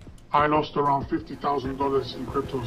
I lost $40,000. $500,000 Australian. Yeah, and they went into him like, why do you choose to have like your body this way? Why don't you work out? Why do you have gamer boy arms? Like, why do you, why do you have game? What? Yeah, soft boy, like this, gamer boy arms.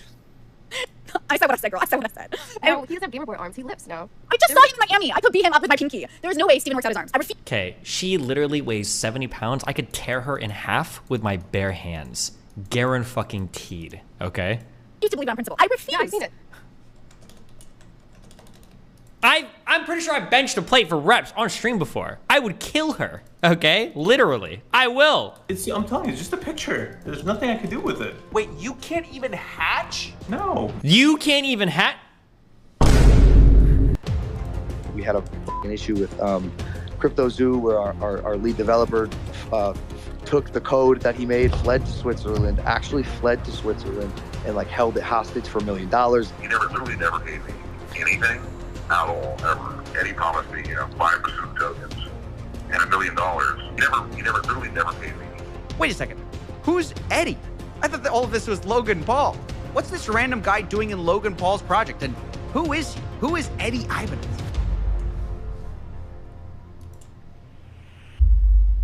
To begin answering the question of who Eddie is, I decided to take a deep dive.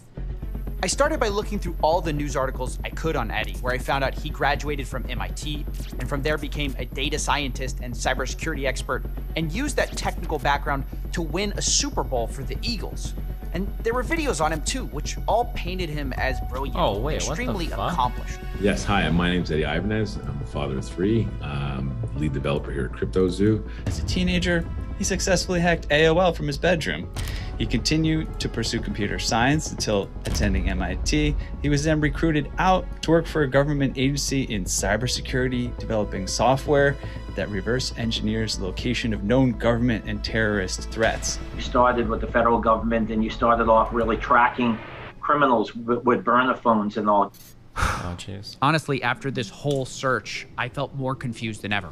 If Eddie's such an amazing guy, why didn't he pay developers? True. And is he really the puppet master behind CryptoZoo? Is or he? is it someone else? Honestly, I felt like at this point I needed a drink and I needed to ask for help.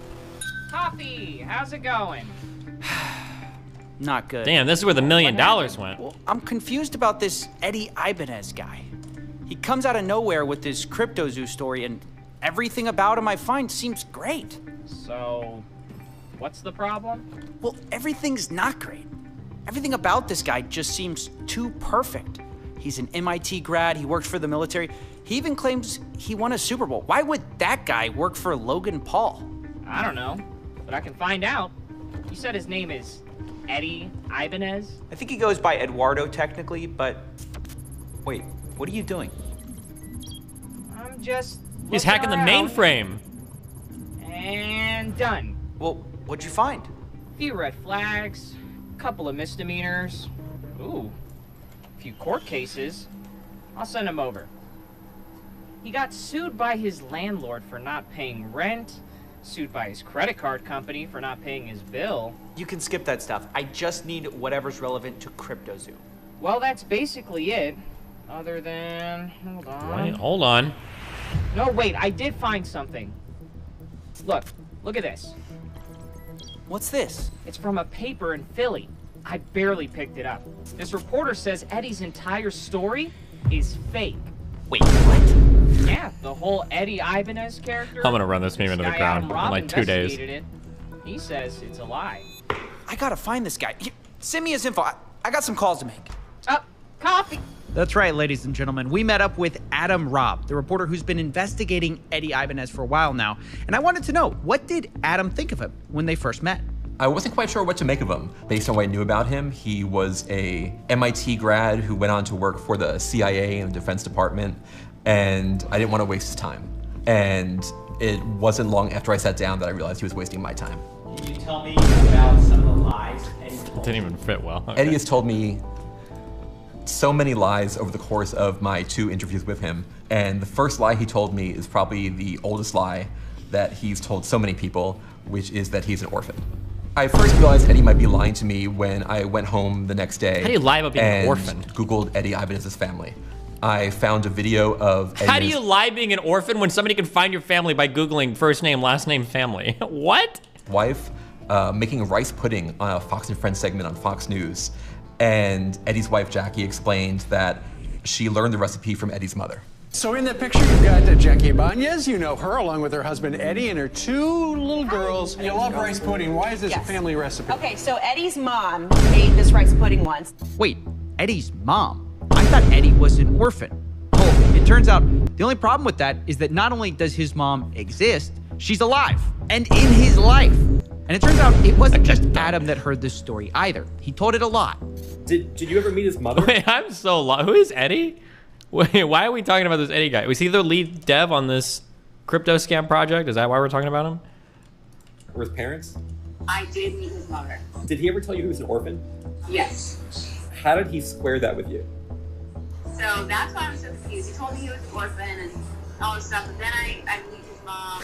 He told me he was an orphan, and then I met his mother. Mom. Is Okay. quite the string of words. But as insane as these lies are, let's be real. It doesn't explain why CryptoZoo failed. But the next lies He worked kind for of Logan do, and managed because the devs. Okay. part of Eddie's story is also that he went to MIT, where he was recruited to the CIA. And it's part of why he was so attractive as a lead developer, all the Base. wild experiences that he had had. but it's just not true. What? I emailed the MIT registrar's office and I asked if Eddie Ibanez attended the school, and they confirmed in absolute terms that he never attended MIT. That's right. The whole orphan to MIT origin story, it wasn't true. Sorry, wrong button. And Eddie's whole backstory from here kind of falls apart as well. How could he have been recruited to a government agency out of MIT if he never went to MIT? If this is all seeming crazy to you, you might ask yourself, who would believe all this? And this is where Eddie shines. He kind of had a gift for getting people to believe in the lies he told, especially super rich and powerful people for some reason. Like, take, for instance, this story. People are saying download the pipes noise. What is the pipes noise?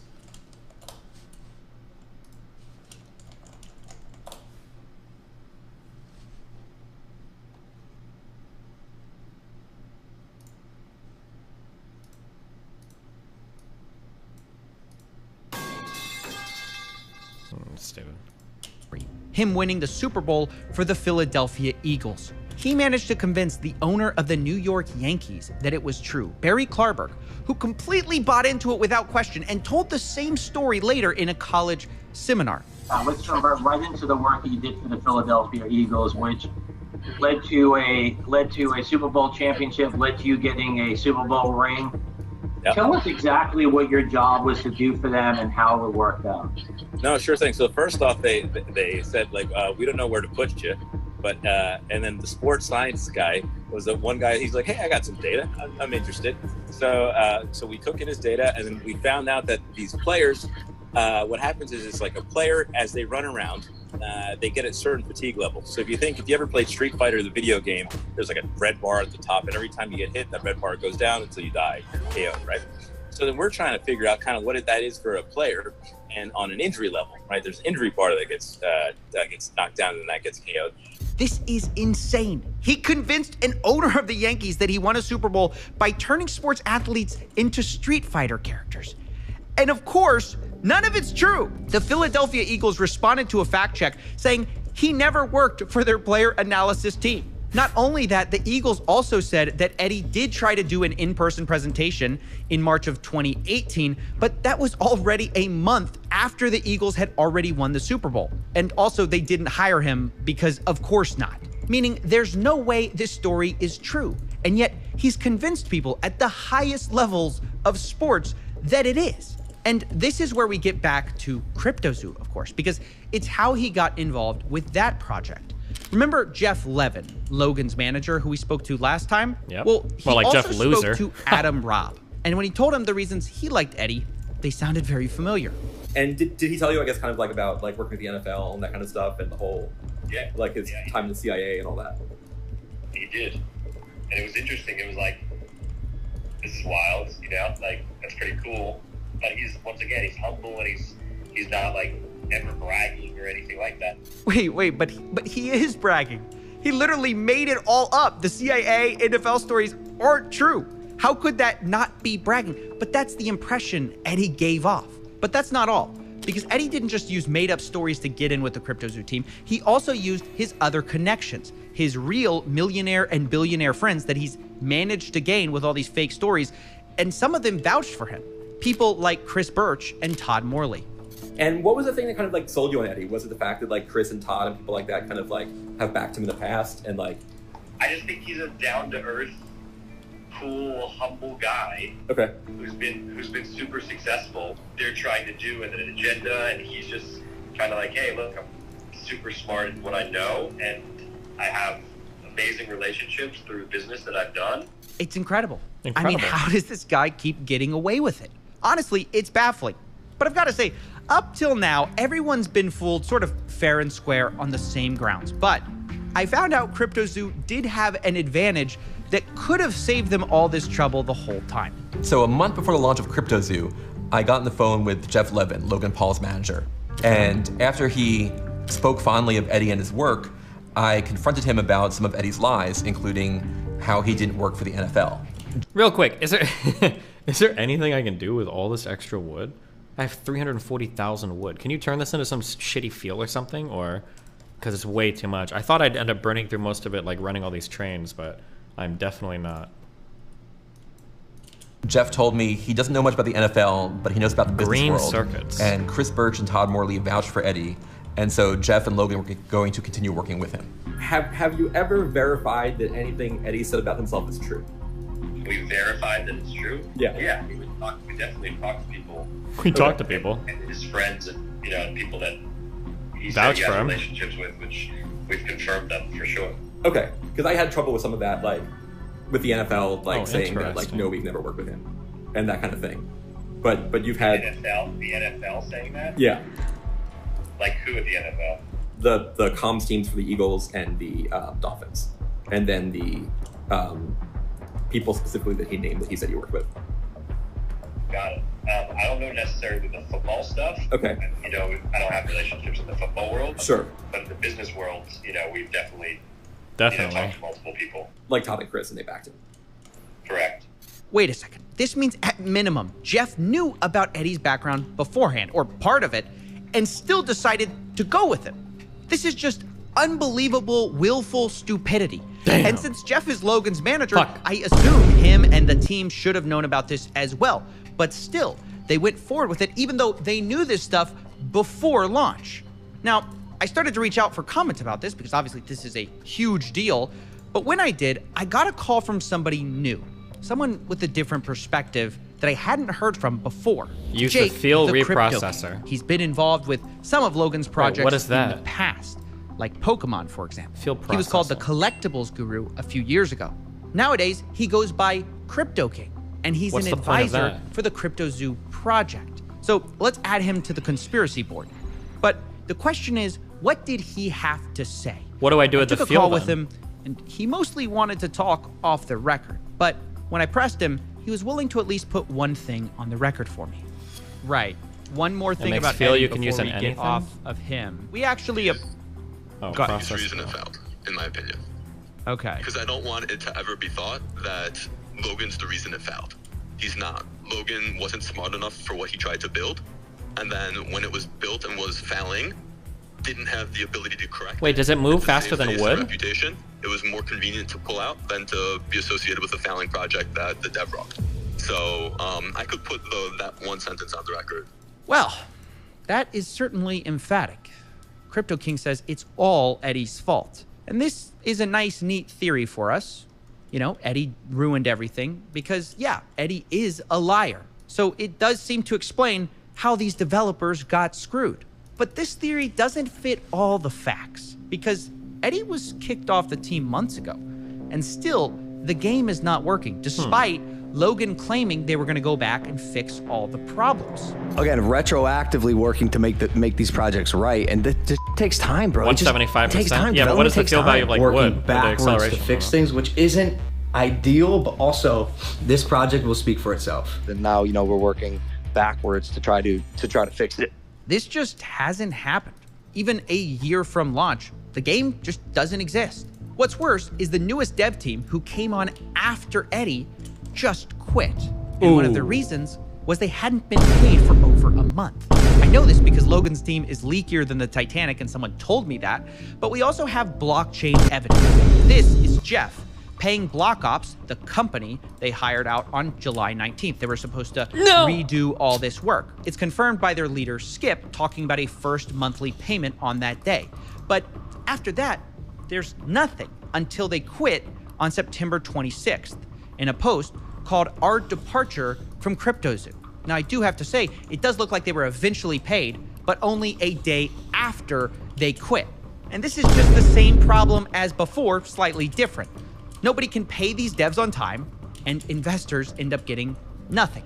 And so I can't buy into the idea that Eddie's at fault for everything, because when Eddie was gone, they had a lot of the same problems. Now, it was only at the point that this dev team quit, Block Ops, that things really took a turn. Because if the Titanic was leaking before, now it was sinking, and everyone basically gave up hope. From every direction, I started getting messages from all the investors who felt betrayed, who up to this point were holding on to hope. Now they felt defeated. They felt tricked by the CryptoZoo team who had fed them promise after promise, and they were sick of it. He was never in the chat or anything, never apologized or told us anything. Things didn't work out. We all get that. But to continuously lie, lead people on, hype people up, to put more money in, all the while in the background, things I'm done going now. down, I'm things giving it a break. fan, and you left us holding the bag. I know it was my decision, and I did my research, but I believe nobody has to lose money in this way. And that's when a whistleblower stepped forward and decided enough was enough. Whistleblower. They decided to leak me messages, team messages, from the CryptoZoo team from all the way back in the beginning when they thought of this idea, all the way up to launch. And seeing that, it changed everything. Because all of a sudden, I got a lot of new information. Remember how Jake, the Crypto King, said Eddie was the only problem? Well, a year ago, he was saying something very different. On the day of launch, he said this to the group. Logan, you stole 40 million in tokens from me. You are a scam artist. You are a liar, and you betrayed your own community. You aren't that guy. Logan replies, oh, Jake, trust me, bro. I am that guy. Gonna change the whole story. Yeah, I'll go on the record for you, and yes, I'm gonna show you the text message that say we can sell at these ascending market caps, and that it's not like I was trying to rug a project. It's like I put $250,000 into a project plus 6 months of time, and the founder never did anything he said he was going to do, and then hired a bunch of devs that didn't do what they were going to do. And every time I gave this advice, music is so the advice intense. was I was told, so there was nothing illegal about that. Ethically, arguable. The rest that Logan did to me was ethically wrong and illegal. Hey, what's up? This is going to be a serious video, so occasionally you'll forgive me if I'm referencing the notes, because it is an extremely serious topic. Let's start with the notes, guys, because this is all precipitated, as some of you know, because Swag Academy, a couple days ago, doxed me. He revealed my name, my former address. He accused me of being basically the reincarnation of Bill Cosby and R. Kelly. Last time I checked, R. Kelly made beautiful music. Nobody listens to him anymore because of what? Bill Cosby, great actor. Nobody watches him anymore because of what? When they think of him, they think of what? When you think of CoffeeZilla, you gotta think of this now. All based on false information. Damn. Gurus Coffee who were looking to raper. silence me, and he laundered basically blackmail. Oh wait, through is his this channel not? to- Oh, this is a whole different video. Sorry. Okay. Where's part 3? For the last 6 months, I've been working on. For the last 6 months, I've been working on my own NFT project. We've put hundreds of thousands of dollars in it. Personally, the whole team, $1 million plus. Millie. An issue with CryptoZoo, where our lead developer took the code that he made, fled to Switzerland, actually fled to Switzerland, and like held it hostage for $1 million. He literally never paid me anything at all, ever. Eddie promised me, 5% of the tokens and $1 million. He literally never paid me. This reporter says Eddie's entire story is fake. The biggest reason it failed, in my opinion. Doug, I'm not the bad Is guy that here. Elon? Yeah. There's some actual out there. Yeah. And it's not me. Like, I'm here to build. Welcome to part 3. So far, we've discovered fake orphans, millions of dollars stolen, and a cast of sleazy characters. But now, it's time to put it all together. What is the truth? And who's to blame? We're going to start by going through leaked text messages of the CryptoZoo team to understand all of their motivation. Then we'll go to blockchain evidence and show who sold what. And finally, we'll confront some of the people responsible. But before we can do any of that, we have to start in March of 2021, 6 months before the token even launched. Our 4 suspects, Logan, Crypto King, Eddie, and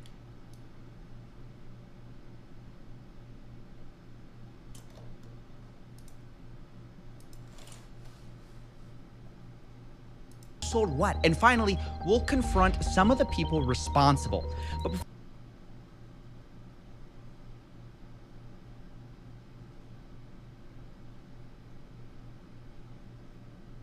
Fuck, hold on. I feel like this sounds like a song. Or this song sounds like another song. Fuck, what am I thinking of? I'm thinking of something off the Reanimation CD from Linkin Park. Am I crazy? Hold on. welcome to part 3. So far, we've discovered fake orphans, millions of dollars stolen, and a cast of sleazy characters. But now, it's time to put it all together. What is the truth? And who's to blame? We're going to start by going through leaked text messages of the CryptoZoo team to understand all of their motivation. Then we'll go to blockchain evidence and show who sold what. And finally, we'll confront some of the people responsible. But before we can do any of that, we have to... Fuck, what? Am I crazy? Now I have to look for this. I don't remember the lyrics.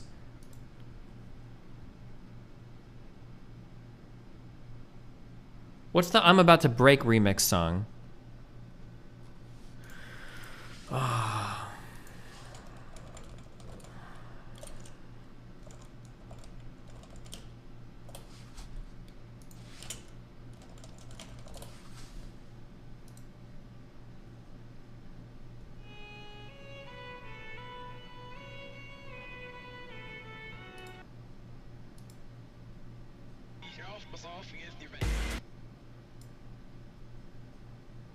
I don't know if it's the same at all. It might just be in my head. Hold on. Oh, it is a song. Hold on.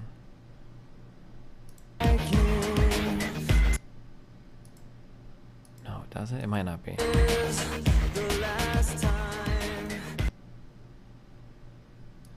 Give me a minute.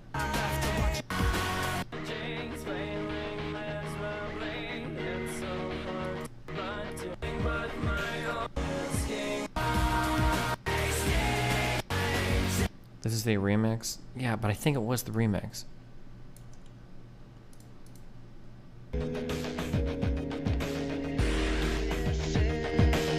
Oh yeah, this.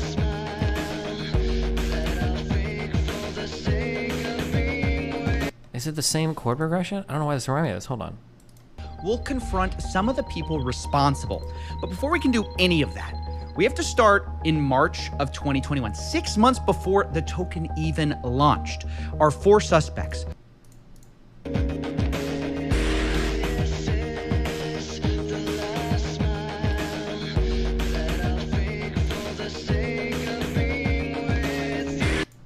People responsible. A little bit, right? Before we can do any of that, we have to start in March of 2021, 6 months before the token even sorry, it just felt like a launched. song. Okay, never Our mind. 4 Anyway. suspects, Logan, Crypto King, Eddie, and Jeff, are in a group chat discussing CryptoZoo, which starts as a copy of something else. Quote, I like imitating crypto kitties, Jake the Crypto King says. Logan replies, I agree. And initially, it wasn't called CryptoZoo at all. It was called Crypto Pets. Damn. And they were going to sell a Pets token. And pretty early on, it became clear this was all about money, how they were going to sell this thing to investors. In fact, Crypto King said he thought it was worth at least $20 million in only 6 months, saying the range is insane. $20 to $210 million. It's beautiful wherever we land. Eddie jumped in at this point and talked about how he could sell the project as an investment to a friend, Matt Higgins, saying, quote, he has to spend that $350 million somewhere. Why not us? And Logan says, I love that idea. Crypto King, I'm in. And of course, you have Jeff saying, let's go. So you can see right there, they wanted to sell this game before it had even launched. Now later, Eddie amends the list of investors and says, quote, investors will be Gary Vee, Todd Morley, James Altucher, Ryan Kavanaugh, and others confirmed on my end. Supposedly, they had $100 million of investment interest. Damn. Now, I actually went to some of these investors and asked if this was true, and the one person who responded denied it, Ryan Kavanaugh. Quote, nope, not even a little bit. So this looks like it could be yet another lie from Eddie Ibanez, but either way, it looks like there was more issues than just finding investors because the team wanted to pre-sell tokens, and not everyone was sure it would be legal. Do you do Jake the Crypto videos on your King channel mentions too? that, I mean, they all come from "If my we have a stream, if that's what pre-sale, you're asking. It opens us up to SEC issues. And Jeff agrees and says, don't want to do anything that brings the SEC eyeballs. Now, not everyone wanted to be so cautious, though. Logan argues everyone does pre-sale with coins. Eddie agrees. He says, you absolutely can do it. I have the SEC down, private and pre-sale. And honestly, it was quite the dilemma for this team who wanted money. You know, do a pre-sale, make millions, but, you know, you have these potential legal issues. Don't do it, you make less money. So Crypto King comes up with a middle solution. He says, if we can't sell, no pre-sale. We can still trade them in the liquidity pool. And this is the start of a new disaster, which takes a bit of explaining. Now, just so we're clear, a pre-sale is where you sell investors coins, usually at a discount, before you've launched. And then when you launch, you give them those coins. Now, like I said, the team didn't want to do that. So what they did instead was they bought the tokens on the open market right after launch. But they tried to get clever with it because they didn't actually announce that they were launching this coin at all. They stealth launched it on June 11th and didn't announce this token through Logan until August 18th, meaning they had all that time to silently buy up as much of the supply at a steep discount as they wanted. And the idea here was that doing this, the team could get these tokens extremely cheaply, which is kind of like a pre-sale, but without all the SEC troubles. And Crypto King makes this clear on June 7th when he says, quote, launch of the liquidity pool is where huge money will be made because you get in cheaper. Jesus. And then says, we, the team, begin buying out the liquidity pool. Once the team has exhausted funds for the liquidity pool buying, we send the contract address to friends, family, investors who want to be able to get in. So obviously the plan is we buy first, then we give it to our close friends and family, and then maybe the public eventually, right? It's gotta be illegal, right? Crypto King reminds everyone, quote, Zoo Day is tomorrow. I highly recommend everyone get a few $100 to a few $1,000 in Zoo when it goes live. It will likely 10 to 1,000x. So that was their plan. Rather than doing a pre-sale, they were gonna do this stealth launch and hopefully get tokens cheaply the same way, but without all the legal troubles. Or at least that was the plan. Because on stealth launch day, this is where things first started to go wrong for the team. At first, everything seemed to go normal. The team sat in a circle and literally bought it out as planned. But the next day, Crypto King says something odd. Quote, a bot is playing with our token. Kind of cool to watch them work. But he doesn't mention who this bot is. And he also says the asshole finished selling, but doesn't mention who that is. Now, Jeff, Logan's manager, replies upset. He says, how do we prevent someone doing what they just did again? We went from an $130 million to $26 million market cap in 2 hours. It's not cool to watch. Logan jumps in. Yeah, wait, how did that happen? And he also says, what asshole? How did anyone get this token except for us and none of us sold? And I think actually this is incredibly suspicious because the implication of what Logan's saying is, hey, we tried to scheme this really well. We tried to all buy this without letting anyone know. How did anyone else figure out we were buying it, right? And this is where a fight ensues that's going to become really interesting. Crypto King deflects the question by saying, my buyer pushed it back up to $40 million. And Logan says, no, bro, F your buyer. Explain to me what just happened and how there were 30 token holders. And Jake tries to explain that this was just traders and bots happening to find the token. But Logan says only 5 of us knew about it. Jake says, well, many people chase volume and new tokens. And to some extent, he's kind of right. But Logan replies, cap. He doesn't believe it. Oh, quote, I can't be the only one who thinks that's incredibly convenient. Like someone was tipped off. True. And look, no one's more critical of Logan than me. But as I'm reading these texts, I was kind of like agreeing. Like, yeah, it does seem too nonchalant when somebody's ruining your secret plot. You know what I mean? Because Crypto King was acting very strange. He says, we created $40 million out of thin air. This is a success. Logan replies, this nonchalance worries me. F 40 million. It was at 120 million, which again, it's all about the money with these guys. But truth be told, I did agree that Crypto King's attitude seemed strange in these texts. I mean, he's not wrong that bots are a thing. Traders are a thing. I don't know if they're not like publicly listed on any exchange anywhere. I don't know how bots get, but I don't understand these underlying technologies enough to be able to say. That just seems weird to me. I don't understand how any bots are buying shit up unless he's like went on a public exchange quietly somewhere, but I don't even know how that could ever happen. They are publicly listed. If they are publicly listed, then how did people expect them not to be discovered? Then that doesn't make sense. But it sounded like he didn't want anyone to look into it. So, naturally, I looked into it. And what I found surprised me, because there were bots, but there's also unusual human activity during this time. So I tracked the 5 biggest buyers of this Zoo coin. And lo and behold, this is what I found. Logan was one of the biggest buyers, which is what you'd expect. But he wasn't the biggest. In fact, 2 of the biggest wallets seem to be associated with Crypto King himself. And here's where I paused. I said, wait a second. Why did this guy buy more Zoo tokens than Logan when this is mostly Logan's project? I thought Crypto King was a small part of this team. And so to get more info on this, I actually got access to an internal meeting note from the day of June 11th, which they called Zoo Day. And in it, we find actually some interesting information. We see that 5 founders bought in. They apparently were, quote, trading in circles until each person maxed out. But on the list of buyers and how much they spent are only 4 people, when we know 5 people bought. We have Danny, Logan's assistant, for 20K, Logan Paul for 100K, Jeff at 100K, and Eddie at 100K, but Crypto King is nowhere to be found. And yet, on the blockchain, I have him putting in $200,000 worth. And this number, by the way, seemingly is confirmed in a conversation I had with Crypto King, where he said, my 200K investment. And the reason this is important is because it does imply that something shady was going on the day of the stealth launch. Because Crypto King had a relatively small role in this whole project. He was the advisor, but it wasn't that big of a deal. Like you can see from the internal meeting notes, they have a breakdown of who's getting what in terms of founder tokens. And like Logan Paul's getting 51%, Eddie's getting 30%, Jeff's getting 10%. Jake's only getting 5% of tokens, but he has the most of these like stealth launch tokens, which makes no sense.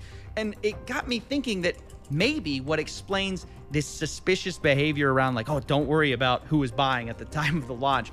Maybe that's explained because perhaps no one knew that he was buying up large parts of the token supply. Maybe he was buying it to sell later.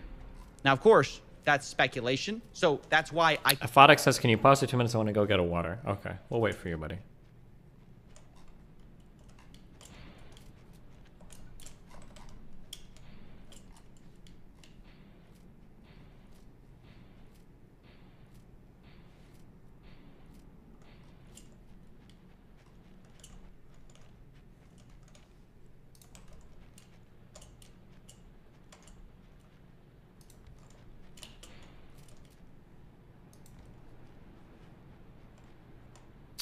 I was supposed to get the next tier of science, my 4th tier, the orange chip built today.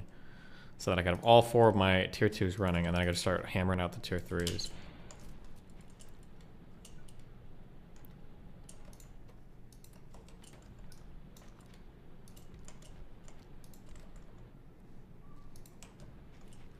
Can you unpause? I need to leave soon. Oh, sure. I confronted Crypto King on all of this. But before we get to that call, let's address the elephant in the room. Logan didn't accuse Crypto King of being a scam. It was the other way around. Crypto King told Logan Paul he was a scammer. And the question is, why? Well, to answer that, we have to go from June, the stealth launch date, to September 1st, the official launch date of CryptoZoo. September 1st, CryptoZoo.co. Now, the day of the launch was a bit strange because you might think, well, they already have a token, right? But the first thing they did was actually create a new Zoo token with a different code, but the same name. And they actually airdropped all the holders of the first Zoo token with an identical amount of those coins on the second Zoo token. Isn't the suspicious part that it was public and some no-name was buying in huge quantities? Well, that doesn't seem like it would be suspicious at all. I feel like if these coins are being publicly listed, there's gotta be bots that are literally looking for exactly this kind of activity. Like there must be bots that are looking for large activities and new coins so that they could jump in and like buy immediately because they know there's some shady shit going down, right? That would be my assumption. So you might be wondering, why did they do that? Well, maybe it's to change the smart contract, but maybe it's because of what they did do. They blacklisted some of the holders. In other words, they didn't airdrop to everyone, including Jake the Crypto King. They excluded his wallets so it couldn't get these Zoo coins. Jake texts the group about this the next day, saying, quote, the Zoo team made a major error this weekend. They chose not to communicate, mint a new token, and airdrop it to whatever wallets they determined fit. This decision came from Eddie and Logan, and I had no part in it. 11,250 wallets before the airdrop, under 11,000 after. They chose to blacklist and ban over 200 wallets. Now, who those wallets are, I have no idea. But he continues, quote, as a founder like Logan, Jeff, Eddie, and Danny, I had purchased a large quantity of tokens. 5+ of my wallets had been blacklisted from the original team's buys. Now, I don't know why he had 5+ wallets there, but okay. He says 80+ billion Zoo tokens were confiscated from me today without any communication. Damn. So, wow. That's why Crypto King accused Logan of stealing from him or scamming. It's because he was frozen out of a lot of his wallets. And then we get to the text you guys all know. He says, Logan, you stole $40 million. You're a scammer. You're a con artist, all that stuff. You betrayed your community. He's doing my booms. The reality is you aren't that guy. And Logan responds, oh, Jake, trust me, bro. I am that guy. Q, in the arms of an angel. And look, I mean, what do we make of this? Well, I don't know. I can't root for either of these guys because it sounds like Logan stabbed him in the back, but it sounds like Crypto King may have stabbed him in the back in the first place, right? Because it does appear like he bought tokens that maybe everyone didn't know about. So I'm really not a fan of anyone in this situation. And by the way, this whole thing was structured so misleadingly from the beginning. I have to talk to you a bit about it because you might think that these tokens were the only tokens they had, but it's not even true. In the distribution section of Zoo's white paper, they say there's 2 trillion tokens, and a quarter of that are allocated to development, marketing, and founders. We'll read that LSF guide when this video is over. Okay? Should be good memes. Because they claim that those tokens were locked up for 6 months, and then afterwards 10% was this unlocked is some good every belt month. saturation. And if that's true, there would be no reason for these funds to be blacklisted, right? Why would you blacklist something that would be locked up? And the answer is because, well, the founders had more than one set of tokens.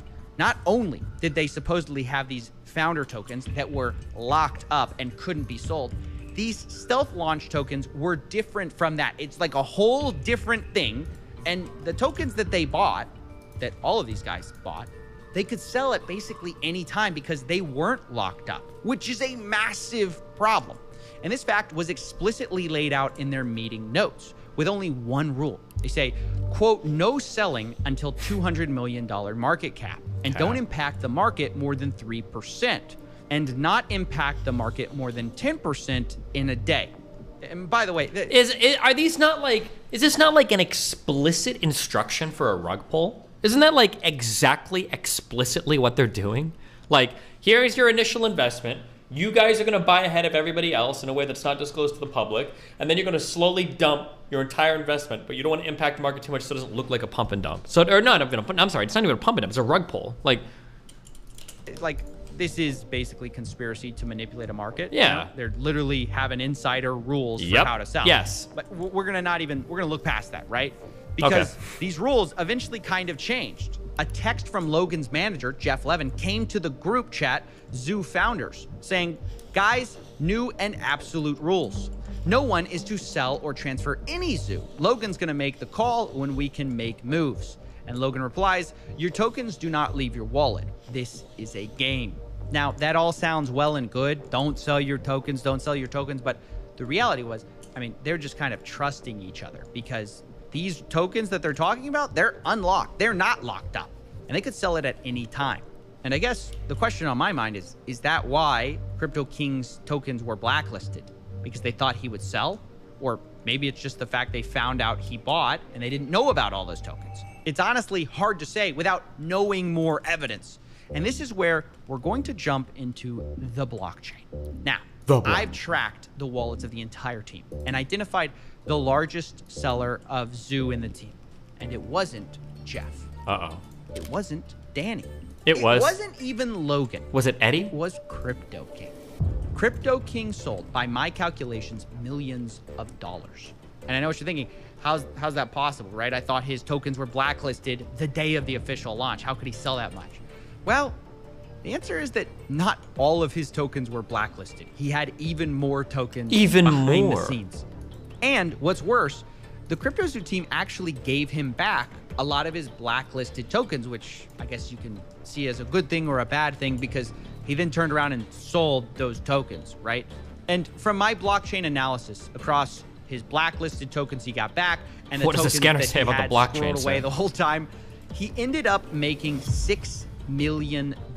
Damn. He did this by sending out tokens from these larger wallets to dozens of smaller wallets, selling it, and then sending the money to final cash out wallets. So I used those final wallets to calculate the amount he made. Now, I know, look, it's a lot to accuse someone of selling $6 million in a project that doesn't even work. It's a giant scam. So I wanted to give him a chance to defend himself. Oh yeah? I got on a Call for comment? with Crypto King. And here's what he said when I finally revealed that I knew he had sold. It's gonna change the whole fucking story. Yeah, I'll go on the record for you, and yes, I'm gonna show you the text message that say we can sell at these ascending market caps, and literally, I'm gonna 100%. It sounds like your biggest issue with me is that I sold, and if that's your biggest issue with me, that's the truth. Wow, that is a big admission. Selling tokens for a project that you're an advisor on when the project has never been delivered. Although Crypto King insists that it wasn't $6 million and he wasn't trying to rug a project. In fact, really, he might be the one who got screwed over in all of this. Damn. Like, I didn't sell $6 million worth. That's going to be other wallets, but that's probably not going to be able to be me being able to be proven, except for them saying, can you send BNB to all these different wallets for me? Which that I'll be able to show you that I was giving BNB to the whole team. I will also be able to show you that I was a 5% holder of the Zoo tokens that I was promised to be given over the 3-month period, was never given. I can also show you that I was frozen out and was never given the 15 billion tokens back that I paid for. Damn. Okay. I'll show you all of those things on the record, and then you can also say that I did sell, which is also true. Yep. But as long as it's accompanied with, he was a founder that was supposed to be given 5% of the project and was never given a token or paid for almost a year on the project. As long as that goes in with it, then at least that tells my side of the story, so people understand that it's not like I was trying to rug a project. It's like I put $250,000 into a project plus 6 months of time, and the founder never did anything he said he was going to do, and then hired a bunch of devs that didn't do what they were going to do. And every time I gave advice, the advice was I was told to fuck off. Oh. So it can be that story, or it can be he sold all this amount and he got in early. Well, yeah, that's like 1% of it though. Incredible. He sounds like he views himself as the victim, or at least like he got screwed too, which just has to win the gold medal for me for mental gymnastics, because I mean, he literally had put $200,000 into this and he says he made millions of dollars. Even if you take him at his word that he didn't make the full 6 million, he admits to me later that it might be a pretty close guess. He tells me via text, quote, "I don't care if you tell people I sold a few million and leave it at that." Well, okay, $6 million, a few million dollars, it's millions of dollars, right? Millions of dollars when you only put in $200,000 into a project that's never been delivered, doesn't work, scammed people out of their money. How is he saying he's the one who's in the wrong? Well, in his view, what he did was not wrong. It might have been arguably unethical, but it wasn't illegal. And what Logan did, well, that was illegal. You can say the timing was bad and it was inappropriate to sell, but the reality is I bought tokens open market and sold them open market. So there was nothing illegal about that. Ethically, arguable. The rest that Logan did to me was ethically wrong and illegal. Now, what do I think of all this finger pointing? Well, I think it's pretty wild to try to make yourself look like the lesser of two evils when you made millions of dollars and investors lost millions. I just do. Now, at the same time, I want to be fair to Crypto King. He's not the only one who sold here. But I also have to say, not everyone from the founders did sell. For example, Jeff, Logan's manager, to my knowledge, never sold. Neither did Logan Paul, which was a huge surprise. All their wallets that I tracked, held on to their tokens, which is good, and to their credit for a game that doesn't work. But you know who did sell? Eddie Ibanez. Ooh. The guy who didn't pay the initial devs, the supposed MIT orphan. Yeah, from what I could see, his initial wallet got a ton of Zoo, sent it to a bunch of smaller wallets, and then sold off, kind of like crypto.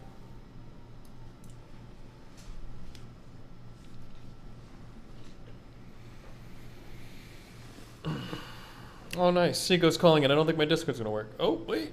Is it? Merry Christmas, Destiny. Hey, Merry Christmas. How Why you doing? What? You sound weird. Oh, well. How you doing, buddy? I'm good. What you up to? How's your new place? I mean, it's a beautiful place, but I don't have internet yet, so I'm like living on hotspots. It's pretty annoying. Yeah, their subreddit's pretty mad at you for that. Yeah, it is what it is. What's up?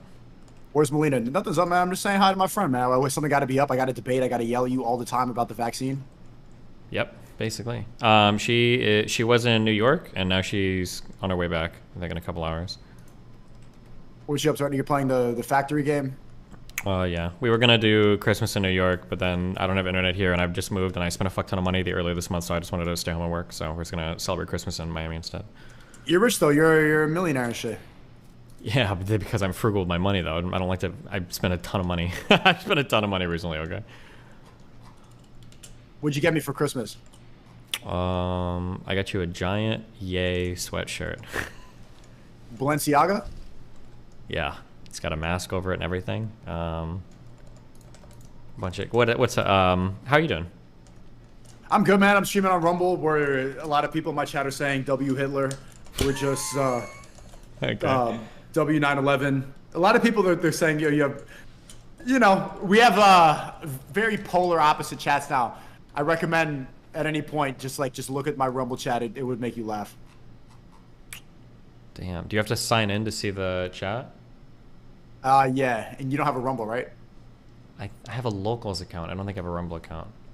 Well, hold on. Let me call you back without the camera. My shit's fucked up. Yeah, mine is. Okay, fine. I can't show the thing, sorry.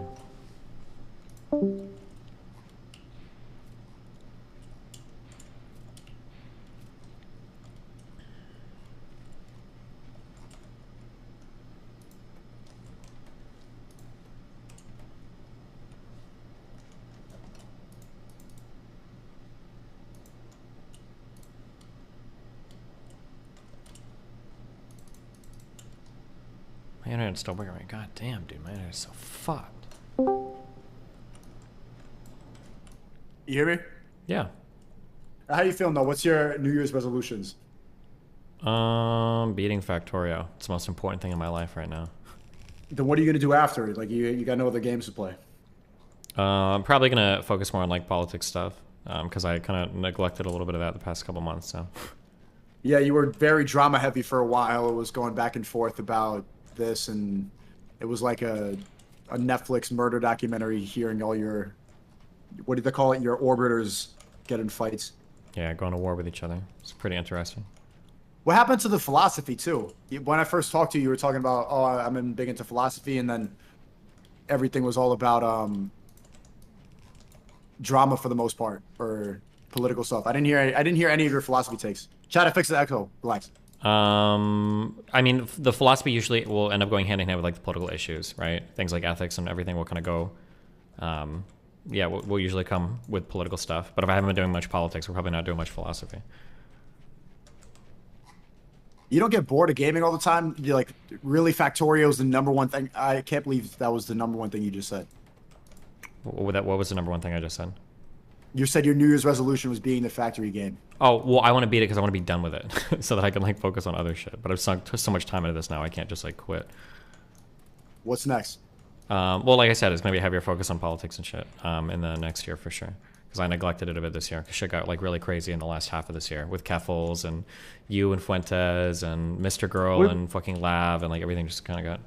Well, that is politics. Me, Fuentes, and a lot of that stuff, even Keffels to an extent, is politically involved stuff. Me and Fuentes especially, we went from doing these panels and doing these debates to actually like working on a campaign. Yeah.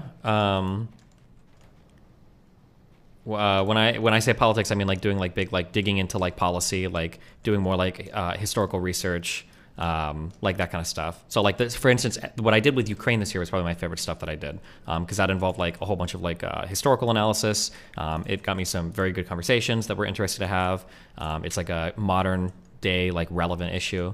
So like that was like a fun thing for me. Yeah. How's your kid? Good. I just got back from Nebraska like I think 4 days ago. We hung out, did stuff, played around, ran around. Oh yeah, I saw you made a good Destiny's Child joke. And he liked my hair, so that was good. He liked your blue hair? Yeah. That's good. Why don't you dye his hair blue? No, people who dyed hair are losers, okay? I don't need my kid to be a loser at 11 years old. Wait, you're calling yourself a loser? I dyed it for... Listen, I get paid to dye my hair. It's different, okay? How much do you get paid? Well, it was for charity, technically, so... People in your chat are saying, Stiga, what's your new YouTube burner account? I don't. Every time I make a burner account, I get banned. You know what's the annoying part about getting banned, Destiny? I can't even, like, read chat or comments. I have to sign into friends' accounts. I have to do all this. Why are you still not unbanned on YouTube? I mean, on Twitter. Because I'm left-leaning. I think Elon only wants to unban the Nazis and shit. Are you? Come on. No, I think so. I don't think I'm ever getting unbanned from... Because I would have gone unbanned by now if I was ever going to. Because in my mind, when he did his announcement for unbans... I feel like I'm like the perfect candidate for that. Like, oh, like they're banning, if people like me are getting permabanned, the policy's probably like been a little silly in the past, but I haven't gotten unbanned yet. And all these other like far right like accounts have gotten unbanned from years ago. So I think he doesn't really care about that kind of stuff. He's probably more interested in like conservative type figures. Okay, but Alex Jones is still banned. And also, I didn't get it for free. Alex Jones is banned, but I think that's because he's looking after his bottom line. He's just scared about like fucking copyright shit or not copyright shit or like defamation shit or whatever crazy shit Alex Jones is saying. But I didn't get mine back for free. I don't know if you're calling me a Nazi, but I had to. Someone paid $20,000 to get me unbanned. Who paid $20,000 to get you unbanned? Do you know Iman Gaji? I saw you reacting to Hamza recently. He's pretty similar, but more finance oriented. The guy's extremely rich, like selling courses and stuff like that. He has a good YouTube channel. He got me unbanned. He just did it. I didn't even ask him. Wait, did he really charge you that much? I didn't pay. He just paid it. And he said, "There you go." Interesting. You could do that too. I mean, I know you just said you've been spending a lot of money. No, I've looked through those avenues. Like sometimes you can pay for services like that on like Facebook or Instagram or stuff like that. But that's only if your account got banned for really silly stuff. But I don't know. Yeah, you can't. You're not going to get any account. Otherwise, you would just get your YouTube unbanned, right? Yeah. What's your predictions with that? I've been seeing Mr. Beast and Elon talking about starting a video sharing platform on Twitter. Do you think that that's something possible in 2023? That gives me hope that Rumble won't be my only possibility. If I was you, I would invest and build in Rumble. I don't think Twitter. No, I am. I'm completely investing in Rumble. I would have no hope for Twitter. I think Twitter he's running that shit into the ground, like speed running it into the ground. I can't believe he's insanely. Twitter's never been better. Twitter has never been more fun. It's never been more exciting. I've never spent this much time on it. In my opinion, I've been on Twitter for years. This is the best it's ever been, and people are starting to blow up there. That's just absolutely not true. The whole checkmark thing was a fiasco. That product got like delivered, canceled, redelivered. He's like introduced like a second checkmark thing. I don't think that product rolled out like they wanted it to. I know they've had issues with advertisers pulling out. I don't know if they've all come back or not yet. You've got people at the shareholders at Tesla that are asking them to step down because that company is starting to slide in value. Musk was saying he was looking for other investors or to sell Twitter again. He's dumping like billions of dollars in stocks to pay off like the interest on his I don't think Twitter is going well at all. I don't think so. You haven't been spending more time on it. Maybe what you're saying is everything I hear from the leftists, and this is like making me want to get into a debate about like the type of information that you ingest because you're supposed to think that Twitter sucks. Like all the leftists are saying that. Hold on, stop. Wait, stop. You're being a bot right now. Okay, this has nothing. You're being a bot. You're saying all the bot leftist stuff. No.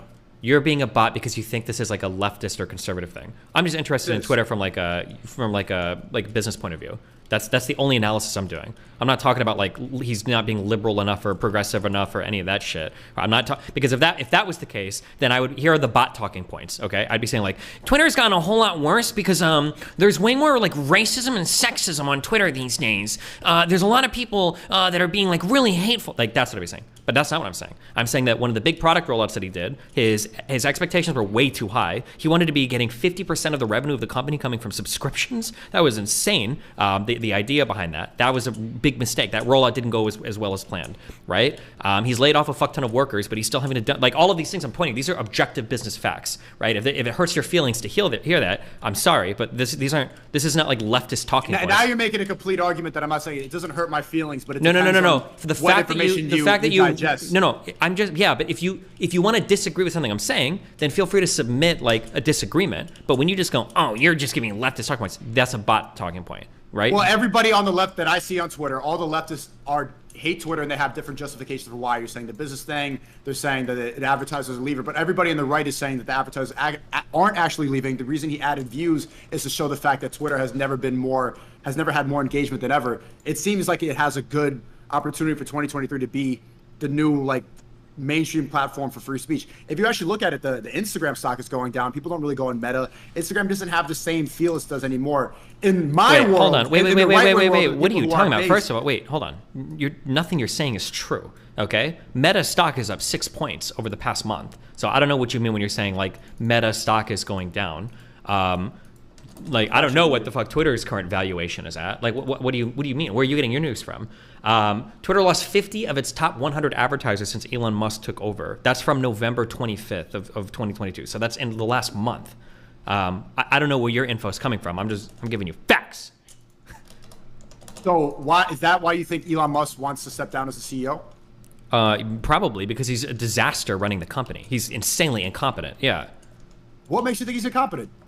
Because he doesn't know how to run the company. He doesn't know what he's doing. He's getting rid of all those employees was the biggest W I've seen from a CEO. You have no idea if that was a W or not. Twitter's just better. Twitter is objectively more interesting now. How? It's not, but it's not more interesting. This is Okay, your issue is that you can't look at this like a business. You're looking at this like a child's playground, right? When you say that Twitter is better, you're thinking of the posts that you see on Twitter, and that's fun. I'm thinking about Twitter. I'm evaluating from a business point of view. From a business point of view, every decision Elon has made has been failure after failure after failure, right? Now, it might be better because people are having like fun conversations and saying wild shit on Twitter. I agree with that. There's a lot of crazy shit on Twitter, people talking now and shit, and that's the best fun basis. That's the best metric of how it's going to be successful. Is that the Twitter stock isn't actually down, is it? Well, it's no, you can't really say that. Sorry. When we talk about the price of a stock, usually we're talking about what people are willing to buy and sell a share of a company for that's listed on a public exchange. But when Elon Musk bought Twitter, he took the company off the public exchanges, so it's not a publicly traded company anymore. It's a privately traded company. So there isn't like a price for the stock anymore. Does that make sense? There is no Twitter stock. Is it possible that all the information that you're seeing is because the mainstream platforms are afraid of losing their spot where everybody goes for news, and now people are going to go to Twitter for news, and so they need to paint this picture that it's losing and that it's bad and everything?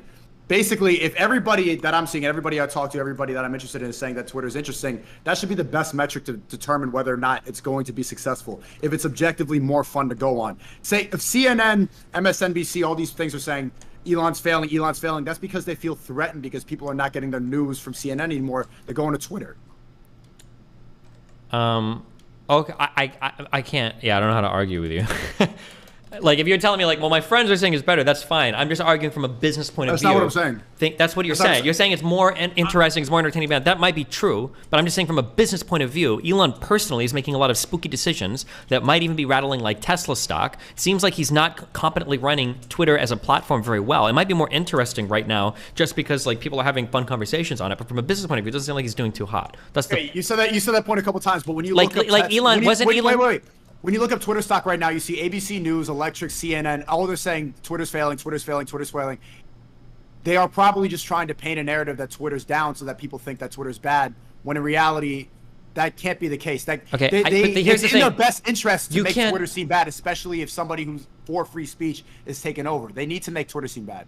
Okay, I don't know how to argue with you. Like, you're just giving me your feelings, right? All I can speak are numbers and facts, okay? Like, Tesla as a company your numbers and facts are coming from where? From the markets. Tesla as a company has lost 2/3 of its value in the past fucking year. That's really bad. Elon Musk is selling off tens of billions of dollars. You just said that the Twitter stock is changing. Now you're saying that it's No. Tesla. The other company that Elon Musk owns, the one that he's like getting all of his money from to pay for the debt from his Twitter loans that he leveraged all of his stock to take out loans to buy, right? That company's losing a fuck ton of money. The shareholders over there are very fucking upset because a lot of these companies float or trade on like Elon Musk's reputation that he's running into the ground running Twitter. Right? These are real things. He wants to step down as CEO. Yeah, so possibly. He can pass it off to but also, else. like Twitter's going to do well in 2023. He'll probably step down and pass it off to somebody else. His reputation is bad because mainstream news and people like you, they want to paint it like he's a bad person. No, bro, you're a bot. Don't be a bot. You're being a bot when you're saying this. What's bot about what I'm saying? Elon Musk is making objectively bad decisions and objectively bad statements when he's going on and talking publicly. If you want to talk about his statements, or what's an objectively bad statement? What?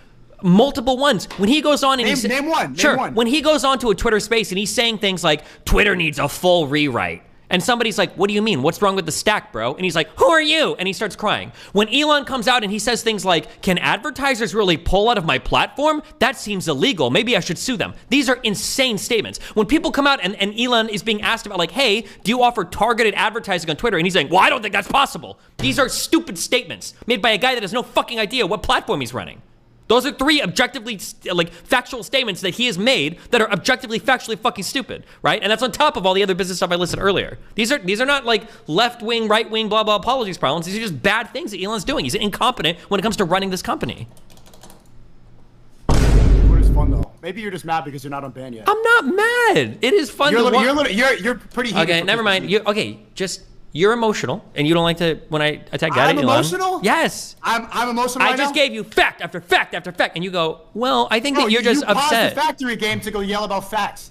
Because I'm giving you all of my attention. It's not a fact that it's stupid because he's talking in a different way about advertisers based on your opinion. That's not a fact. No, it's a fact that he's stupid because he doesn't know about targeted advertising when that's been the norm for the better part of the last decade at least. Go buy advertisements on Facebook right now or on AdSense right now. Of course you can target users. Anybody that's ever bought a single ad in their life knows that. Or it's not stupid to criticize him for everything that he says related to programming or dev work is the stupidest shit ever. This guy discovers like 2 errors in code and he's like tweeting out like, oh, we just made the full fucking Twitter mobile app like 15 milliseconds more responsive. Like, bro, what are you even fucking talking about? Like, shut the fuck up. Like, everything that he says, like, reeks of like a child that's like running around in a factory and he's excited to discover that he can like, I don't know, like mop up a corner or something. He's just dumb. He's just stupid when it comes to everything having to do with this company. He hasn't said anything insightful. He's wasting a fuck ton of money. He set like a whole pile of cash on fire. The sale was so fucking bad. He was like pleading to the courts to let him out of his deal that he agreed to sign on to. He knew that when he bought the company, he overvalued it massively. People that own stock like made out like bandits. What did he buy it for? Was it $47 a share or something? When that thing was trading for what, like 35 or 30 over the counter? Like, it was insane. Everything about the deal. That's a great investment. Being able to take over mainstream news and being able to own public discourse is something that's going to be really valuable in the long term.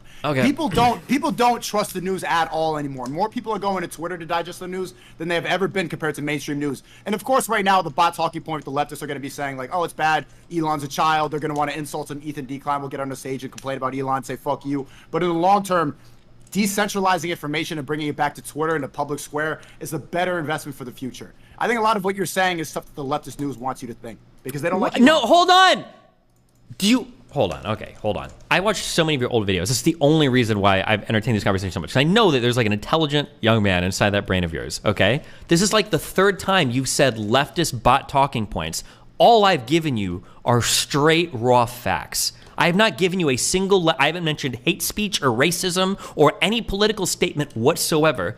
Everything I'm giving you is facts. And you keep running behind this like, lefty talking points. Well, you're giving me the lefty talking points. You saying it's a stupid point. You saying Elon's stupid is not a fact. It is when he's making stupid statements. Do you disagree that any of the statements that I just referenced are stupid? Do you want to go over any of them? I'm not sure if those are stupid. Okay, I'm telling you they are. You can bring in a programmer, you can bring in somebody that works in advertising, you can bring in like anybody else in the industry and ask them, and they'll tell you the same fucking thing. Like, Elon is like a laughing stock right now for everything having to do with Twitter. Like the people at Tesla want to kick him. He's a laughing stock for business people. Fuck politics, bro. It's not about my people. The people at Tesla want to kick him off the fucking board there too because he's nosediving the value of his fucking company. There are people that aren't buying cars now because of how fucking insane he is on Twitter. It's an electric car company. It's marketed towards leftists who care about climate change and a bunch of that psyop bullshit. They're like electric cars. It's different because Elon used to represent leftist ideas and now he's seen as this right-wing martyr. Okay, well let's say that I grant all of that to you, okay? If your primary fucking market is leftists, then maybe you should be careful if that's the main company that you're borrowing against to buy another company in order to keep your shit afloat. Maybe you should shut the fuck up then and not lose your primary fucking customer. If I were to grant that, that would be like, he still has like better decisions to make than going onto Twitter and acting like an insane lunatic and then losing his primary fucking customer base for his other company. Insane lunatic because he's talking about targeted advertisers is a giant stretch. Insane lunatic because all of these Twitter leaks have been a fucking joke because all of the statements that he's making about like voting for conservatives and that's the most important thing to do and fucking Fauci needs to go to jail over the fucking vaccines. All of these statements are unfounded conspiratorial nonsense. He doesn't need to be making them and he shouldn't be because he's the CEO of, he's representing a lot of different companies when he's out there. How would you feel if you'd invested 6, 7, 8 figures into some of these companies and now the cheerleaders out there for the company, the CEO acting like a fucking clown, tanking the value of your fucking investment? Fuck all these Tesla people. I think Elon genuinely cares about the future of free speech, and this is more important. It's more important. If he cares about the future of free speech, he's taking sacrifices right now for the business and for no, he's not. He's taking sacrifices for being an idiot, for retweeting bullshit about like Pelosi's husband. Like, what the fuck is he doing? He's not even like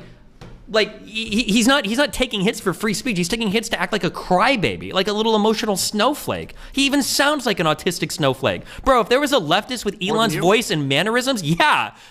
Hey guys, we're gonna talk about Twitter today and what I'm gonna do. Bro, if Elon Musk was a leftist, you guys would be making fun of his appearance and his voice and his mannerisms fucking constantly, okay? The guy talks and looks like a rat. Okay. I like Elon though. Of course you do, sure. Let's have this conversation again in 6 months. I think Twitter is going to take over. And Metastock, people in my chat are saying Metastock has been down 65% this year. Over the year, yeah, Meta stock has gone down fuck ton. But you mentioned over the past month or two, I think is what you said. And over the past month, it's been up 6 points because obviously Elon is Zuckerberg is cutting a lot of the fucking cutting a lot of the VR shit out. Well, Merry Christmas, Destiny. Yeah, I love Always you, buddy. cashing Wait, up- do you want to watch? Do you want to watch a clip together? What clip? Hold on. Make Sneeko watch the Twitter space clip of Elon muting text and asking engineers who they are for pushing back. Have you seen that clip before? I think it's the one where he talks about needing a full rewrite. No, send that to me. Okay, hold on. Give me a sec.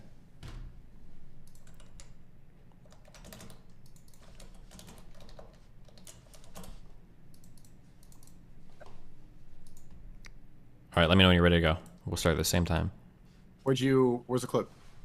Oh shit, hold on. It's taking a second to load. Okay. But the audio is going to come through yours, or you want No, me to play you've got to it? click it. We have to play it at the same time. Okay, 3, 2, all right, play. Density of features as high as possible. Yes. I mean, I think, frankly, if you want to have a really high velocity of features, I think we'll just need to do a total rewrite of the whole thing. Wait, seriously, a total rewrite. That's your prediction for velocity. Yeah. Well, when you say a total rewrite, do you mean starting with the skeleton, or a bunch of engineers sit down with a whiteboard and say, "What is Twitter"? Revolution or reform? I mean, I just mean like literally, like there's like you could either try to amend the crazy stack that exists, or rewrite it. But when you say crazy stack, what do you mean? Like, break it down. Have you seen George's like diagram? No. I mean, like, what do you mean by Are you- crazy? No, seriously. do crazy you- stack. Come on, buddy. Come on. Who are you? What do you mean? Who am I? I don't know. You gave me the fucking mic. I got no. I didn't clue. give you the mic. Whoa! I'm doing the mic, and let's keep it civil in my space. I mean, yeah. Like what? No, man. You're in charge of the servers and the programming, whatever. Like, what is the stack? Elon? Keep things Come on, technical man. in my space, please. Take me from top to bottom. What does the stack look like right now? What's so crazy about it? What's so abnormal about this stack versus every other large-scale system on the planet, buddy? Come on, give it to me. All right. So first off, Amazing! Wow, Wait. you're a jackass. okay. All right, no. I got no credibility here, buddy. I got no idea. Let's First off, let's keep my why space get into civil. arguments here, you know, like We removed him from. Yeah, he should have known more than just Or said rewrite. anything at all, right?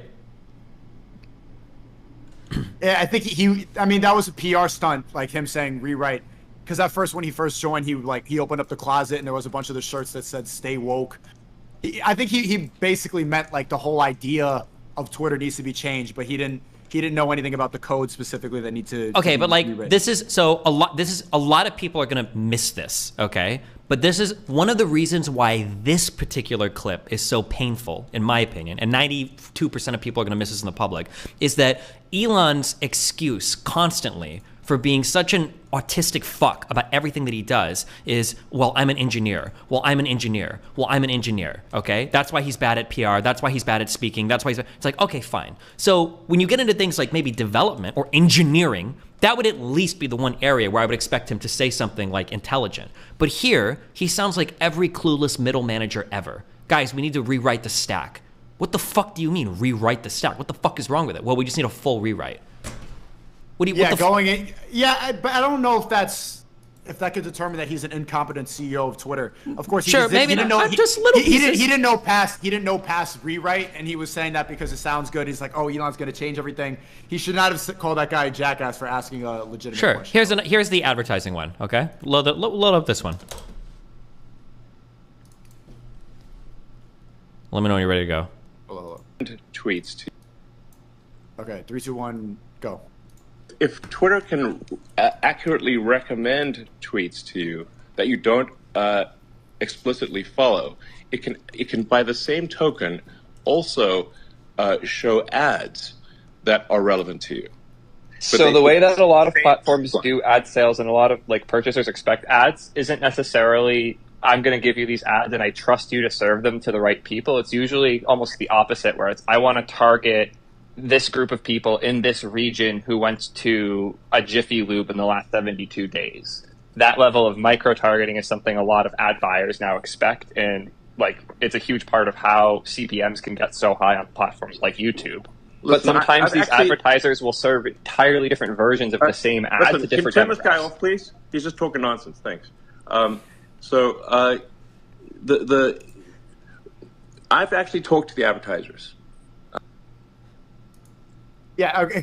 He didn't play the whole clip, but he's being too dismissive, especially in a Twitter space. That's the whole point of the Twitter space, open discussion. That can't determine that he's an incompetent CEO just because he didn't want to hear this random guy tell him about targeted ads. Well, what would you? Well, okay, but the fact that he says that like that's not how it works, and then he gets like upset when somebody's explaining like really basic things. And again, I encourage anybody that wants to. You can go to. I think you can probably type in like buy ad Facebook. You might have to make a business account or something there, but like you can target like ads like crazy. You can do it with AdSense as well. Like, of course, that's what you're going to be looking for. And yeah, that's why CPMs are so high on these platforms, is because like you can target an insanely precise audience. That's like expected. I prefer his method. I'm tired of targeted ads means that they start listening to you and they start checking your emails to figure out, like, you know, when you say like the word wine and then it shows up in your targeted ads a couple days. If less surveillance if I can, you'd rather see random ads for like fucking. I would rather pay a subscription model than be spied on all the time.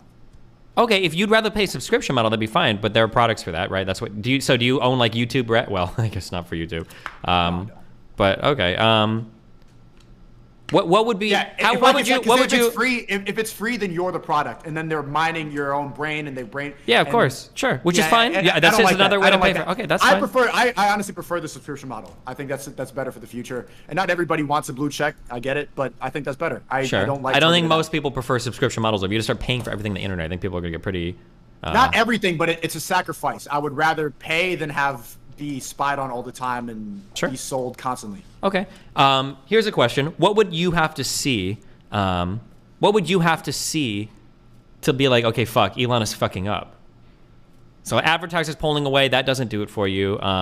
Investors at Tesla getting upset. Him potentially stepping on a CEO from Twitter isn't. Tesla, I think, is completely irrelevant. And I think the best metric, because it's brand new, he's only been on for a couple months, it's Twitter. Like it is more entertaining. Like there's no. So entertainment factor. That's the only thing that matters to you is entertainment factor. That's right now because it's brand new. The fact that it's 10 times more, and I'm even sure everybody in your chat will agree that Twitter has been 10 times more entertaining since Elon's taken over. We will see in a couple months, and we'll see how the stock is doing and how the numbers are doing, because like the subscription model is brand new. There's no way to actually measure it right now. But the fact that it's more entertaining, I think, is a good sign for the future. Especially for this is what it's for. It's meant to entertain us. Okay, the Tesla thing is pretty important because I'm pretty sure that fucking like 95% of like Elon Musk's net worth is like wrapped up in Twitter, and I think he's selling off. That's for his personal net worth, but you're thinking too much about his personal network and the PR rather than the future of free speech. It's a bigger conversation. Yeah, but it's Tesla. Sure, but he has to manage that as a CEO. That's part of the like responsibility of being a billionaire, is that your image and your profile is going to have a dramatic impact on companies that are essentially stock that's traded on your rep, right? Because it's not which is why he wants to step down, which is why he wants to step down as CEO and give it up to somebody else. Okay. But if he keeps making the calls behind the scenes and he keeps actually advocating for free speech, which he is, if you pay the 20 racks, bro, get back on Twitter. It's a boom right now. It's so easy to blow up on Twitter, and especially like people like us are getting censored. It's really necessary to have a mainstream platform like this. Entertainment, right now, the fact that it's brand new, entertainment value is the best metric to see if Twitter's. What do you think about him banning and falsely accusing people of doxing him for posting the flight tracker on his jet? How is that false? Well, because one, it's not doxing, right? Like all flights are tracked in the United States as per FAA. And then two, didn't he explicitly say multiple times that he was never going to ban the guy that flight tracks his plane? And then he got unbanned. Did he unban him? Yeah, he unbanned him. I don't think that's true. Pretty sure he did. I saw it on my timeline. So if I Google Elon flight tracker Twitter, he was suspended for a couple days and he got back. And also, you got to empathize for him too. That guy jumped on the car. He was being watched, and a bunch of the leftists were. His kid was in a car and got stalked. And the flight tracker thing, No. So Elon Jet is still banned. That account is still banned. Wait, unless this article is old. Let me check. Twitter.com/ElonJet. Yeah, the account is still suspended. What's the date of that article? I just checked the account right now. The account is suspended. How is that not doxing? Because it's just the location of an airplane after it's landed. That's what doxing means. Is it? Posting someone's location in real time is doxing. Interesting. Okay. I worry for his safety right now. You have to admit that they definitely do not like him. The mainstream news doesn't like him. All the people in charge don't like him. Maybe there's an argument to be made that he's part of the globalist agenda because he wants everybody to be part of Neuralink. But as of now, he's public enemy #1 when it comes to everybody in leftist media. He has a target on his back, and he needs to be careful. Then don't fly a private jet that gets tracked by the FAA, whose location is listed publicly on websites so they can never be taken down. You can Google right now. I think you go to Flight Radar, and you can just search for any flight you want. You can see where it's at. I told you, for instance, that Melina was flying here. You can go and look up her flight right now and see exactly where she is in the air if you look at it. Why are you telling everybody that? There's a difference between, I see what you're saying. Flights. It's public flights. It's tracked in the United States. That's what our radars and shit are for. So, yeah, you could go and look at where flights are. But he's at a different level of did you see him at Chappelle's show? Everybody woke, everybody with blue hair hates him. They're yeah, trying but that's to take his him down. fault. He makes himself so fucking hateable. So he needs to protect himself as well. I completely understand hiding that type of information. Okay. What'd you get me for Christmas again? Are you in Miami? Yeah. Oh shit, we should go out to eat. Well, fuck, everything's probably closed tonight, huh? There's gotta be some Chinese shit open. What time are you streaming till? Mel gets home, I think, in a couple hours or something. If you want me to go out, it would have to be pretty late though. But I don't know if anything's gonna be open. There's gotta be some Chinese food or some. What did Jews eat? Not pork, right? Oh shit, or is that Muslims? That's Muslims. Come on, bro. Bro, I don't fucking know. There was a China buffet near me and they were closed, so I was pissed off. So. That's what Jews usually eat on Christmas, is some Chinese place. Do you know that this is the first year I'm not going home for Christmas? They don't. I have a blue hair woke family, kind of like you, and they don't fuck with my politics at all. I mean, it doesn't take a blue hair people to not want to fuck with your politics. It's never got to the point. It's never got to the point where I've been uninvited for Christmas. Yeah, but has it ever gotten to the point where you're publicly defending people saying they love Hitler? That's probably a pretty big. That's probably a pretty big departure from stuff you've normally been involved in. I support what Jesus would do. On Jesus' birthday, Jesus would want everybody to be loved. And I tweeted, I love Jews and Nazis, which is what Jesus would do. Jesus would love everybody. I agree with that statement. I like the fact that he broke that final wall of the woke mob saying that. I'm not saying, I'm not a I don't Nazi think the sympathizer, problem. and I don't think the problem is just saying we should love everybody. I think the problem is saying I love Hitler, and I don't think the Holocaust really happened. I think that's more the issue. I didn't say that. You might not have, but that's what Ye said. So when you defend parts of his statements, you're kind of implicitly buying onto the other parts as well. No, that's not true. But people don't really dig into that. And so what's happening, I actually recently, I don't know if you saw, the Daily Beast wrote an article calling me racist for joining Ye's campaign, which is absolutely crazy. I understand where Elon's coming from, because this has an effect on people's lives. People who are so brainwashed and plugged into these ideas, they see Sneeko joins, racist YouTuber joins Ye's campaign, even though I'm on Rumble. They're like, oh my God, they're destroying our name. And they're putting all this, they're just trying to paint me as a bad, it was a white dude writing this article calling me racist. Who the fuck do you think I'd be racist to if I'm joining Ye's campaign? It's probably Jews. Crazy. I think is probably what people are thinking. Yeah, but the Jews would also argue that they're not a race. The same Ben Shapiro argues that Jews aren't a race. They're it's a religion. That's the biggest misconception, even though they are a race. There's no shot Shapiro said that. I can't possibly believe that. No Shapiro way. said that. Yeah, he has. I don't believe you. Fuentes told me that, and that's a big reason why he doesn't want to debate him, because that comes down to identity politics. If you believe in Israel, and if bro, you're Nick is one of the pro-Israel- biggest identity politics people in the world. What do you mean? How? What, Christianity? White nationalism? What do you mean? He talks about race. He's not a white nationalist, Destiny. He's not. He's a Christian nationalist. One of the biggest points that he debates is the fundamental changing of the character of the United States after the 1965 Hart-Celler Immigration Act, that it changed the character of the country because we got so many brown people because of stuff like familial immigration. This is one of his biggest talking points. Go and ask him that if he could restrict immigration from non-white people, would he do it? He's going to tell you yes, that this country should look more like white Christian people. Ask him about the founding stock of America. Ask him about what the founders intended the United States to look like in terms of like racial demeanor. You should, seriously, like ask him. These aren't even like tricky questions. Just ask him what he'll say.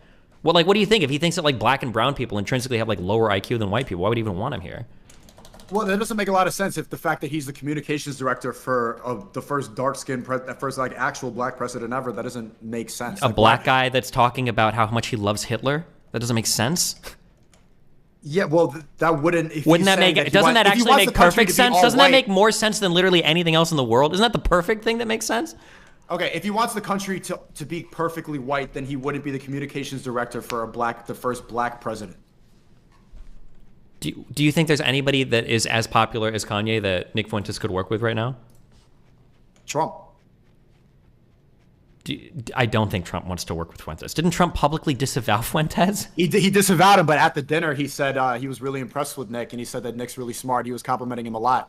Yeah, but he was complimenting him like the GOP was disavowing him. He was like, "Oh, this guy, I need to." I don't really think he actually disavowed him. He just said he didn't know. He didn't know that Fuentes was. He didn't know anything about Fuentes. Fuentes probably showed up and was well spoken, and Trump, being Trump, was like, "Oh yeah, he seems like a nice kid." He knew about Fuentes. He put the face to that guy's name. He knew that he was leading some of the Stop the Steal, and he was at January 6th, but he didn't know exactly who the person was. But he was impressed with him, and I think that in another circumstance, Trump would benefit greatly from having Fuentes on. But basically, the point is like the fake news mob is very strong, and now it's happening. I mean, it happened to you too, and I'm surprised you didn't shift at all. Especially like when, I mean, I'll go back to us getting played in the Senate, but they completely have a monolith on groupthink, and look, like it's affected my personal life. Like now I'm at the point where now I'm streaming on Christmas, talking to you, because a lot of people in my personal life, they're like, I'm racist, they don't want to associate with me. But that essentially, if you go down, it comes from a place of love. It's love speech, loving everybody. I don't love blaming the Jews and talking about how the Holocaust is not real is not coming from a place of loving everybody. I don't agree with that. That's not what I believe. That's fine if you don't agree with that, but that's what Fuentes talks about. That's what Kanye's been talking about. It doesn't matter if you agree with it or not. That's what they're saying, and that's what people are reacting and responding to. Yeah, I'm wondering what's your predictions for that campaign? For what, Ye's campaign? Yeah. I think he'll get bored and drop it in a month or two. But I could be wrong. But that's what he did last time he was running for president. Do you think how do you think it's going to change public discourse? Because nobody's talked about this. There's nobody been that vocal about Jews since Hitler. I mean, it's making everybody a lot more worried about like fucking anti-Semitic shit in the United States, so it's having that impact at least. But like in terms of lasting changes and shit, I have no idea. I don't know. None of the like anti-Holocaust stuff. None of that gives you pause for concern or anything. I understand questioning it. I understand people's apprehension, the fact that you have to say 6 million, you have to say 6 million, but one of the statements that triggers me, and I don't get triggered often, but like saying, I don't care about your dead grandma, or I don't care about your dead, like these people are still alive, you know? There's people that survived it that are still around to this day. I think that's a bit insensitive. And even a lot of people in my chat would disagree with that. But imagine going up to a black person and saying, I don't care about your dead slave family. I think it's the same thing. Okay. Jeez. Damn. He's what? Your factory game? No, just just the wild path your life has taken. It's just. Yeah, it's been a lot since I first spoke to you. Like it's been a wild year. Like what have your end of year reflections? But this has been by far the craziest year of my life. Like I've been doing a lot of reflecting, thinking back. Like when I first spoke to you, I was a brokey in Brooklyn, just like kind of talking a bit, like still doing YouTube stuff like that. Since I first talked to you, I've met Andrew Tate. I've met Ye. Part of this, like woke mob came after me, canceled by big tech. distance myself from, like, a lot of people don't want to associate with me anymore. It's been by far the most wild year of my life, and part of like that first conversation was like the first domino. But to end up here now, it's like anybody in your chat too. Can you like imagine being in that position? Like, what's your end of year reflections? Like, you've been streaming for a long time. Is this been an abnormal year? Or is this regular? I mean, every year gets a little bit more crazy than the last. It's just kind of how it goes.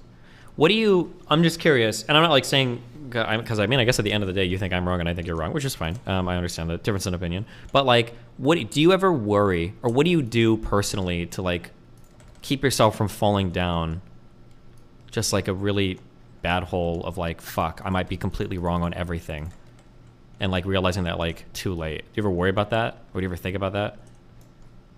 No, never. Wrong about what? Anything, everything. Name what's one thing that you think that I could consider being wrong about?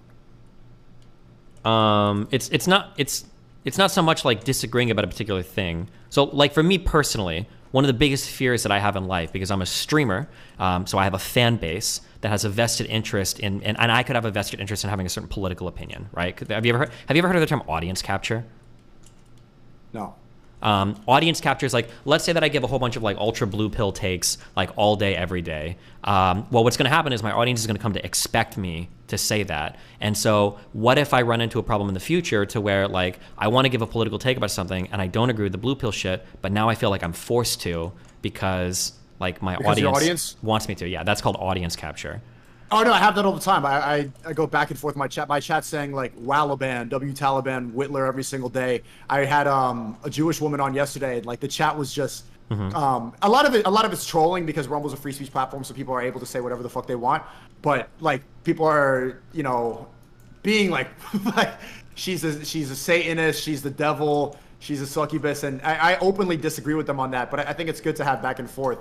And I don't think that's ever gonna happen because part of my brand is being able to learn and to add information, to go back and forth, and to change my opinion about things. I like to actively grow and learn on my streams. I don't see myself getting myself boxed in there. And I don't think I hold any like hardcore. If you look like to the core of my beliefs, it's like I try to follow God, and I don't trust people who want to control me. So our first discussion was about how much we trust the government. You trust the government, and I don't. Ultimately, my worldview is down to the fact that people who want to keep me controlled and people who want more money do not have the best interests of the population in mind. They want us to be controlled, and they want to keep us as pawns. And I don't see myself ever changing that belief because that just makes sense if you look where the money goes. That's where you find the truth. If you follow the money, you can see where the truth lies, and I don't see that ever changing. Okay, so do you mind if can I ask you a hard question or hard questions? Yeah, I'm not. This is going to sound like I'm grilling you, but I'm truly just interested. Okay. Do you believe me when I say that, or do you not believe me? About audience capture? No. That I'm like, because there's two ways, and I can understand, especially at this point, because of how different we are, especially politically. Like, you can either think I'm asking you questions because I'm interested, or you think I'm asking you questions I'm trying to get like a dunk from my audience to like shit on you or whatever. No, I think right now, I think you're genuinely interested. This is like a... Okay, yeah, gotcha. All right, just curious. Okay, so this is like a problem that I have from my perspective when people usually say this thing like, oh, we just need to like, I'm just asking questions. I'm just asking questions. That's like a really common thing that I hear a lot, okay? I think that just asking questions and doing your own research, I think that those are two things that are actually really good. I think those are amazingly good things to do. But the issue that I run into is that every time people talk about like doing their own research or asking questions, they don't actually do any research. They just kind of like listen to like a podcast person, or they just like take somebody's word for it, or they watch like maybe one YouTube video that's like highly conspiratorial. What's your definition of research? Like academic articles? Sure, like reading a variety of articles, like getting a variety of news sources, like seeing like, well, what is the mainstream, what does the alternative media have to say, what does a historian have to say, what does an expert have to say, what do people on the ground have to say, like getting like a variety of sources based on something. That's what I do. I professionally interview people. I interview people on the street. I have debates with people regularly, people like you, people who believe in antidepressants. I taken a lot of different information. I challenge my beliefs consistently, way more than the average person does. Sure. I guess my question is like in regards to, because the thing that obviously is blowing up for everybody is like the Holocaust related stuff. If people want to be critical of the Holocaust, I'm like, well, I don't know, like, do we just have to believe every figure like without anything else? Like, is that really how it's supposed to go? Doesn't that seem kind of shitty? And I agree that it could seem kind of shitty, but like, have you ever done any like actual real additional research on the Holocaust? where you're like breaking open a book or like watching like a Yeah, documentary? I've read books. I've watched a lot of documentaries. I cross-reference the stuff I learned in school and different historians. There's even a lot of people that say that I'll talk about a World War II historian that I read, and then people be like, that's a bot historian. You need to read this guy. And then I'll check out this video from a different religion. You have to, yeah, I do. So, okay, so then here's like another hard question. And if you don't want to answer any of these, by the way, you don't have to. Okay, so I'm not trying to like make you like blah, blah, blah. Do you think that like, I'm just trying to, because I know what Fuentes' believes on this. Do you think that like 6 million Jews like actually died? Do you think that number is massively overinflated, or that it's about right? Or like, do you have any opinions on like number of people that have died in the Holocaust? Okay, here's my answer because I don't want to get put on a no-fly list. Sure. But wait, never mind. You don't even have to answer. No, That's I'll what answer. you're I'll gonna answer. say. I don't want to get a no-fly list. But like, I don't. But what I can confidently say is there's no way to know like if it's gas chambers, how are you going to be able to count who's counting 6 million corpses? It's impossible. There's no way to actually track that. Just like in any other war, in any complete genocide, there's no way to actually know how many people it is. And just the fact that they say it's 6 million, no more, no less, is a very weird number. And the fact that like you're called a Holocaust denier, if you even question that number, it sets off alarm bells in my head. So it could be a lot more, it could be less, but like actually 6 million, there's absolutely, especially if it's gas chambers, there's no way to know that. Who's doing the tally marks? Okay, so this is a good example of what I'm talking about. So I think that question is a really good question. But I think that that's like the very first question that you would ask. So then my question would be, do you know how they tallied up the dead people? Or have you not looked into like even that most because I'm only going by earlier, you said you'd watched documentaries and you'd read multiple books and you'd consulted multiple historians. Do you know how they came up with the numbers of how many people died during the Holocaust? When it comes to World War II, there's different information for all of this. I've heard every single side.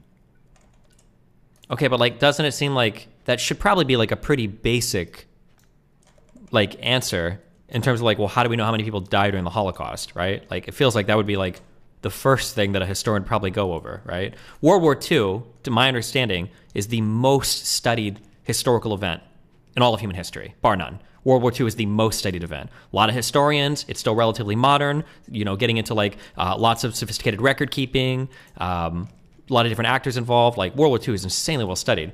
Do you really think that 6 million number is just like pulled out of nowhere and nobody's really thought about it? Of course people thought about it, but like even just article I pulled up, it's like they're saying, and this is encyclopedia.org, it says towards the end of the war, Nazis attempted to destroy much of the documentation. And of course there's so many conflicting ideas and there's so many different personal interests with all these countries. The entire world was remapped after World War II. There's just, I don't think there's any way to wait, ever hold know. on. The entire world was not remapped after World War II. Okay, that's an exaggeration, but all of Europe was remapped. All of Europe was not remapped after World War II. Pretty sure most of the original border. Now, there were a couple of countries that got cut up in the southeast, but it's not like France and Germany and the UK and like Italy and all these countries like redrew all of their fucking borders. Okay, a good part of Europe was remapped after. My point is that there were so many different interests from all these different countries. I don't think I can't be convinced by any like what historian. Everybody has their own personal interest. Who could you trust? When from what nation? Everybody has different biases when it comes to this. Who could you actually trust when it comes to this? A consensus of historians working across multiple countries to like figure out what's going on, right? And then the Alex Jones people will say like, okay, but historians from all different countries are trying to push the globalist agenda, so they're going to push one specific narrative. But the Alex no Jones people, how many of those people are like speaking German and then digging into historical archives to figure out like what happened historically, you know, during World War II? Like, are these real people that have done real research, or are these people that are like screaming about like a Twitter post that they saw, right? Like, wouldn't you weight that differently? Like, a lot of World War II historians, especially those who deal with the Holocaust, it's kind of like doing like moral philosophy. Like, they speak German. Like, nobody will take you seriously talking about deontology. You can't fucking read Kant like in the native language, right? And it's the same thing too, I think, for a lot of World War II researchers. Like, a lot of these people will actually read German because they want to read the original documents relating to a lot of the historical events that they're going over. And you would compare somebody that's like digging through archives to like Alex Jones, who's going on like Twitter headlines, who's never seen an original World War II document or read a primary source about any of this probably in his entire life? Or like, I guess like a question would be like, what evidence could possibly convince you otherwise? Oh, and then also, I would be careful here, as weird as this sounds, I wouldn't want to slander Alex Jones here because Alex Jones fucking hates Nazis, and he absolutely would not be on board with like the Holocaust revision stuff. I'm not slandering Alex Jones. Sure. No, well, I don't want to, because it sounds like we're using Alex Jones as an example of something that would deny the Holocaust, and I don't think Alex Jones would. I think Alex Jones is a pretty big Holocaust believer. I'm not even denying the Holocaust. I know the Holocaust happened. Just the baseline point is that. Well, but your idea is that 6 million. Sure. Do you think the Dresden bombings were about as bad as the Holocaust? No. Have you heard that talking about? Okay, because that's the talking about. Like, it's never a full-on denial. That's like old school. That's like stupid, like old Nazism, right? The new neo-Nazi talking points are like, well, no, of course the Holocaust happened, but there's probably like a few 100,000 Jews, not 6 million. How could you even know the numbers? Could the gas chambers really run that fast? If you were trying to bake 6 million cookies and you only had 11 ovens working full time, where are the smoke clouds? Weren't the doors made out of wood, right? Every single one of these points is addressed by historians if you take the time to like read any of it. But it feels like a lot of people don't actually take the time to dig through it. They just say like they do their own research and then they don't. I guess like ordinarily it'd be kind of like a whatever meme, like I don't really care much. But like when it seems like anti-Semitic rhetoric in the United States is like on a huge upswing, and then like people like you are kind of like being responsible for driving more of it. I don't know. I just think it's a little bit sad. And a little You think bit I'm scary. pushing anti-Semitism? Yes, absolutely. What part of what I said is pushing anti-Semitism? When you say things like, I think that the number of Jews killed during the Holocaust is grossly exaggerated. That's an anti-Semitic talking point. I didn't say it was exaggerated. I'm saying there's no way to actually know. I didn't say that it was. So you think more than 6 million Jews could have been killed? I think it's impossible to strictly determine that it was 6 million. Okay. I didn't say more or less. Sure, I can tell you why it's anti-Semitic, right? If it's impossible to know, why do we use that number?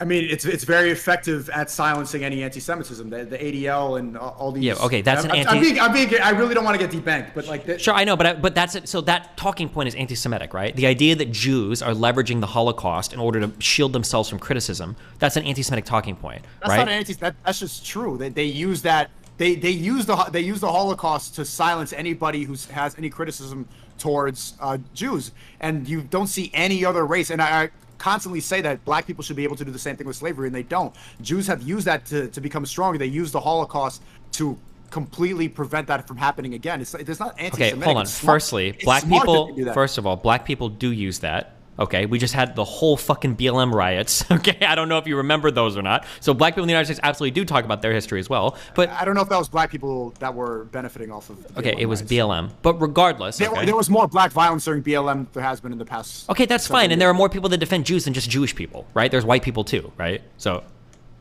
do you think I defend Jews all the time. I defend. Okay, don't you think it's possible?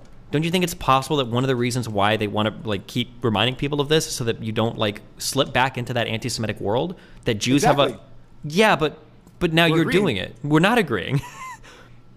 You're saying that they're using it as a shield from criticism. I'm saying maybe they're just bringing it because they're worried that like another fucking Holocaust might happen.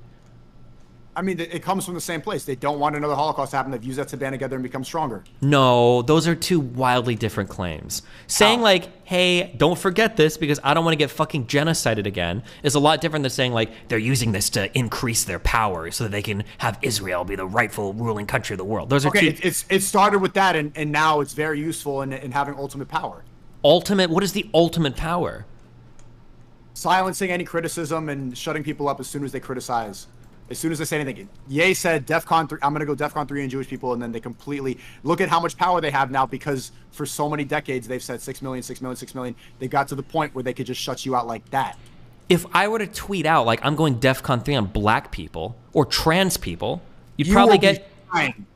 You will be fine. Hold on. Ye said slavery was a choice. Wait. Hold on. Several years ago, Firstly, nothing happened. First of all, no, he got a ton of heat for that statement. I don't know if you're not He got dragged on Twitter. He didn't get debanked. He didn't get all of his. He didn't lose his Adidas deal. He didn't lose he didn't lose his bank. Yeah, accounts. because that was a random statement. On Twitter. Bro, he lost his Chase bank account shit was gone before he even made those fucking yay statements. He lost the Adidas deal, sure, but the Chase shit, he was talking shit about that bank way before he made any public statements for it. I'm pretty sure he was talking shit about the entire executive team because they weren't treating him how he wanted to be treated. But regardless of that, yeah, Chase Bank was after the DEFCON 3 statement. Google it. Go. I don't want to do every single story with you, okay? But Google Chase Bank drops yay, and that decision had been made because of comments that he'd made about that bank and the executives prior to any weird Nazi shit. The Adidas deal, I'll admit that the Adidas deal was lost, but the statements that he started making about Jews were even more extreme than the statements that he was making about black people in slavery. So I mean, like, that's not that surprising. I don't think that's because How Jews. was it more saying slavery was a choice? Did you even have you even listened to Kanye's comments about that? Yes. Okay, what did he mean when he said that? Saying that when you're enslaved for that long and you continue in that place, then eventually it becomes a choice if you stay enslaved after a certain amount of time. Close, kind of, yeah. What he's saying is that, like, slavery becomes like a state of mind, essentially, right? That, like, you can Exactly. get After locked, a certain amount of time, you get used to it. Yeah, you can get locked into these mental patterns, you know.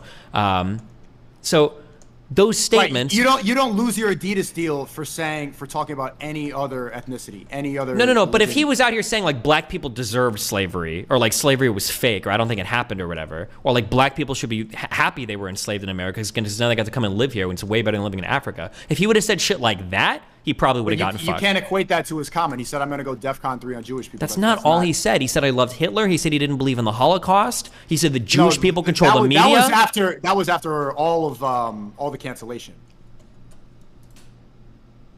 Okay.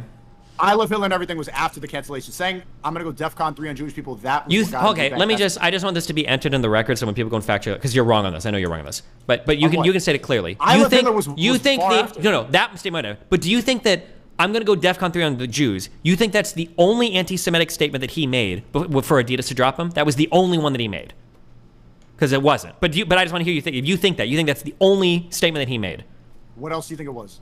I don't remember, but he was doing a lot of weird, like, tweeting and speech. I think, didn't he give that thing in front of the cars? But was that before the Adidas thing in front of the car where he's like, "I'm not going to say who did it, blah, blah, blah. It was the Jews." Red Media was after. That was after the DEFCON 3 tweet was the first one.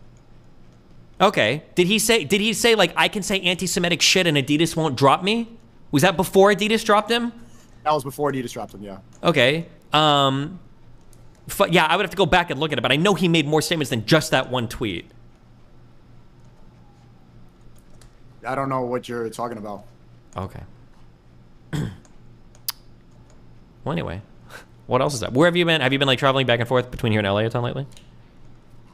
No, I've been in Miami. I want to talk about this eventually, but like. Yeah, you don't have to reveal anything. You're good. You're good. Yeah, it's there's a lot that I want to talk about eventually, but I just don't want to.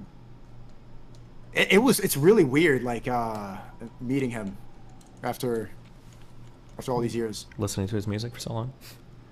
Yeah, and all that. There's so much that I want to say, but I don't want to, Yeah, he's definitely, there's nobody like that I've ever met. Do you think he's autistic? Jesus. He's something. Wait, where do you are you allowed to say where you live now in Miami? Or, like, I moved to Miami Beach, so that's why I was just curious. I don't know how. Yeah, I live in Brickell. Oh, gotcha. Okay, something. Okay, gotcha. Yeah, I don't know, or manic or something. I don't know. He's something. He's something. But he thinks people only say that to him to try to lock his mind away. So I don't know. Maybe a lot of people they do try to handle him. He tweeted out like how they were trying to take away his children. I've never seen that amount of pressure. He's been like very transparent about how Hollywood tries to control you. Yeah, I mean, a lot of people have. Chappelle's talked about that a lot too, right? That was his whole thing for leaving and everything. Yeah, did you even notice when he did that SNL speech, he gave out that statement before, like, just making sure he was reading that piece of paper saying, before I get into this, I love Jewish people. I'm not a bad person. That was a joke. I don't think that was a joke. I think he said it like it was a joke in a Chappelle way, because everything he says sounds funny, but I think that was genuine. That was him covering his ass. No, that was genuinely a joke, because he kind of sort of almost covered for Ye a bit during that fucking stand-up routine. That was definitely a joke. Yeah, for sure. What do you say that covered him? Well, like he was making jokes about like I'm not saying every Jew is blah blah blah, but if you go there, they might all be Jews. Like he was making like a lot of kind of like backhanded jokes like that. Like I don't think he was 100% in disagreement with. He also wasn't completely defending him either. He was just mostly doing like observational humor. He did a good job of playing both sides and getting the liberals in New York City to clap for him. Sure. Okay. Hold on, RTBA. Fuck, I need an account. Do you have to copy paste what do you want me to say? I don't know what you're... Okay. All right, man. Enjoy your factory game. Thank you. What time do you think you're gonna be done streaming? Fuck, I don't know. Melina doesn't get back till like really late, so I'm not sure. Yeah. But I'll shoot you a text when she's here if you want to go out. We'll see if we can do something. Go for it. All right, cool. Make sure to use a good picture of me when your editor clips this Tell up. August he's listening. Okay, August, yeah. Yeah, Here's a good August, picture. like, he's gonna make a picture of me looking like completely like manic. Like Sneeko's anti-Semitic. Ah! I don't think I've said anything anti-Semitic. I'm genuinely not an anti-Semitic person. I know you're saying you're not, but like just as one more time for like maybe 3 people in your audience, I guess, to get this understood or whatever. The reason why Holocaust revisionism is considered anti-Semitic is because people usually claim that the Holocaust is either grossly exaggerated or entirely fabricated as a means for. That's fine. I don't care. But you're playing defense from. You should care. No, you should. When you care. say if things you're like gonna call me anti-Semitic, when should care about when you say things like how could we know the numbers, right? You're essentially claiming. But you can say that about any war. Okay, hold on. No, you can't say that anywhere because there's any census numbers, genocide. there's registrations, there's logs of people entering and leaving camps, there's records of train cars full of people, there's census data from before and after, there's reports from family, there's all sorts of ways to track people. They're not just like throwing darts at a board. There's tons of different ways. And if you do a little bit of research, you can stumble upon all the different ways that they track people. If you really care about it. History is written by the winner. No, that's not true. History is written by historians. That's why there are negative things recorded in history about the United States of America, even though the United States of America has won the vast majority of its wars. That's why in the United States, even though we're the victors... Where's the Nazi historian? Where's the Nazi historian who was part of that and then has now written logs about what happened? They got wiped out, or they're in Argentina. They haven't gotten wiped out. There's plenty of people. David Irving was a huge writer trying to vindicate fucking Hitler's record, and that dude ended up going to court trying to sue people over calling him a Nazi, and he lost on the facts when his shit got reviewed. So no, there are historians even today, and he was a guy that dug through the archives and went through records and read original fucking shit in order to figure out what he's saying. No, there's tons of people today. There's tons of historians. Like, a lot of topics are debated hotly among these academic communities. Even if people try to... Just listen to how even if, like, just me questioning the amount, I get labeled anti-Semitic by you. Just questioning the amount of people it's because is anti-Semitic. The problem is that you don't understand, like, you just don't understand what asking the question is like. Like, you understand you can do a lot of, like, damage by asking certain types of questions. Asking a question is anti-Semitic. Okay, if I were to walk around and I were to ask... Is that what you're saying? Are you saying asking a question is anti-Semitic? It can be part of it, yeah. If I were that's absolutely insane, and that's how free speech dies. If I were to walk around... If I were to questioning. No. You're the one killing freedom of speech, okay? Because you're not asking real questions. You're playing word games. Because if you were asking real questions, like, how do they know how many Jews died? You wouldn't even ask me that. That's a Google search away. That's literally 2 minutes of reading. But you haven't even done that. So you're not really asking questions. You're making points, and you're disguising those points with question marks. And that's why people are claiming it's anti-Semitic. Free speech dies not when we can't ask questions. It's when people pretend to ask questions and bad faith actors destroy the discourse. Then we can't have free speech anymore. Yeah, that's what's happening. You're assuming by me asking a question that I'm making a statement that it's grossly exaggerated. That's never what I said. But you are. I genuinely don't believe that. Okay, do you think that it's the case that maybe way more Jews died in the Holocaust? That's possible. Okay, what do you think is more likely? More Jews or less Jews?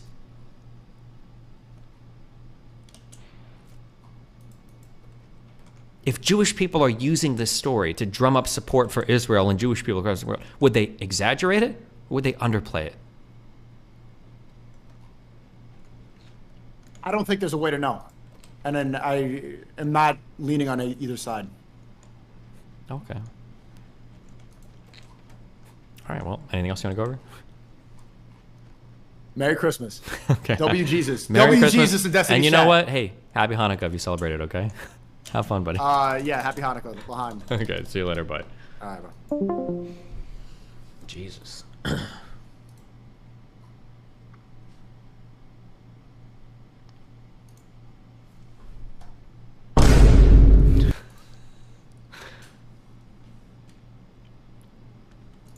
This tweet has a link to more context of the we need to rewrite comment.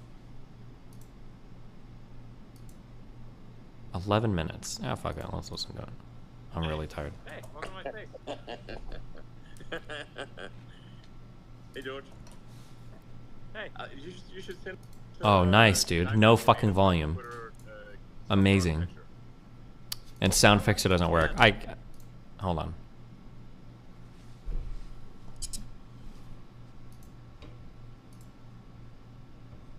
Hello. Hey, welcome to my space. Hey, George. Hey. You should send out that diagram you made of the Twitter software architecture. All right, I'll post it. Yeah, it's epic. You know, the worst thing is I don't even think that's the problem. Okay. Like, the diagram itself is fine, and that diagram is easy for 20 people to keep in their heads. I think the problem is when you have thousands of engineers, you're going to get millions of lines of code. Yeah. Is there like 20 million lines of Scala or something like that? Oh, yeah. Yeah. Like, that's a lot. I've looked into the number of lines of just some of the microservices, and it's unbelievable. Yes. It just, again, I have no programming background at all. I don't, and I'm truly just going completely out of my ass. I'm going to be honest with you. 95% of my fucking programming knowledge comes from the Programmer Humor subreddit, okay? That's where like 95% of it comes from, okay? This just, it sounds like middle management to me, where you've got a guy and he comes in and he's like, I think we need to look at improving, we need to streamline some of our microservices. And it's like, what's wrong with them? Well, I heard there's like 15,000 lines of code for them. It's like, okay, which ones do you want to get rid of? Like, what does that mean? Say something. Okay, I found some stuff where people would just copy and paste code, and it looks like it was largely copy and pasted just so somebody could have committed a lot of lines. Yeah. Really? Is that, it's just somebody's like, look at how big my commit is as I just copy paste. Seriously? Is that really what's happening? And like, yeah. Oh shit, Tag is in chat. Tag, what's up? I'll pull you on after if you want, okay? I'll pull you on. Yeah, I'll pull you on after. If that's what the company's incentive structures are, you're going to end up with this. And I think a lot of people say that you need this complexity at scale, but it has nothing at all to do with scale. No, it doesn't Scale? have anything. Yeah, I agree. Yeah. Like, there's two types of scale. There's horizontal scale and vertical scale. Horizontal scale should require nothing. Vertical scale, sure, if you have like edges in a graph, it's going to be a bit to maintain. But yeah, if you don't have that, it has nothing to do with the complexity. The complexity is just a function of the number of engineers in your organization. Yeah, I mean, I always like to say 1 point for every line of code and 2 points for every line you delete. That should be the incentive structure. Wait. Can we start? I don't know. I don't. Like, does a line of code count? Like, if I put...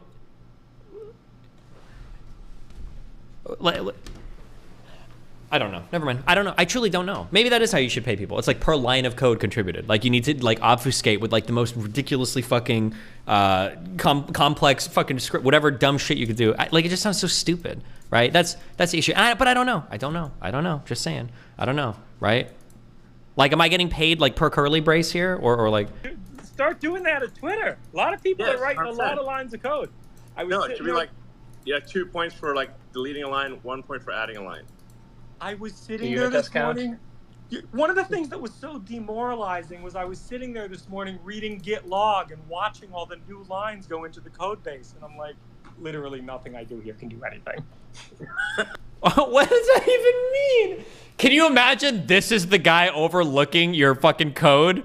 That like you fucking do your fucking project and you push whatever fucking whatever branch you're working on, and then some guy emails you and is like, so I've noticed that you just submitted 47 lines of code. Did you really need that many? Couldn't you have done it in 30? Like, what do we even? This sounds like a fucking. This sounds like a parody. This sounds like some fucking not The Office. Yeah, The Office. I was gonna say Office Space. It sounds like The Office. It's like Michael Scott. Okay. I mean, yeah. There is signal. There is some signal, but the signal to noise ratio is not great yet. It will be, but it's not great yet. I worry about the lines going to the code base for view counts also. that should be easy. That's the weird thing. Honestly, it's like that microservices sketch. Have you seen that? That's which is a super funny. Oh yeah, the YouTube video. Extremely Absolutely. accurate. Yeah. It's like where the guy's trying to add birthday to the profile, and it's like it's going to take like a year, and 8,000 microservices. You gotta go to Bingo. Bingo knows his name. Hit up Galactica. You know, Galactus. Oh yeah. Galactus, exactly. And then it's ISO timestamp. Oh man, that didn't come through. Okay, we're screwed. This isn't even where the crazy that feature in particular, the complexity of it has to do with its higher QPS than anything else at Twitter. So you have way more. Oh my god.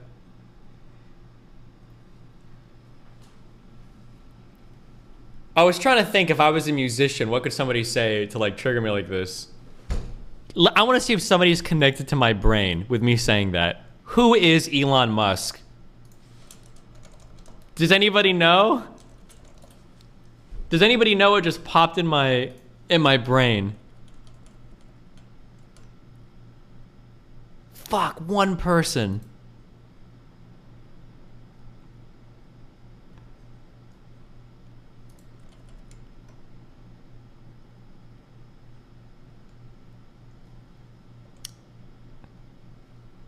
No one's gonna get it.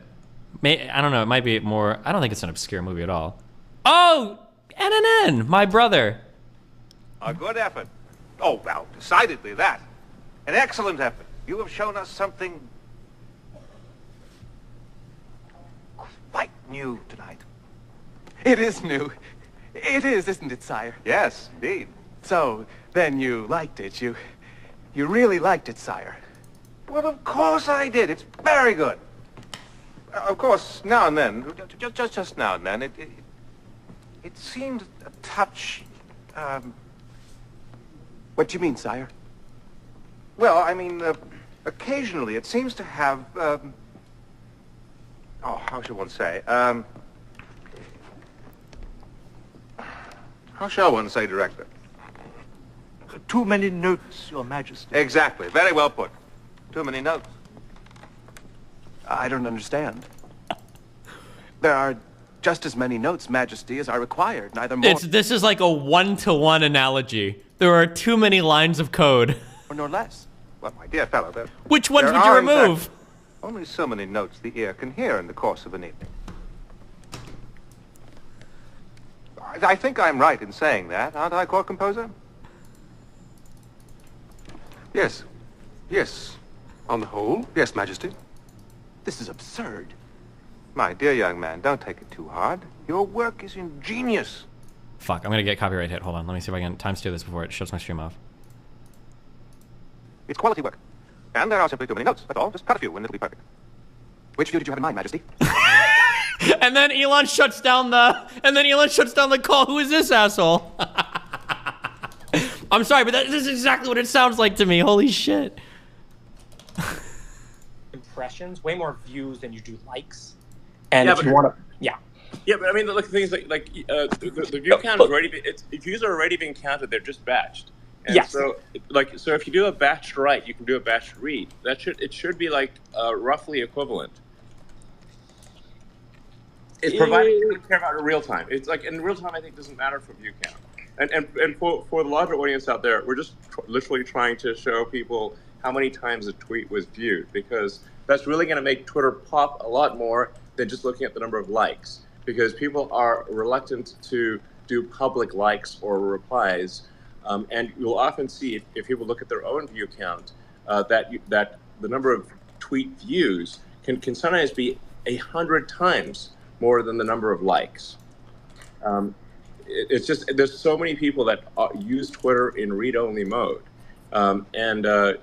Because there needs to be like some sort of setting here where you can say, okay, I like something, but I don't want Earth to know that I like that thing. Or frankly, if, like, let's say there was an earthquake. In fact, there was an earthquake today, but nobody likes an earthquake. It's noteworthy, and that should just be an indicator of interest where you can say, this is noteworthy. I don't heart an earthquake, but like right now, you have a choice of either hearting an earthquake or nothing. So do we really? That doesn't make any sense. Okay, so this is dude, this is just like your manager comes to you like, we need more features. Okay, what do you want, boss? Okay, firstly, we need verification to be open for everybody. And also, that's going to be a fucking disaster. So we also need to reinvent verification. So after we open the first verification open for $8 a month, we also need to have a second verification to replace the first verification. Okay, stage 2. I want something that's like alike but not alike. Okay, so maybe like a saw or like approve of. So like give me like a secondary like. Even the current iteration of Twitter, and I'm not even like a big design guy, the view thing looks like ass. I don't know why the fuck they stuck this here. I don't like it. Do we need this? Does it matter? Like, I feel like you could already figure out between like we already had ratioing. You could already tell between like comment responses and fucking between comment responses and likes and shit. You could already tell like how popular a tweet was or wasn't. I don't know.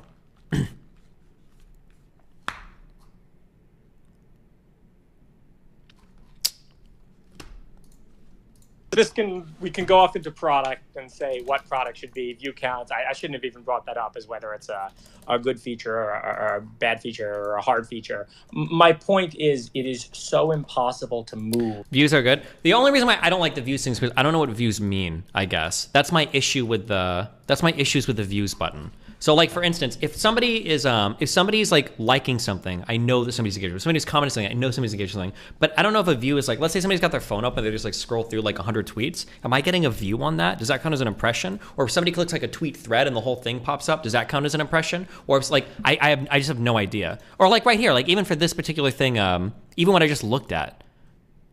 So like when I load this page, did everything just get one view? Like every loaded tweet on this page? Or is it only when I scroll down far enough? Or do I have to hover over it? Or do I need to click on it to engage with it? Or, like, I have no idea like where these come from. That's like the annoying thing for me, I guess. That's why I don't like the feature. That's why I prefer like more solid metrics of engagement. But okay, and for my calculation, wrong one. Okay, sorry, back to this. In this code base because it was built by so many engineers. And I think this is true at every single fan company. And I think the way that you beat them is you figure out how to have, how about this? The same serialization and deserialization that is so expensive for all the microservices is also true for people. The cost to deserialize and like the cost to just get somebody onboarded and brought up is so high, and then what they end up doing is bad, that like, yeah, like this is where all this overhead comes from, in both writing the features and in executing the code. Again, I think they're the same thing. I think the company's code base and the company itself are inextricably linked. Yeah, no, absolutely. I mean, this is generally true that you can see the flaws in a product, that like whatever the flaws are in a company's organizational structure manifest themselves in the product, whether that's a physical product or as a software. And so Twitter was incredibly siloed. So then you had incredibly siloed software development, where communication didn't make sense. Yeah. Who raised their hand? Yeah, no, absolutely, Jeff.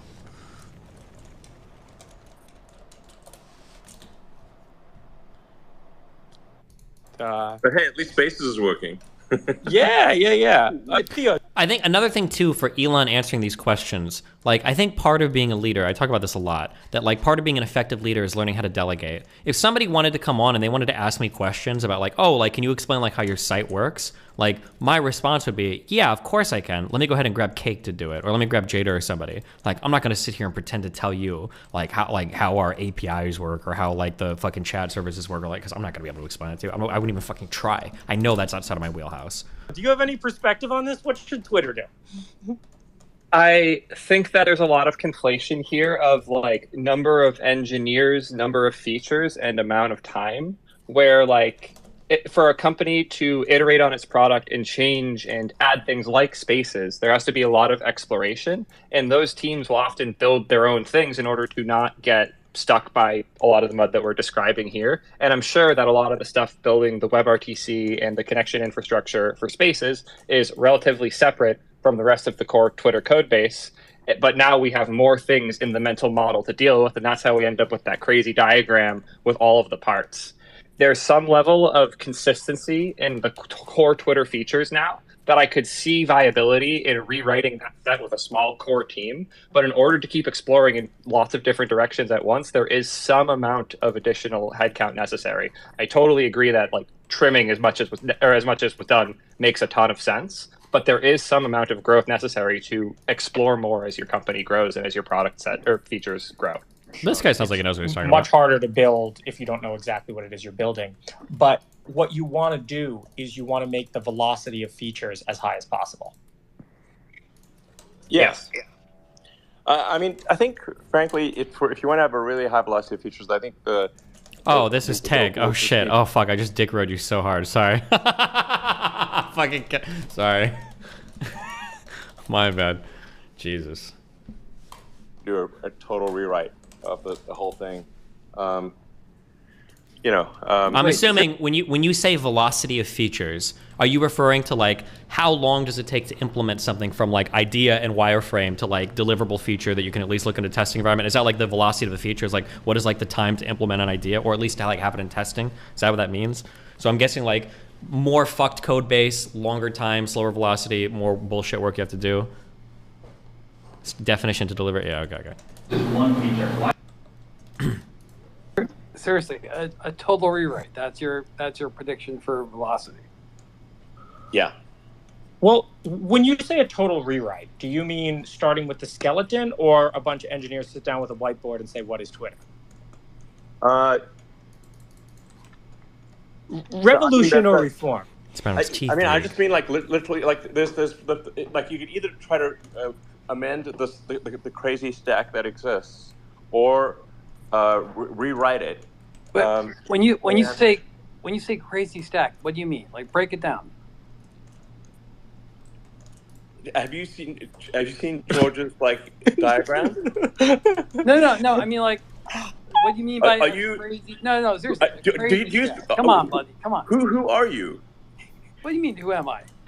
I don't know. You gave me the fucking mic. I got no. I didn't give you the mic. Whoa, I'm doing the mic, and let's keep it civil in my space. I mean, yeah. Like what? No, man. You're in charge of the servers and the programming, whatever. Like what is the stack? Keep things technical in my space, please. Take me from top to bottom. What does the stack look like right now? What's so crazy about it? What's so abnormal about this stack versus every other large-scale system on the planet, buddy? Come on, give it to me. All right. So first off, amazing. Wow, you're a jackass. Okay. All right, no. I got no credibility here, buddy. I got no idea. Let's keep. First off, let's keep my space civil. Here, you know, like we removed him from speakers. Good. Elon, can I go into it? Yeah. Okay. One of the biggest problems is that you can't run Twitter locally. So when I was at Facebook, you could run all of Facebook on a laptop. There is no way to run Twitter outside of a very bespoke configuration in a data center, and it makes it nearly impossible to build anything new on it. Yeah, I mean, there's 20 million lines of Scala. Like, think about that. That's insane. The that have you?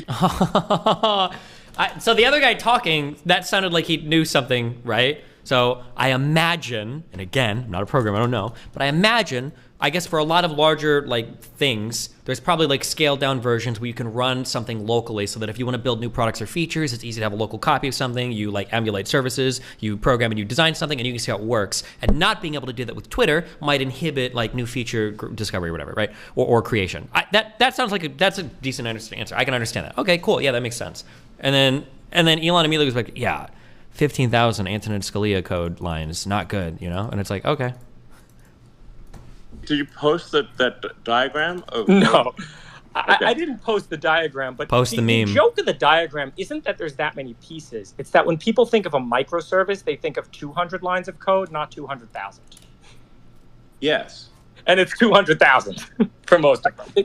It should be trivial to do something like add view count. It should be like like literally another sort of line in a database. So that whether or not something is trivial to add, like, all comes down to like the implementation of everything you've done. Sometimes adding a new thing, depending on like how your project is built out, can be incredibly easy. Other times it could like actually require an entire fucking rewrite, depending on like how things are done. I don't know. I'm being like really nitpicky. I don't like Elon, man, and everything he says just sounds so fucking stupid. It should be trivial, but that's also like a middle manager thing. You've got like some like very old like archaic fucking database or some shit, and he comes in and he's like, hey, I want to be able to add like profile pictures, like Facebook can do that. Like, can you just like add a line of code so that we can have like pictures in the database? And you have like no storage, you've got like no way to, and you're like, this is really complicated. He's like, no, it's really easy. Like, just add like a box. Right? My friend does HTML. Just like add a box and then make it so everybody can put a profile picture there. And it's like, that request is way more complicated than you think it does, right? Or than you think it is. It's not trivial because of the insane complexity of the Twitter software stack. I disagree about view count. I think view count is actually inherently a hard feature. But for example, so even the guy. Wait, is that the tag guy talking? Fuck. I don't want to dig right you fucking piece of shit if you're coming on. Right now, there's a service. Or is that Jason? I don't know if that's a different guy. That runs a model, and there's a service that calls that, like, there's a RPC to run a model, basically. No, that's at George. Comma, it's one line if you want to put the model inside the process. At Twitter, it's 2 weeks of the best. Okay. All right. Do you want to message me or add me on Discord? I don't know what you want to add.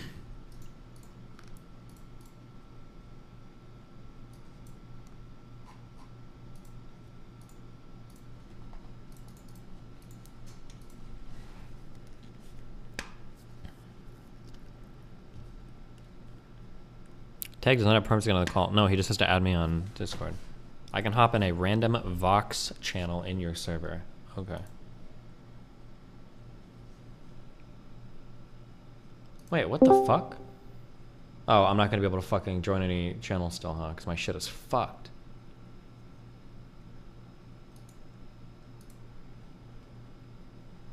Based. Wait, join general lobby and I'll just DM you. Because I think I can do private calls for some reason.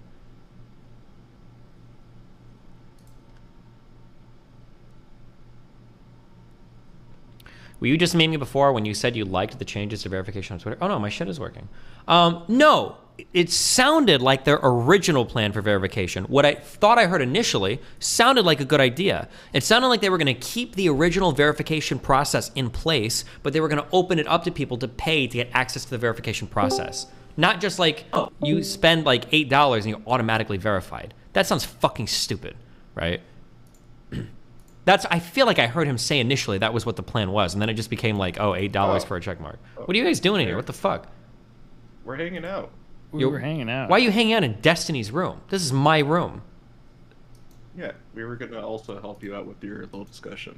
Oh, who are you? George. Oh, You've given me a physical hug, bro. That's Facebook guy. Yeah, no, I know who it is. I just checked. Well, but I don't know you as I'm gay, gay/gay. Are you making fun of pronouns with that? He's gay. Yeah. Is that your pronouns, gay? When you say he's gay, don't you mean gay's gay? Yeah. Yeah, misgendering him. Listen, I have like multiple shields already. You can't make fun of me. Well, cool. Hold on, I'm waiting for that guy to join general lobby. If he can figure out how to do it. George Otts? No, the tech guy who was in this call apparently is also in my chat. Oh, Theo? Is he Theo? Yeah, I don't know. Theo. He's T3 is what he said, I think. Oh, that's a different guy. Ooh. Is that actually Theo? I can't tell. Let's track it. He said, I'm in waiting room. P1 waiting room, yeah. Oh, wait, is it Theo? Yeah, it's Theo. Theo. Are you sure that's him? Yeah. Yeah. He's the guy in chat? Oh, Yeah. it is. Yeah. Oh. Hi, what's up? Yo. Yep, that's me. T3.gg. I suck at branding. Cool. Well, what's up? How you doing, buddy? Pretty good. Happy holidays. Dude, happy holidays, man. Yeah, so I saw you saw my unexpected talk with Elon. Yeah, wait, are you like an employee at Twitter? No, I was an employee at Twitch for about 5 years and then I quit. Now I run a startup. Wait, what were you doing on Twitch that I'm still fucking banned? Yeah, I am one of many who was very frustrated by that. Probably the only one on the safety team. Wait, hold on. When did you stop working for Twitch? 2017. I stopped in 2020. Oh, okay, never mind. Wait, 2021 no, last that's year. what I asked. When did you stop working for Twitch? 2020, yeah. Oh, okay. Wait, were you part of Trust and Safety? Yeah, it was Trust and Safety. I don't know if I said 2020. 2021, at the beginning of last year, I left finally. I was in Creator when I did that. As many Twitch employees, was reorged like 7 times and also hopped teams a lot. So I started on Creative. I wrote the video in for Bob Ross Marathon, like the Power Rangers, Mr. Rogers, all that stuff. Hopped over to VOD. It was a nightmare. Hopped over to Safety. Built a lot of the internal video and internal stuff there. Then I built ModView. Really proud of that still. Got bored. Went over to Creator. Tried fixing the dashboard in Studio. Got really frustrated with those teams and gave up. And Nice. here I am. Do you know, is his name, does it start with an R? The head of the guy? Do you know what I'm talking about for Trust and Safety? Oh, yeah. If it is who I think it is, yeah, he's a good friend. Yeah, he seemed like a cool guy. I had lunch with him and a few times, but he couldn't save me. So fuck him. I don't like him anymore. You weren't savable. I am sorry. It's all good. Don't worry. One day, when Twitch is crumbling, they'll come crawling back to me. Okay. Yeah. I've been like, I could go on a whole rant about what's happened to like the politics scene on Twitch, but your presence is missed. Yeah, don't worry. Oh God, Melina told me a fucking horror story about she went to like they invited a bunch of creators to like, how can we improve IRL content on Twitch, to like a summit thing or whatever at TwitchCon, and it was like her. Oh, did you hear about this? There was a few things like this. I haven't heard in detail this one. Oh yeah, it was her and like a few other people. I think maybe STPH, maybe Jake and Bake, and then it was like this like legion of like fucking like politics streamers, like Denims and stuff like that. And apparently they spent the whole time talking about like politics streams. And Melina was like, "It's so fucking awkward being here, like with you being banned, and then they're not talking about any IRL content except for like this stuff, like this politics shit." And it was like the cringiest fucking. But I wasn't there to see it, so I'm just going by her reporting. But I thought that was funny. Yeah. That's hilarious. There's a bunch of those like awkward partner rooms. I had a fun one where like I had access to a lot of staff stuff because I'm also a streamer and a partner on Twitch. So I got into some of the like partners networking with like the higher up Twitch staff stuff. And since there's been so much churn over the last year or 2 years, almost nobody recognized me. So I was able to go in like an unfamiliar face and just like figure out what the hell's going on. And I have never been more bearish on Twitch. It's a total shit show. I'm upset. I had a conversation with Emmett not too long ago, like 4 or so months ago, and he started swinging me the other way, but it's just like all of his hires have been bad. All of the decisions have been worse. They've treated me in particular like absolute shit. I'm so done with Twitch. Has he, well, you're literally done. You don't work there anymore, right? Yeah. I still stream on Twitch, but yeah. Are you, wait, is Emmett still CEO? Yes, Oh, somehow. damn, okay. Justin's not there anymore, right? Justin hasn't been there since like 2015 or so, not even. Like he wasn't really even there for the Twitch transition. Gotcha. Okay. And he wasn't CEO before then either. Michael Seibel was. Okay, anyway, what's up? Not much. I wanted to try my best to steelman a little bit of Elon and George's take here because I think there can be an argument made for a rewrite, but I don't think either of them made it. Yeah, I want to be ultra clear here, okay? I'm not arguing that Twitter's code base is like neat and tidy, well maintained, and has like, you know, absolutely. Yeah, that's not my argument. I think that your point's been. My point is just that anytime Elon talks, he comes off to me like Trump, where he just doesn't know what he's talking about. He always gives me that feeling. And I said this even before Twitter, because people are going to accuse me of being politically biased. I always said before that he has this uncanny ability to go on stage and start talking about things. And it, like, I listened to him do speeches on, it was even, I think it was like AI or something. And it just like, some of the things he was saying was like, this guy doesn't, he sounds like he's good at kind of like, I don't want to say being a con man, but like he'll talk about shit, but he doesn't really know what he's talking about. It's like a lot of buzzwords and shit. But yeah, that's the irritating thing when I hear him talking. It could be the case like Twitter's code base is a fucking mess and it needs to rewrite and all that shit. He just sucked ass at like talking about that at all. Yeah, I don't know the current state of Twitter's code base. I've heard mixed things, mostly good-ish. I'm thinking much more like as a CEO and like on the like the higher level, since I've been on both sides of like running a business and also running a code base. Sure. Why it would make sense to do something that even many of the engineers might not agree with here. There's like in any code base that's that old, like 15-ish years for many parts, like Jesus, it's just that's a lot of baggage to move with. There's a general theory, I forgot the guy who came up with this, but it's like just broken my brain since I heard it. It's every 3 years any given piece of software gets 3 times easier to write. Okay.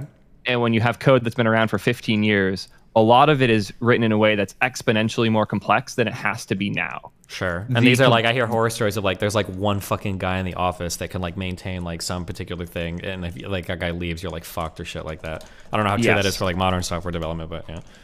I think the bigger problem when you're in a product org is when changes need to be made, who knows the thing well enough to make those changes reliably, and how many things have to be changed in order to make that product real.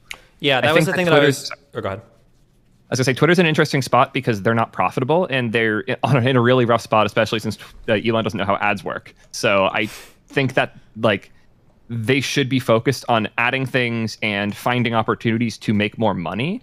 And in the pursuit of that, like if they sit down, write out the, like look at the numbers, look at the path to profit, look at how much money they're making, look at their burn, look at their runway. Realistically speaking, what's the most likely to make them profitable the soonest? And if they're not sure about that thing, and a rewrite would theoretically let them do 3 things instead of 1 slightly faster, just like plot all these paths, which gets you money fastest. Yeah, I don't necessarily disagree. Like if there were features that I could like, if I could rewrite a huge chunk of my website in order to like in the future support like 2 chat rooms, or if I could like rewrite a small part that allows me to support like tier 6, 7, and 8 subs, I'd probably opt for the smaller part quicker because there's a quicker path to monetization there, and then we work on the other stuff later, especially if I was like bleeding cash or something and I needed some, right?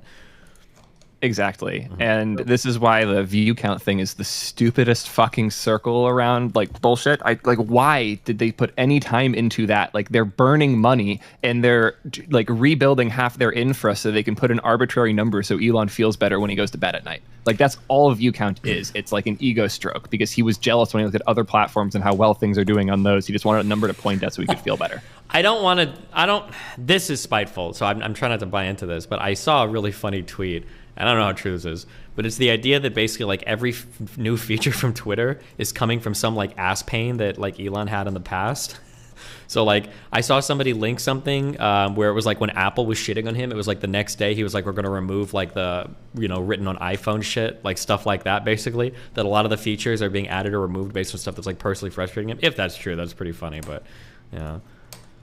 Almost certainly to an extent. I like the way that they've changed safety stuff in particular around like parody accounts and shit's clearly a direct response to him being bullied and feeling insecure. Sure. So I would say that rewrites, probably in the way that Elon means it, probably not a good idea. Facebook actually rewrote their entire website semi-recently.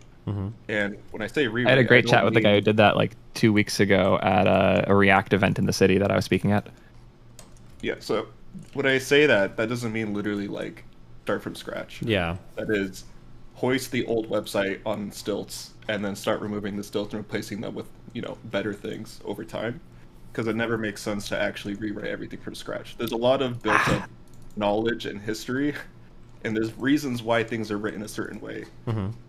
It's a huge endeavor to just rewrite things and then hope that you get things correct, and then also hope that you don't have to like rebuild a bunch of crap that used to be there.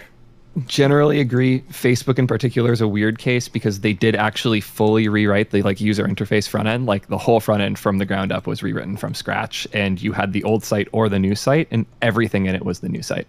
No, that's not true. Ooh. Damn. It was. They like blew out the entire HTML like crazy. You can still go to you can still go to screens on Facebook.com and it'll render in a very weird way. It's because it's using the old stack. Yeah, it's literally iframing in an old web page. That's not like the website was rewritten. I guess I agree in the sense that there are still pieces that they didn't rewrite, but it's like as far as I as an engineer would ever be concerned, that was a full-on rewrite. Like the top of the site, like the thing, the entry point, and everything that happens from there is fundamentally different. Way down, like the analogy you gave of like stripping it down to the stilts and then building on top separately, it's the opposite of that. It's literally sledgehammering it, realizing the 4 of those stilts need to be around, and then putting those back in on top after. Well, and I think actually to chime in here, what you guys are talking about right now, I mean, like kind of even showcases of like, what does a rewrite even mean? Like, does a rewrite mean we're literally like opening up Notepad and starting from fucking ground zero on every single thing? Or like, are you just redesigning like parts of the front end or what? Like, it's probably like what a rewrite even means is like up for debate, I imagine, right? Oh yeah, absolutely. What I'm saying is like, as an engineer, when I hear something along the lines of like, stripping it down and then building something else on top, I'm not expecting a fundamental different, like a different code base runs the website of facebook.com right now. Like when you go to facebook.com, the code base that starts that process and loads that page and generates the HTML you see is a different code base than the one from 3 years ago. Like from the ground up rewrite, they have other parts they didn't port over, so they link you back to those ones. But to me, that's about as far as rewrite could go in a big business. I would probably estimate that maybe 30% is new. It feels like a rewrite because a lot of things on the front end changed. However, a lot of the back end systems did not change. Well, he was saying it was a total front end rewrite, right? Well, if we're talking about a rewrite in terms of Elon's rewrite, it wasn't at all. I don't know what type of... His would probably just be back end. I don't think he cares about the state of the front end by the sounds of the convo that we had. Maybe, I don't know. It sounds like he was very complaining about all the UI in the mobile app and stuff. But anyway, want to go back in a bit the right on way to approach this, right, is never to just throw out everything and then like assume amnesia and then write stuff from scratch. It'll never work. And the point earlier about like, oh, you'll always have some guy that just has esoteric knowledge, and if you lose them, then you're just fucked. That's just a common fact, and it's just a fact. It's always going to happen, whether you rewrite or not. Well, but there's probably going to be a big difference between like, I imagine like there's some, you know, like piece of code that some guy had written and like he's like the most familiar with it, versus there's something written in some language that's like super deprecated or nobody even uses it anymore, and there's some guy that's like 57 years old and he's the only one that can. Right? I imagine there's a difference between those two things. No. Not really. I would. You really don't think so? They're like, well, fuck, you guys are. Never mind, you more than I have. Once you get to a certain point, like programming languages are very much the same. Like it's not very hard for me to go read a program in a completely different language I don't know. Generally speaking, they flow in very similar ways. So like the logic behind it is the thing that's actually like where you need the knowledge about, and you're just going to be writing new logic, and then you're going to hope that you document it correctly, which you're never going to do. I think the bigger problem's like a step higher. It's not like the actual lines of code, and I feel like so much of the conversation became about the lines of code that was incredibly frustrating to me. It's thinking about the relationship between services, like the dimensions of the systems you're building. Code is one dimension, and it's the most boring one. There is like, where are these systems deployed? Where do they get data from? How do they communicate? What happens when one goes down? How do you distribute across the world? How do you replicate the data? Like these questions are not many lines of code, but end up being the place where so much of the complexity lives. And if you can take advantage of modern practice and systems, things like serverless architecture, and just trim massive chunks, like whole dimensions off of your infra and off of the complexity you're dealing with, you're able to move faster. And if you're not sure if your business can be profitable or not, and it takes you 2 years to try a different model out, or you could spend half a year to get to a place where you can try different things every 3 months, you should probably do that. But it depends a lot about where you are and being realistic on what gets you to where you want to be. Wow. You know, maybe you wouldn't have such a knowledge gap if you didn't fire most of the people. Did he fire a lot of people that were developers? I don't even know how many of like who got. Yeah. I will say that I knew a lot of engineers at Twitter, and I have not personally noticed a correlation between the ones who stayed and left and the ones who were and weren't like high quality. Like I know some very good engineers who left and some very good engineers who stayed, and some lackluster ones who left and stayed as well. I do personally know a handful of super talented engineers who chose to stay at Twitter though. So for what it's worth, there are people there who know what they are doing and can like describe these things well. And I know a lot of them have had like surprisingly okay conversations with Elon, but he seems to have picked up a bunch of buzzwords and then just spouts them. Based. Yeah. I would love to try and like analyze how Elon got here, because like the way his product brain works, I think explains a lot of his like behavior here. I think that going into cars as a new player was a move that hadn't been seen like really ever before. Yeah. And I'm sure a lot of people at every step were saying, you can't just show up here and do that. You don't know how the fuck a car works. You're here from PayPal. Like, come on, dude. And somehow he did. I can't personally say how viable people's critiques were and how well he worked to get there, but he did manage to do it. And as you even said before, there's a problem a lot of people have where when they do something hard and get really good at it, they assume that they're good at everything nearby it and eventually assume they're very good at everything beyond it. If you do something that's hard, like the tech at PayPal, and have a huge like success story from that, and then you do something crazier like cars and you succeed with that, and then you do something crazier like space and you succeed at that point you're just going to assume you can't fucking fail. Yeah. And also there are certain patterns in the things he has done which were, if you put too much effort into being the best, that will make you successful here. That's not the case in the market he's in right now. Ads is a fundamentally different market from space and from Tesla and from PayPal, because all of them were trying to sell the best thing and could mark up at whatever the fuck they wanted because they won. They're the top. And once you're at the top, you can charge whatever and do whatever. Ads is a margins game, and he doesn't know how to play margins games, and he just doesn't seem to understand how non-quality, like product that isn't sold at the highest possible price as a majority works. Like, he's just out of his element and cannot transition, and like his ad stance really showed this. Yeah. Yeah, I remember that statement. He wanted to get like 50% of the revenue coming in through subscription. It seemed like a wild, like, ask. Like to, I don't know how many years it would take to hit that well. Unless you drop all of your advertising revenue, I guess you could do it very quickly. Yeah, it's like there's two ways to get 50% ad or 50% like support rev, and he's definitely doing that one. He's going in one of the directions, yeah. Yeah. We did actually talk a bit about video ad stuff in the space, and he seemed to kind of get that. It was funny because he went from saying I know nothing about ads to fully agreeing with me and just parroting my points like halfway through the space.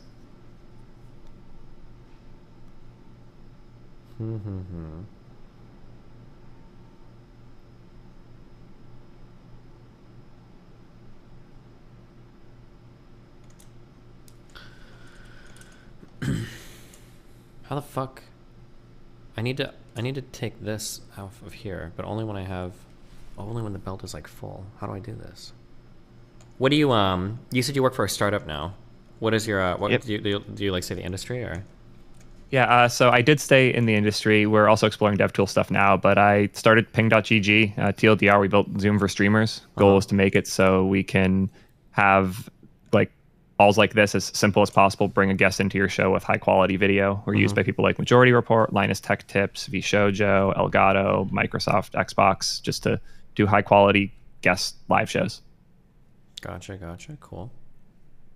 Yeah. Yeah, Supreme's in chat. Yeah, we met at TwitchCon. I hung out with a bunch of like that crew, the OG Politics guys. Oh, and you didn't hang out with me.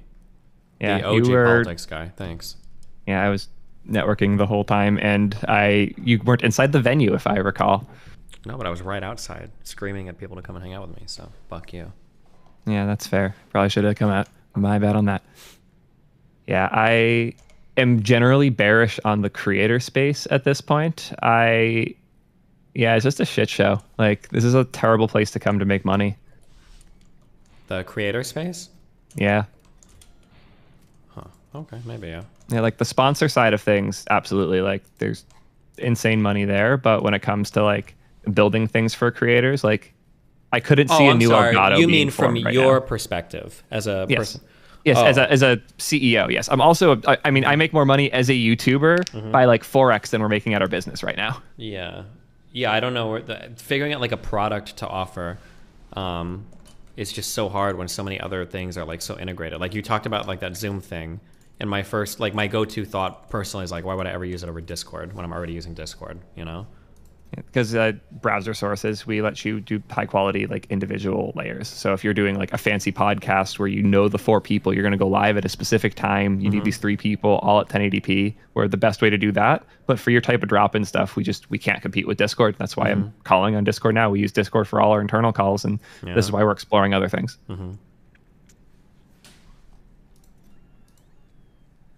Did get into Y Combinator somehow though. That was fun. Nice. Well, wait, is there anything else you want to talk about or anything? I'm getting tired, so.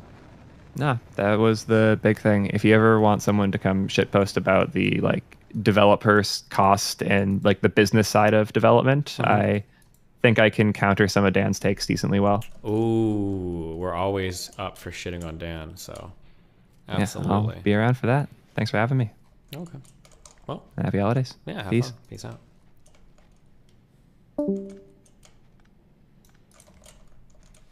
Okay, I think if I make a buffer here, we can do this. What are you doing here, Linus? Oh, I was talking about how my girlfriend got acid reflux and why? Yeah, it's very tragic. And puked last night. Wait, have you ever had really bad acid reflux before? No, but funnily enough, my girlfriend has just last night. Did you think she was gonna die?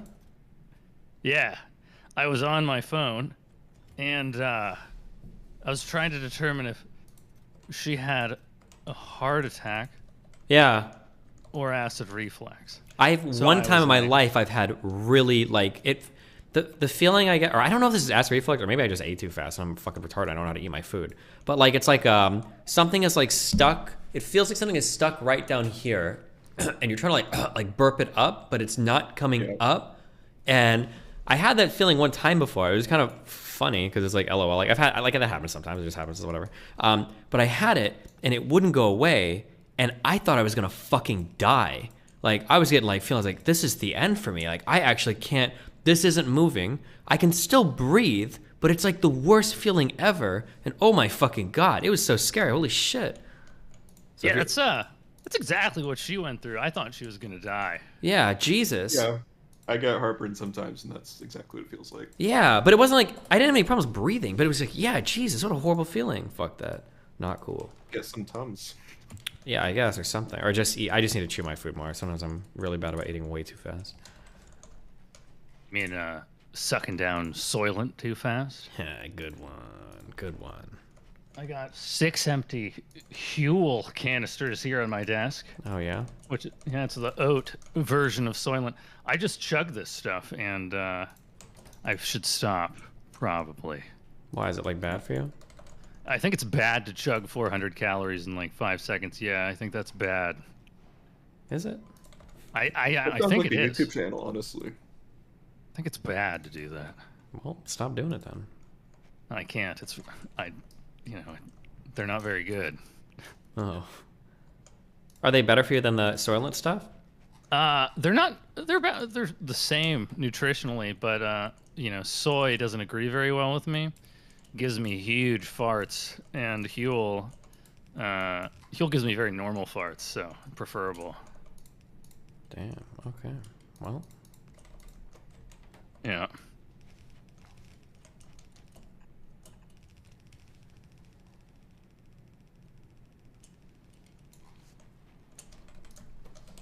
You ever play that guitar back there? I used to practice it, but I haven't since I haven't in a while. I need to get back into it though. That's why I set it up, and I'm like, okay, well, if it's set up, I'll practice it. But I need to get my schedule is just a nightmare. Everything in my life is falling apart right now. It's because I have I'm like going to sleep at like 6 a.m. Not good. 6 a.m.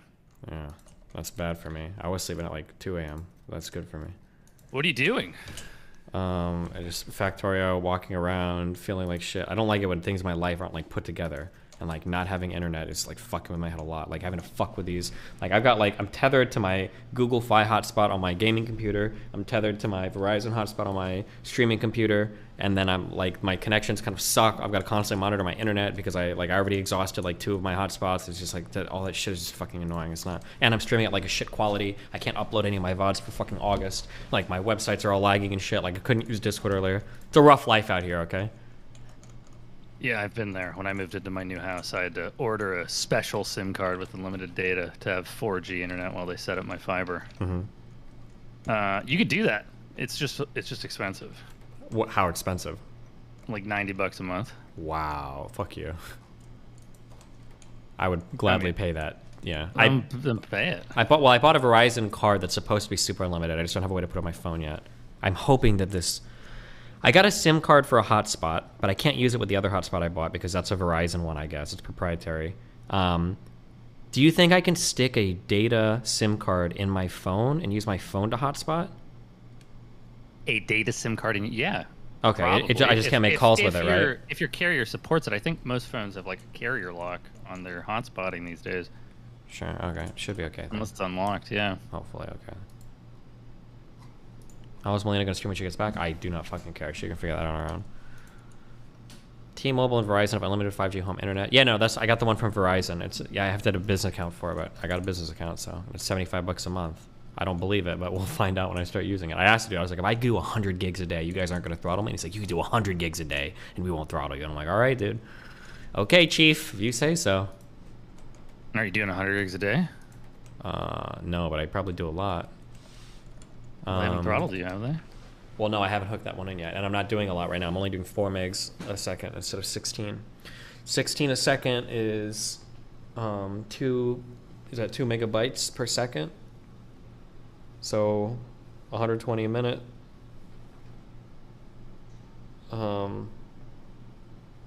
Times 60 is 7,200, 7.2 gigs an hour times 10. Oh, it would be like 10 hours would be 72 gigabytes and 72 gigabytes in 10 hours if I stream for 10 hours, I think, right? So it would be about 100 gigabytes a day. I haven't throttled yet. Well, I haven't streamed that yet, and I haven't hooked that SIM card yet, so we'll try it. We'll see what they do. Yeah, it should be fine. Oh, okay, yeah, we'll see. This LTE internet's better than your old Cox internet. That don't even remind me of those days. The horror times. Oh my god. Not good. Not cool. Not fun.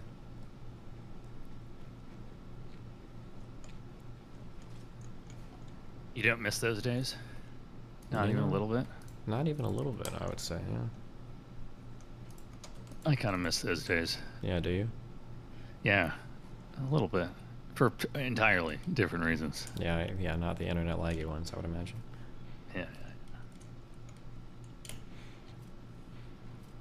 How's your hair doing? Mine? Is it all dry and frizzed up? No, I've got like a special conditioner I use for it. It actually feels okay. Not as like smooth and nice as it would normally, but it's okay.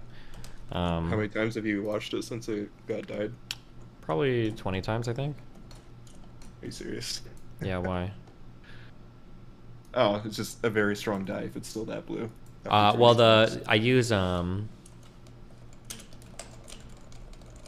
Was it? Do you know if it was a semi or demi or permanent color? I have no fucking idea what color you use, but I use this blue conditioner every day, or every other day at least. So like after I get out of the shower, I'll dry my hair, then I rub this in, and it sits for 30 minutes, and then I get back into the shower, and then I rinse it out again. So I think this is like re-dyeing my hair a little bit every time, so it keeps the color. Right. Do you know what volume developer was used? 20. No. Oh, okay. No. That's the producer. No, I don't know what the developer was, I think. Or wait, is it the developer or the producer? I was thinking the bleach. The developer. The bleach doesn't have a number. Oh, then it would have been 20 developer, right? Is that the one that melts my fucking scalp? Yeah, it could burn people's scalps. Yeah. Yes, that's the one that was 20. He said it shouldn't be that bad because he said 40 is when it starts to get real bad, but even the 21 was fucking annoying to have. Yeah, 20 is on the low end. Usually you would do like a 30. But...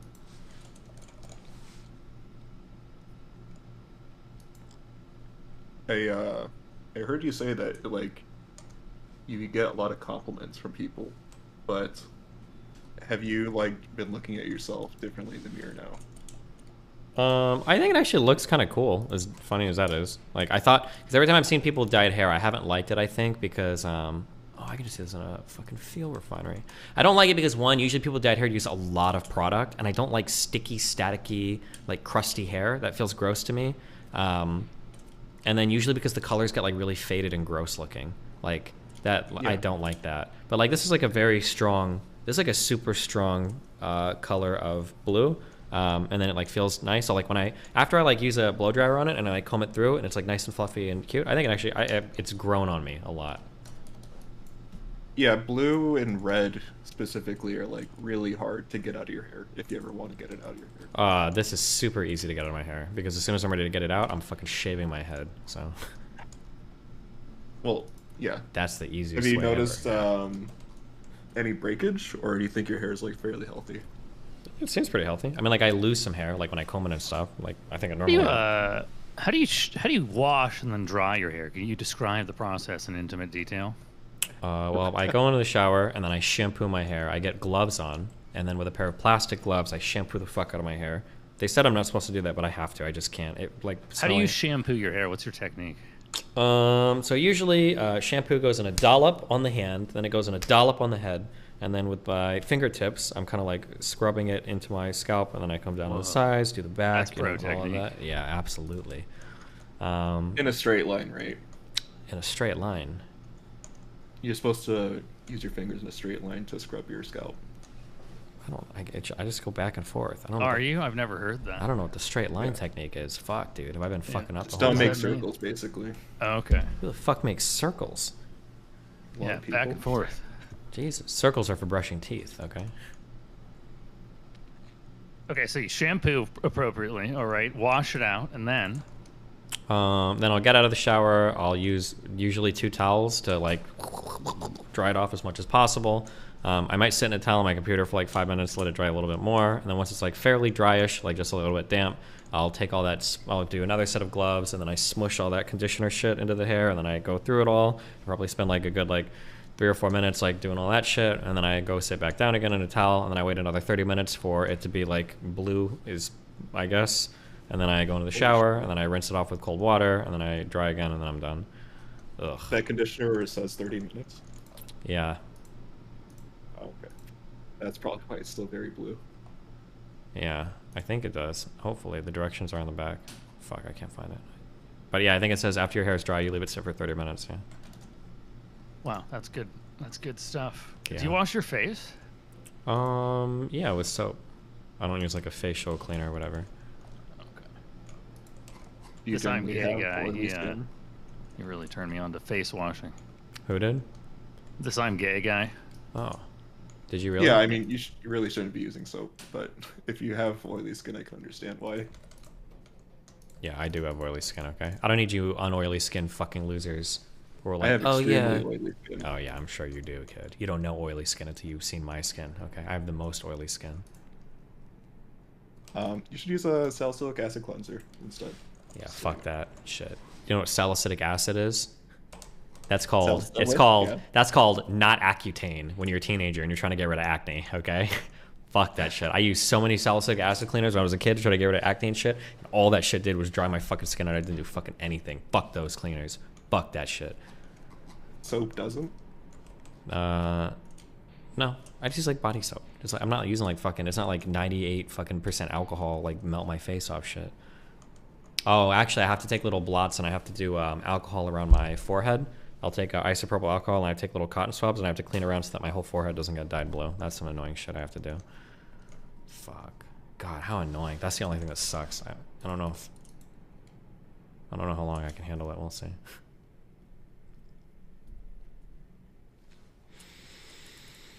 Okay, field processor. Engine, stone, iron.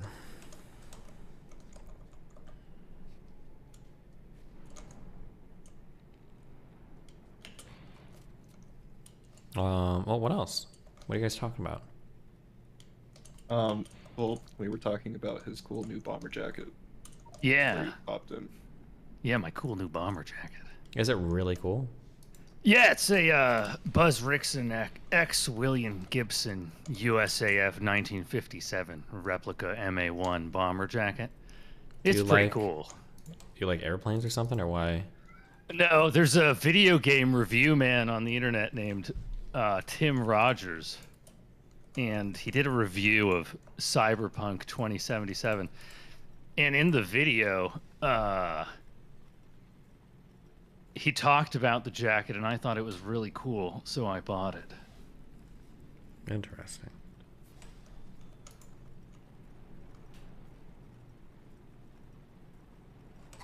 You know, speaking of hygiene, I heard you shit on tongue scrapers. I mean, I've used them before. I don't see the hype. You can just brush the back of your tongue if you want. Oh no way! If I don't That scrape doesn't my tongue, remove as nearly as much gunk. Yeah, but I don't think the shit you remove. I don't think it matters. But it matters a don't lot. think so. If I brush Where my do you- teeth and then I breathe deeply onto someone else versus scrape my tongue. The tongue scraping is going to get a much better reaction every time. Where do you think most of the bacteria in your mouth is? Did you know that most of the bacteria responsible for bad breath resides in the back of your mouth on your tongue? That's why you need to buy this tongue scraper. Yeah. I mean, where do you think the smell comes from? Probably from the general, like, uncleanliness of the inside of your mouth, would be my guess. And that general is, like, concentrated in one spot, usually? It's probably all over the place. I imagine if you're brushing your teeth well, okay, and then you fucking have fluoride all over your fucking mouth and everything, you can give your tongue a scrub if you want. Not a bad idea. But, like, getting the whole, like, tongue scraper shit, I don't know. I don't know about that. But maybe. Are you just afraid that you're gonna gag too much? No, not really. How's your gagging? You good at that? I think I can tongue scrape without gagging. Okay.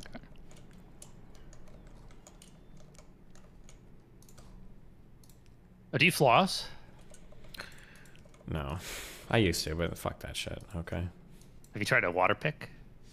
No, also fuck that shit. They're pretty fun. Are they? Yeah, I don't floss, but I water pick. Okay, based. It's fun. It's Well, like I've shooting put your on, teeth like, with an adult. a gun. I was floss gonna- with $30 floss, by the way. That's Jesus how cool I am. Christ. Whoa, link it. You want this shit, bro? No, I just want to know. I want to know what Oh. $30 floss is. It's Hold on, real quick. I have never had a major cavity in my life. I'm 34 years old, so suck my fucking dick, you fucking morons. Firstly, there is no data whatsoever to support the fact that flossing even prevents cavities, you motherfuckers. So suck my dick, okay? That's why I don't floss anymore. Fuck that Is shit. that even true? Yeah, it I is. thought it's for gum health, right? I think for gum health, I think it's more important to brush well. I think a lot of people are really bad at brushing. I think that's probably the most important thing to do. This just goes against everything every dentist has told me ever. Well, go do the research. Believe it or not, dentists don't actually like research that much either. Dental shit is like one of the least like fucking research like topics of medical health compared to like traditional medical health. They're pretty fucking lazy about that shit, okay? Hold them to... Yeah, I know that they're more barbaric in general. Yeah, hold them to account, okay?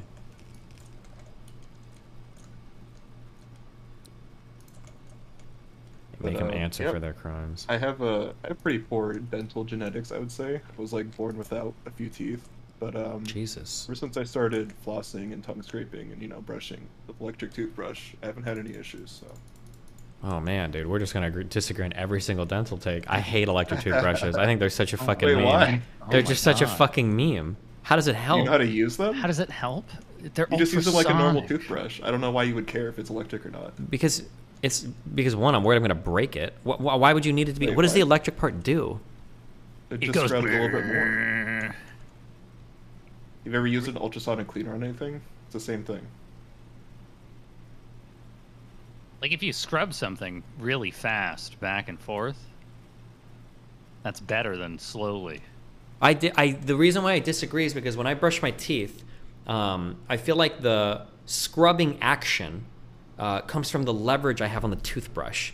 It's not from a thing that I barely push on my tooth that goes. You're not really supposed to brush your teeth very hard, right? Yeah. I Yeah, disagree. That just destroys Gum your line. enamel. That just Well, destroys your listen, enamel. my teeth. Listen, when you go to the doctor and they polish your tooth with their things, they're pushing it on there pretty hard. If you felt them like do like a tooth polishing before, like it's pretty hardcore. It's also rubber. What do you mean it's rubber? The thing they use to polish your teeth, it's rubber. It's not like hard bristles. Are hard bristles harder than the enamel of your teeth? No, but the force you apply with it, right? Does You it have matter? If concentrated you're talking like force. rock's hardness Scratch scale, if you're scratching one object, a softer object with a harder one, does it matter how much force you apply? I thought that like the Matters harder. that it's a bunch of little points rather than just like a big blob of rubber. Okay, I have no idea. I've used electric toothbrushes in the past and I just didn't like them. I'd rather just have like an ordinary toothbrush with like lots of bristles, like a big thing that I feel like I'm covering all my teeth with when I brush, rather than just like holding like an electric thing and like pushing it around my teeth. I feel like I'm not cleaning anything that way. And it feels a lot harder to get into my gums because the electric toothbrush, the heads are usually like very restrictive. Like the head of an electric toothbrush will just be like a little circle and then like some bristles, whereas like a traditional toothbrush will be like super, there's like 50 million bristles. Feels like I can get like way deeper into way more than with an electric toothbrush. But maybe I've only had like shitty. The last ones I bought like one of those $300 like those really nice electric toothbrushes. I just didn't like it, but I don't know. Whatever gets you you're supposed to just brushing. use them as a normal toothbrush, so I don't know why you would care. I guess the, Hey! you can't, the head is different. The reason why I wouldn't use a normal toothbrush because Wait, hey, Steve. Jesus it's Bose. Christ! I Hello? know. Hey, I'm on mobile. It's really important. What's up? Hey, how are you? And your friends as well. If you guys talk too loud, I'm on mobile, then you're gonna hear yourselves. Gotcha. How's it going? Not bad at all. Hey, I called you because I was watching your stream and I heard you talking about cavities. You heard the thing about how cavities are like contagious, right? No. Oh, okay. So there's this thing where basically if a parent has kind of like poor oral health, they have this bacteria that they can pass on to a child prior to 3 years old. So like if a mom cleans her pacifier, like your pacifier with her mouth, or she shares a straw with you or something, they can pass on this bacteria that makes you extremely susceptible to cavities. So if you didn't have a mom that was like overly close with you or didn't like, kiss you too much or didn't like, share a straw with you, then you probably wouldn't get this bacteria and then you wouldn't get cavities. Wow, it's no wonder Steven has such good dental hygiene. Yeah, so like if your mom wasn't close with you or anything, you wouldn't get this. Interesting. Wow. Okay, well, I thought that was helpful. I hope it was clear because I'm on mobile, but you guys have a good night. Happy Christmas Eve. Happy Christmas. Merry Christmas. Thanks for the updated information. No problem. Bye, guys. Have a good night. Wait, are you sick? Oh, no, I'm just having a good night. Oh, your voice is like hoarse. You're just like shouting along. Okay. Honestly, it's a little bit of allergies. I wish you didn't notice. I'm a little embarrassed now. Yeah, you should be because it's really noticeable. Oh my goodness. Okay. I'm actually All right, well, I so hope I embarrassed sound for you cute. right now. Goodbye. Have fun. Bye. On the similar vein, have you heard that trauma is like passed on to your kid while they're in their womb and shit? They're what, like cortisol levels or something, or? I don't know the specifics. I slightly skimmed an article that said like there is generational trauma and it's like a physical thing that could be passed on to your kid, which I thought was interesting. Wow.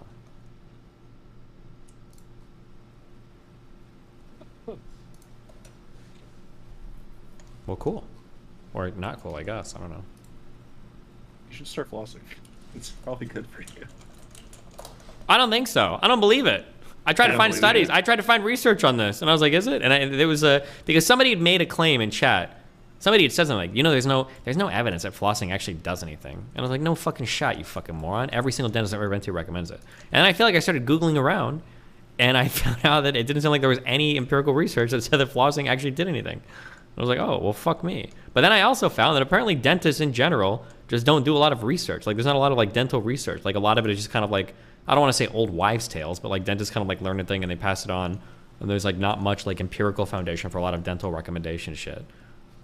Yeah, I guess, like, if you say, hey, bacteria causes cavities, and you remove more bacteria, seems more better, but, yeah. I don't know if that's the case. I'd have to go and read it. I don't know if it's that removing bacteria is what prevents cavities, or I don't know if it's like preventing tartar buildup is what prevents cavities. What do you think is the more important thing? I have no idea. I'm legitimately asking. Not having bacteria on your teeth for an extended period of time so that the shit can produce acid, right? That's how your enamel gets broken down. Yeah, keeping your mouth less acidic. Like, you could eat a whole bag of gummy bears within like 10 minutes, and that's a shit ton of sugar, but that's fine.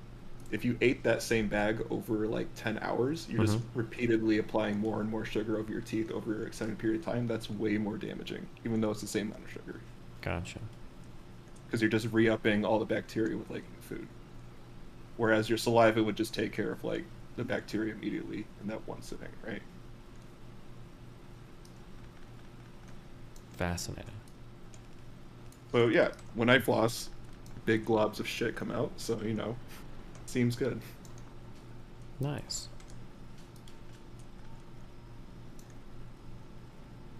But only if you use the $30 floss. You know, $1 floss doesn't work. You can't use the porous floss. That's a given. Actually, there is a little bit of truth to that. If you get like the super thin like Glide floss, that is not as effective as your normal ass wax floss because you need to scrub like 10 times more to get the same amount of garbage out. The floss that I linked in chat, which is $30, is made out of like cocoa wax and shit. It is the thickest floss I've ever used, and I think you just need to like use it once or twice down a tooth, and that's it. Damn. So it makes it a lot faster, and it smells good. Based. Yeah. Also a discipline thing. Can you really call yourself an adult if you can't do this one thing? Yeah. Well, it doesn't help. Then why the fuck would I bother? I mean, it's like baking your bed. It literally doesn't do anything, but like, you know, it makes you feel like slightly more of an adult. I think having your bed made does. I would never make my bed. You don't make your bed? I don't make my bed either, but I would never pick my clothes up off the floor until it was laundry time. Base. We got a lot of rebels in here today. Yeah. Yeah. At least it's I a have waste the of hamster, time. I could be coding. True. You're not a coder anymore, Linus. Yeah, that's true. I could be telling other people to code.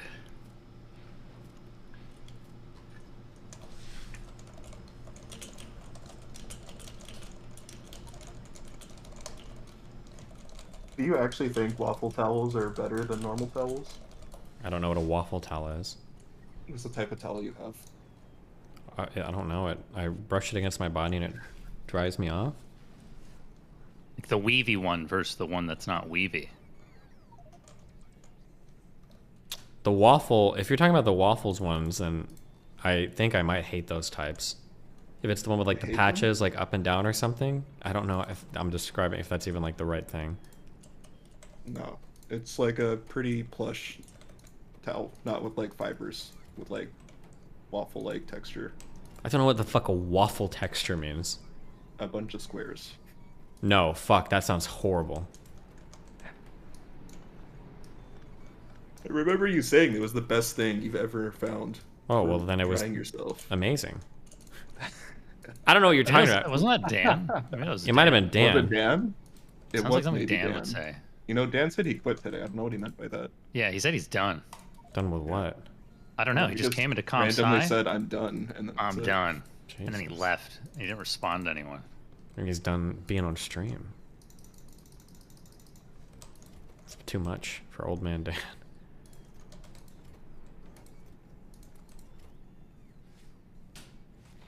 All right, well, Merry Christmas, everyone. Oh, you're leaving because I'm here. You don't want to talk anymore. Oh, no, I'm leaving because my girlfriend's sitting on the bed waiting for me to stop talking. What? Why? She wants to take you away from your friends? You know that's like a red flag. No, right? we were gonna watch Wednesday on Netflix together when she was done drawing her Christmas drawing. Yeah, is it a good Christmas drawing? I think it probably will be pretty good. I haven't checked it out yet, but dude, you should tell her to draw me as like a slave owner with a throbbing dick, and then like all of my orbiters as like dogs with like muscles and shit. Just a random suggestion. Wait, but there was only like one, really 5 dogs, and like all the orbiters were people, right? Were they? Yeah, you should take another look. Oh fuck! It was like so demented. I couldn't stare into it for too long. I was getting scared. Forethought, he really loved it. Did he? Yeah, he was really proud. He thought it was pretty cool. I thought it was pretty cool too. I mean, it was a nice drawing, but a little demented. Yeah, I guess that's a pretty intense way to look at someone. Wait, do you think Max is abusive towards her? Do I? Yeah. Really?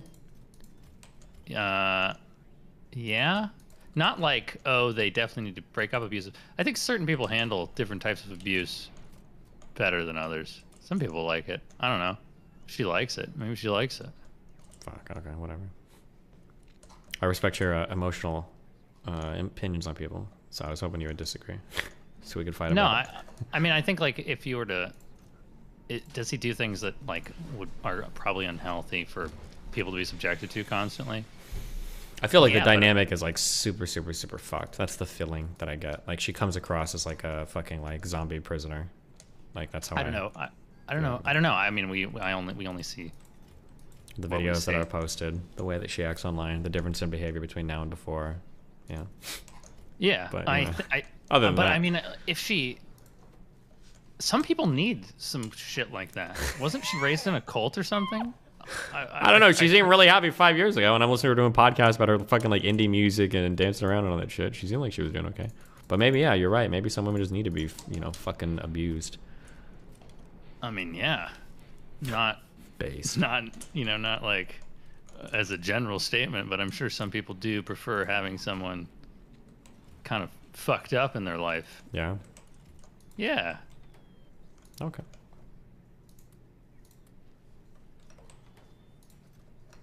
Probably.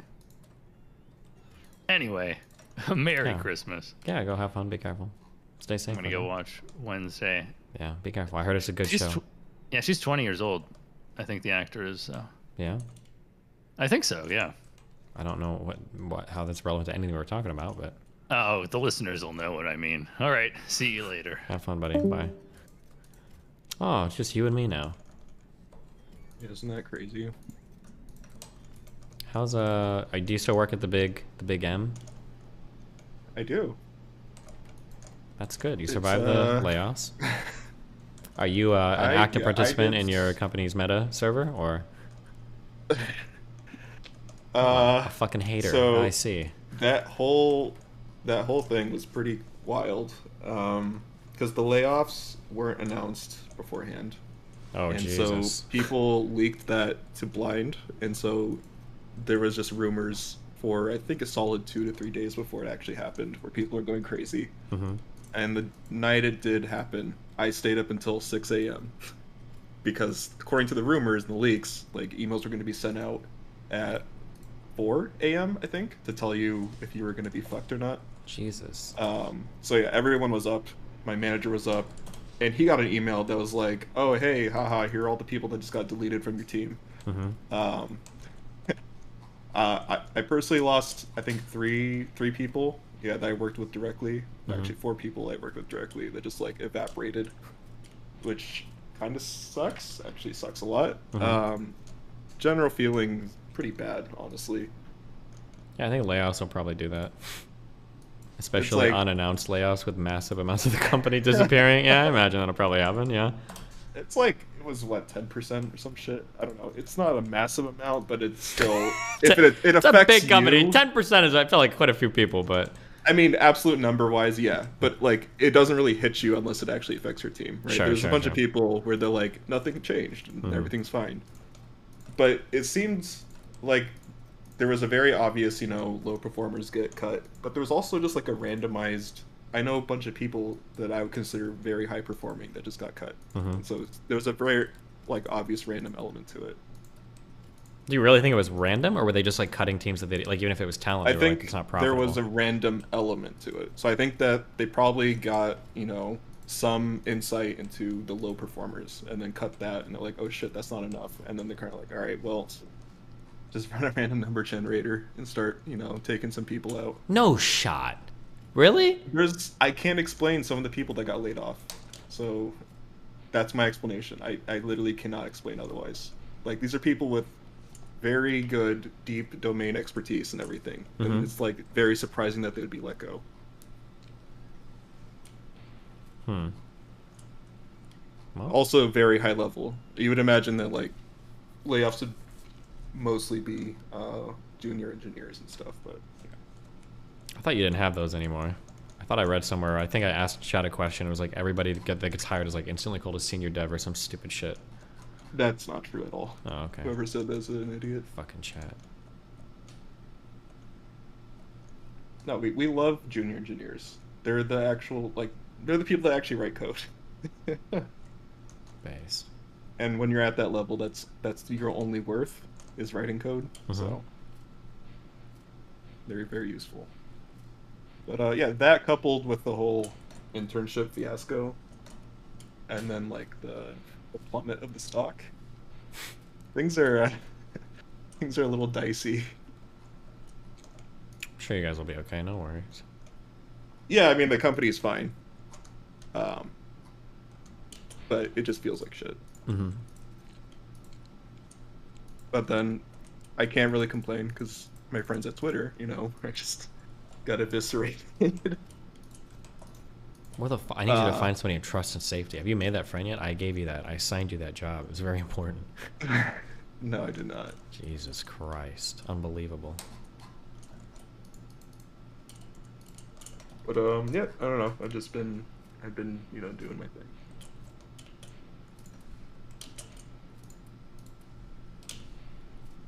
So you're still bullish on Facebook as a stock? Well, as of this point, yeah. I don't know if as of me buying it at 170 a share, I'm not sure, but yeah, now it's got nowhere to go but up, so. I mean, the company has recovered from, I would say, probably worse shit, like Cambridge Analytica. I think current thing is probably just a lot of people being soyed out over the metaverse. Or not really soyed out, but like, you know, they're like, oh no, everything's the metaverse. Yeah, and to be fair, like, that was kind of how I viewed it at the time, that like people were overcorrecting for like, oh god, this metaverse shit is gonna like sink Facebook, and it's like, bro, it's Facebook, it's Instagram, it's like, isn't it WhatsApp too or something? There's another major chat. Yeah. Yeah, it's like there's no shot that Facebook disappears. But then also like all of tech is down like really bad right now, so. Yeah, the whole market's down. Yeah. To some extent. Facebook will be fine. I don't know. I mean, I don't have any fear that the company's going to go under, so I'm going to get paid. There's still very interesting problems I work on, so. Yeah. What does user acquisition look like for Facebook now, though? That's something I'm curious about. That's like scraping the very edges of the universe at this point, I would imagine. There's like some insane number, right? Like 3 billion monthly actives across all the surfaces. I don't even know how many people are on the internet. On the planet that you, yeah. Yeah, like that, what percentage that is, like removing China, because who the fuck can operate in China? Yeah, it has to be over 50% easily, and probably over 60 to 70%. I don't know where else you get new users. I know that like the company does a lot of outreachy type programs where they go to underdeveloped countries and like provide connectivity services and blah blah blah. And I think like when you're in that game, you've kind of saturated the market elsewhere. Yeah. Maybe not in the US, because that's like, you know, everyone here hates the company, so. Damn. But you're really like, that's where the big stock drop came from, right? We announced for the first time that like, oh no, we didn't get any new users. Yeah, and it's like at some point, like you're running out of like human beings to put phones into their hands to like even have an account or something, right? Yeah. Yeah. And it's just the very first time ever that Facebook has announced that they haven't gained any new users. So. But it's always funny because in the world I exist in, you know, the gamer sphere, whatever, Twitter is the king. Twitter is the only thing that people use, and it's like the only thing that people care about. Even in the developer scene. Yeah.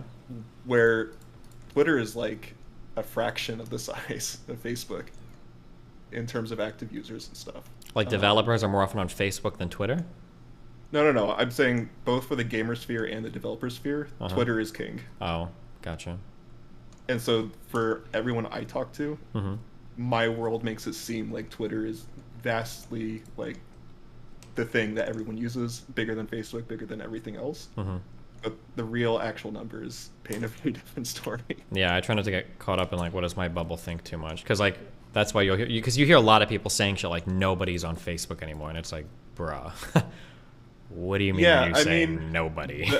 The element of truth to that is really just younger people, which is like understandable. Younger people generally don't want to associate with their parents and stuff. Sure. But there even are still like a lot of, there probably still are a lot of young people on Facebook. It's just not as visible in like gaming areas or something, right? There's just like a disgusting amount of people otherwise on the platform. Yeah. And I don't know, hearing the little Twitter Spaces video with Elon Musk was especially painful, because Twitter's operating at like a very small fraction of the user base and demand that Facebook operates at. It's like 1/10, right? Is it around 300 million users or something? Yeah, it's literally like 1/10ish.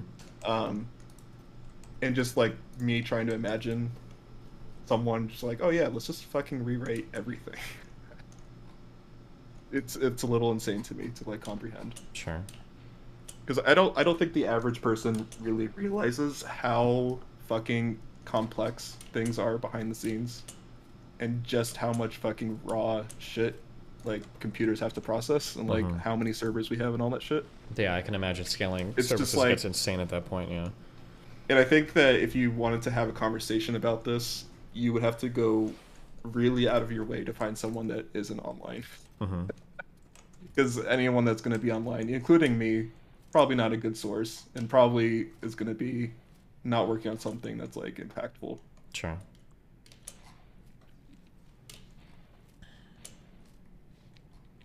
The Theo guy that came in earlier.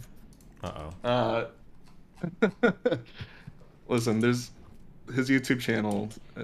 He's got a video on there. I just watched one of his videos, and it was not good. But you know, about what?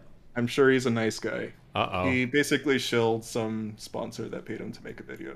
It's just okay. Damn, and you're saying it was an untruthful video. I'm saying it was a hyped up video, very obviously paid for, and I think he says that, but it's like he's hyping up a tool that I don't know that he would necessarily agree is useful. It was basically a way, an IDE for React, and like a way to see the React component as you're building it, or building it with the GUI, which doesn't seem useful at all to developers, but you know, I'm not a React person, so what do I know? Is this like a what you see is what you get fucking IDE or something? Oh, interesting. Okay. Yep. I don't know. I don't think any of those IDs have ever been successful ever in the history of everything. Damn, that's just brutal. Insane. Savage. Yeah. You just destroyed this kid's whole career. Well, how much do you know about your Conflict channel in Discord? Nothing. You guys are weird. I don't know anything about you guys. Okay. Well, it's a bully zone. He's come into the channel before a long time ago, and he got relentlessly bullied. What the fuck, guys? It's all good fun. Is it? Yeah. Okay.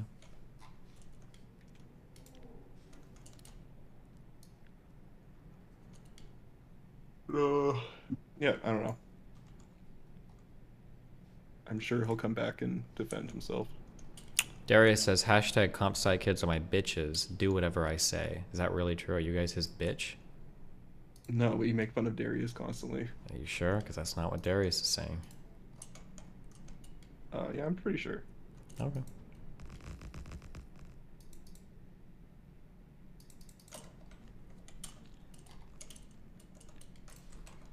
You ever wondered what great things you could have gone on to achieve if you invested the same amount of hours you invested in Factorio into something like learning a programming language? Has that ever crossed your mind? I've thought about it, but like typically what I do when I have thoughts like that is I try to go down a list of things that I could cut from my life that would make me how could I better allocate my time in ways that are more, I guess, like conducive to personal growth. And I think right now, probably the thing that I spend the most amount of time on is figuring out the most effective way to sexually please your mom. And I think if I was going to like learn something else more fruitful in life, I'd probably axe that for my schedule before Factorio. Do you ever worry?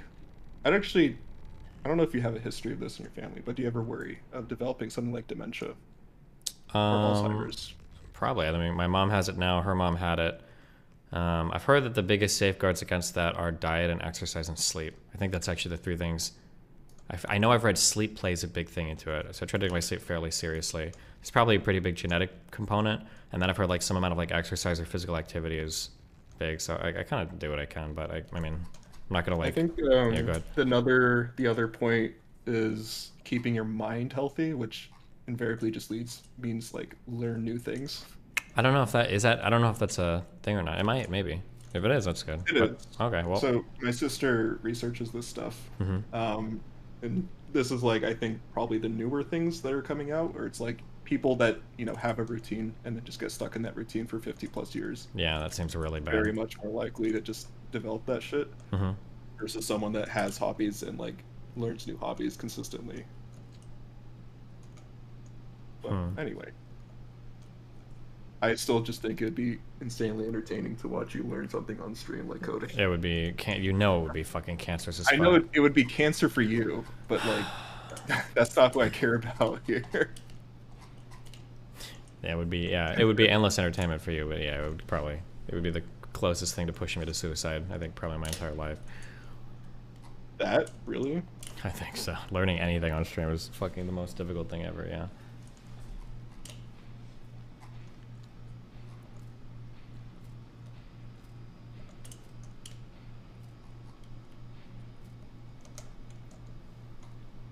Well, I have nothing else to say, so.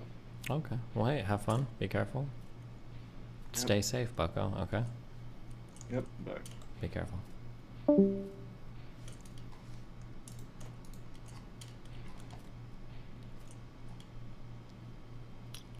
I don't understand how some of these things got fucked up. What the fuck did I copy here to get this in here? How could this have possibly happened?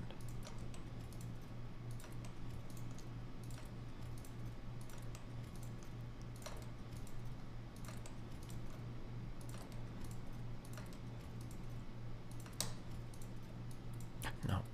Jesus. Whoa. Bruv, you're not even full. Good luck. Lex Friedman, LOL. How to improve Twitter. Oh shit.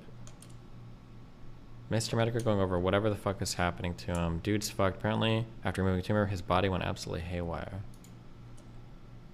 Tell us what your. Can you tell us what were your early symptoms? Thank you. Wait, let me use this real quick. Hold on.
Okay, I just debated you so hard. Fuck. We'll watch this tomorrow, okay? I feel like I should pick Melina up from the airport since she had to fly back here. So I'm gonna go meet her there. I love you guys, it's been fun. Quick XQC update. Didn't we already watch this? We must have. We're back tomorrow. Peace out.